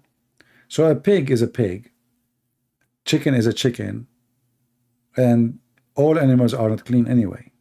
If there's any animal is clean, since when? Even a human being is not clean. We sweat. You take a shower after 5 minutes. You know, if you live in a hot area, you sweat again. Clean is something like, you know, let's say it's not really, I mean, the word clean is not really perfect to describe anything, because none of us is clean. Every second inside you there's poop. Inside you, there's inside you. If you take your stomach out and you open it for 5 minutes, the smell in the house will be disgusting for the coming week. This is the truth. So even when you take a shower, you are still not clean.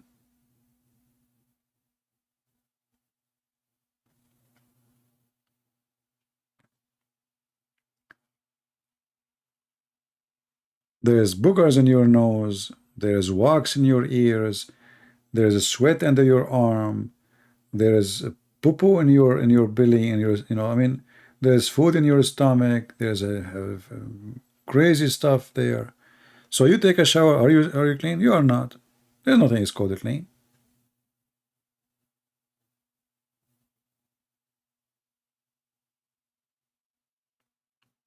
Any idea when Rockstar will release? Who is Rockstar? Are you asking me to ban you? A boy?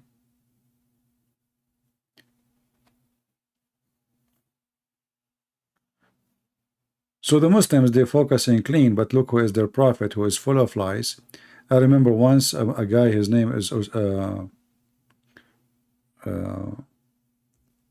Abdullah, what is his name? I forgot his name. I think Osama Abdullah, something like this. Yeah, he came, Christian Prince, you Christians, you don't do ablution, you have lice. I said, well, so lice is bad? He said, sure. Why anyone will have lice if if he's not dirty? So I said, okay, so are you sure? He said, yeah. So and then I showed him that he's a prophet is full of lies. And then he made a video.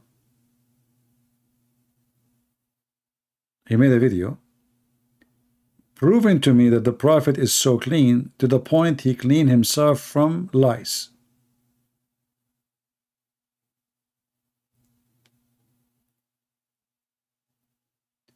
He's asking when a video game is released. What does this have to do with me? Video game. Somebody told you I'm a gamer? Silly people. Osama Abdullah, yeah. So he made a video, and he like the video is made by 5 Muslims to refute me, refuting the lies of a Christian prince. The prophet was so clean, and even he cleaned himself from lice. Do you see how clean he is? He's so clean, and even, I'm just quoting him, and even he cleaned himself from lice.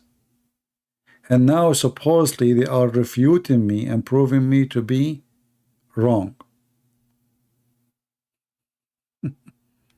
But you just admitted that he is full of lies. And he is the same person who said to me, people who have lies are dirty. Otherwise, why they have lies? Right? But it's not because if they eat pork or not, they will go to heaven. It's not eating pork will make you go to heaven or not to go to heaven. Food is not a reason to be bad. You see, when the Bible speaks about the apple, Adam, he ate an apple. Are we allowed to eat apples? Yes, correct. But apple is dirty? No. Is it a pork? No. So when God, he put Adam in the garden, he said to him, you eat from everything. Do we agree? You did not mention anything about pork. Anything, eat from everything you want. Don't eat from that tree. So the tree is an apple tree, supposedly. But is it really the apple the problem, or disobeying God is the problem? Was the apple dirty?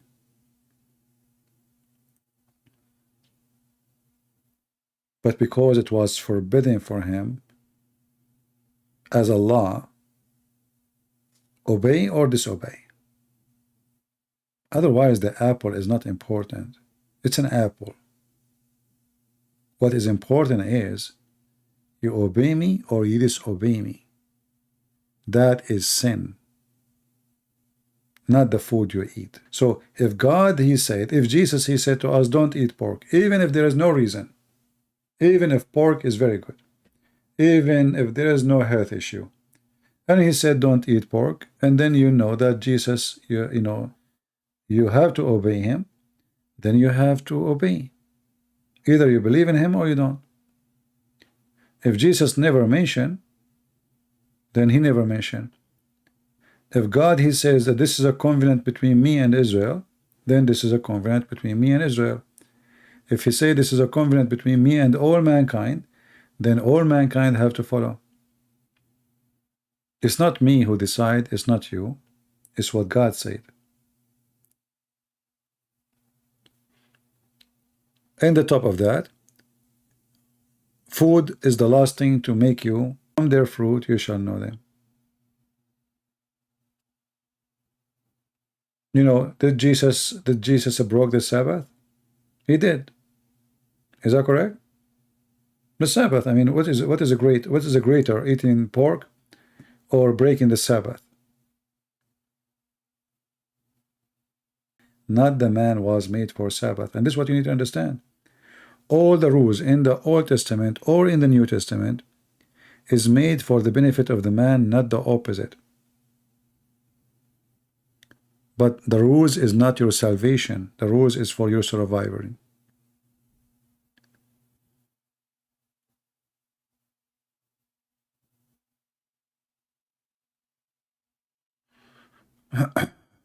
All right, Croatia. But again, you know, if you want to be the same as the Pharisees, the Jews, they focus on silly stuff, you know, not like, you know, when the Jews, they come to Jesus and they said to him, should we pay tax to Caesar? You know, and they said to themselves, if he agree, the people will hate him because Caesar is the occupation. They are occupied by the Roman, they hate it. And if he say no, the Roman will arrest him. But look how Jesus, he said to them. And here you see how the intelligence of the High Supreme is amazing. He said, show me do you have a coins? So look at this hypocrite. They are asking if they should pay tax to Caesar, but they are carrying a currency of Caesar. So how you don't want the occupation money and you don't want to deal with the government, yet you accept this government money? It's like Taliban carrying dollars, and they do. They curse the American, they takbir, Allahu Akbar, jihad, then all the money they have is in dollars. So shall we pay Caesar or not? So Jesus, he said to them, well, what this picture there? You know, what this coin? What this picture? This is Caesar. He said, okay, give what is Caesar to Caesar. Amazing. I mean, look at those hypocrites. They are questioning if he should say yes or no about paying tax, but they are the one who have the money of Caesar in their pocket.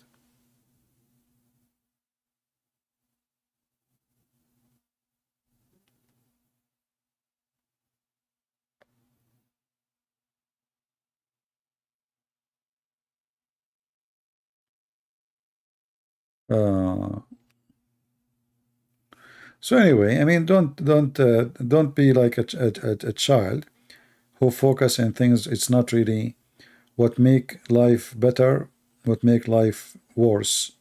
Pork is the last problem we have in this earth, and God did not send his son to save us from pork. That is not a reason.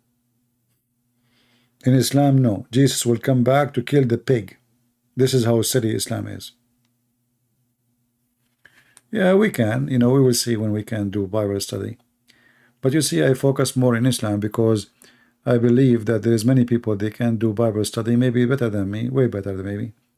You see, Bible study, you need a better fluent language in English because the book is more deep. And, you know, I find myself sometimes limited in the way I want to explain the Bible. But in Islam, it's way easier. I mean, it's a shallow, stupid book. It's a lot easier to, you know, to deal with it.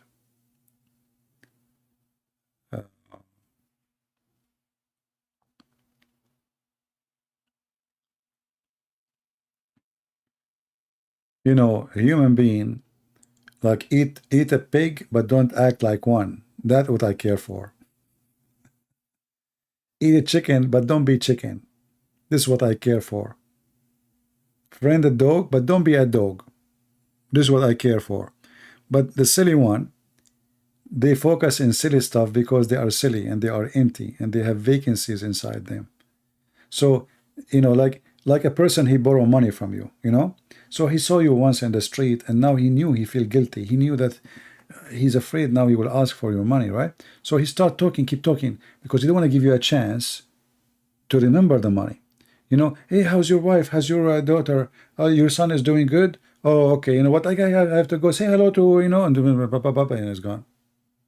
He knew that he don't want you to think straight. He don't want you to question him. So he throw things at you in order not to do it.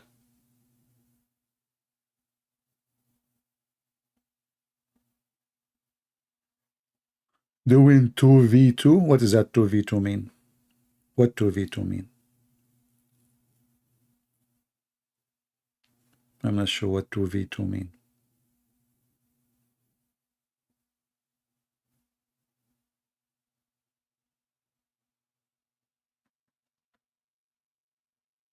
Yeah, we explain what as unclean mean.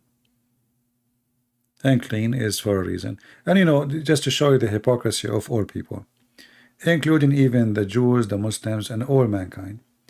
So if you want to go by the book, do you eat shrimp? Do Jewish people in Israel, they eat shrimp? Maybe the Orthodox, they don't. But everybody eats shrimp. Do you eat lobster? They spend a lot of money for it. Do you eat shells? Do you eat crab?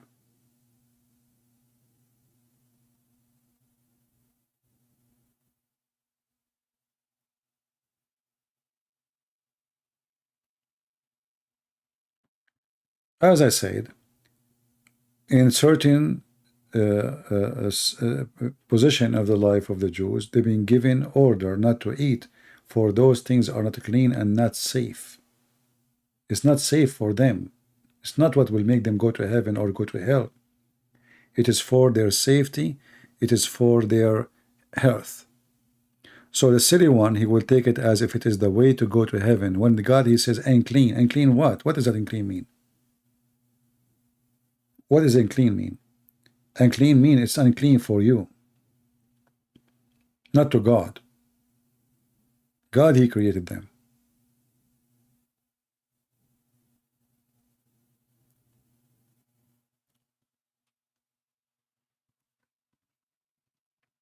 And you know, if you ask, do God knows at that time what is best for those people to survive? They are coming from the desert, running away from the Pharaoh. They lost their way in the desert for many years. People get sick. People, you know, just to change the water, you will have diarrhea. Is that correct? People, they change water. If you go from town to town and you drink different water, you will have diarrhea. You will get sickness just for changing the water. So imagine those people, how their life was going in the desert. So always you need to remember, put that in your mind. Think about who we are talking about and when we are talking about them, and what kind of life, the life they have at that time. All right. Anyway, guys, I think we have enough for today. And feel free to download my video and share it. I will keep it in online for some time. And there's a video we made yesterday. You can find it in Patreon. You can click at the link there and you can download it too. And there is a link, there is a video before we made about what Allah is made of. You can see it. It's back online. All right. Yeah.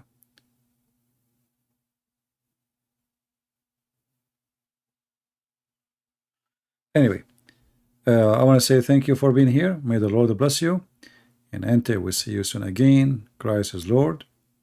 And remember, from their fruits you shall know them. And Islam is a very ugly fruit cult. We don't care what the Muslims eat. I don't care even what the Buddhists eat. I care if they have good fruits or not. And if you ask me which one is better, a Muslim who don't eat pork, or a Buddhist? Which one I trust to live between? Which one I trust to sleep in his house? Which one I can feel secure and safe with them? I say to you, the Buddhist, not the Muslims. Because those Buddhists, they've never been taught that you should hate someone he is not a Buddhist, or kill somebody is not a Buddhist, or lie to somebody is not Buddhist. So even those who they are pagan, the Buddhist, they were more supreme with their pagan cult religion from the evil of Islam. Have you ever heard of a Buddhist he do suicide bombing? Have you? Have you ever heard of a Buddhist kidnapping somebody, cutting his head, screaming Buddhist Akbar? Have you? Buddhist is, we cannot compare them to Muslims following the cult of Muhammad. Millions of people, they go every year to Thailand.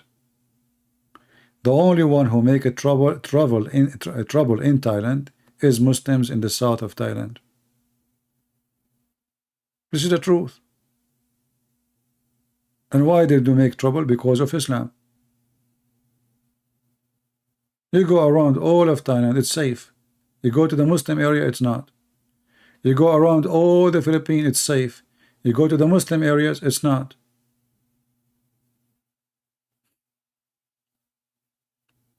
You tell me why. And then they want to tell us Islam is a wonderful religion. Which area you will be kidnapped and nobody will find you after that? Muslim area in Philippines. Muslim kidnap even Muslims. So when the Lord, he says, from their fruit you shall know them, only silly ones, they question your food. The question is, how good are you, not how good is your food. The hypocrite is the one who focuses on your food. Nobody is forcing you to eat their food. Eat whatever you want.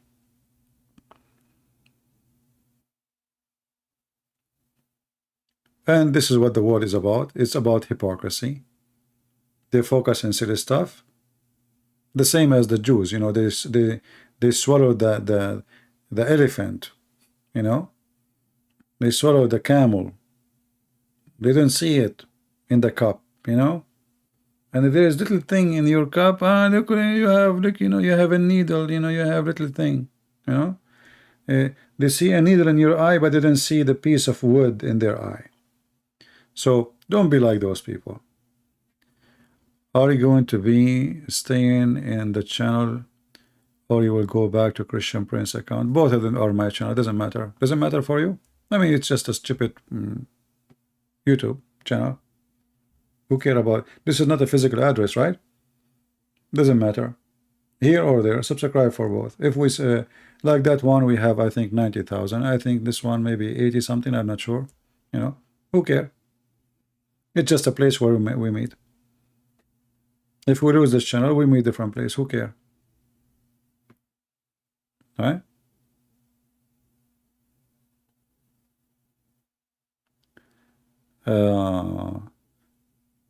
Anyway, I want to say thank you, and until we see you again, I say may the Lord bless you. Download the video, share it. Don't forget to give a like if you like what we do, and we appreciate your support if you like to support. Thank you very much for being here, and may the Lord bless you. Good night, good day. Take care.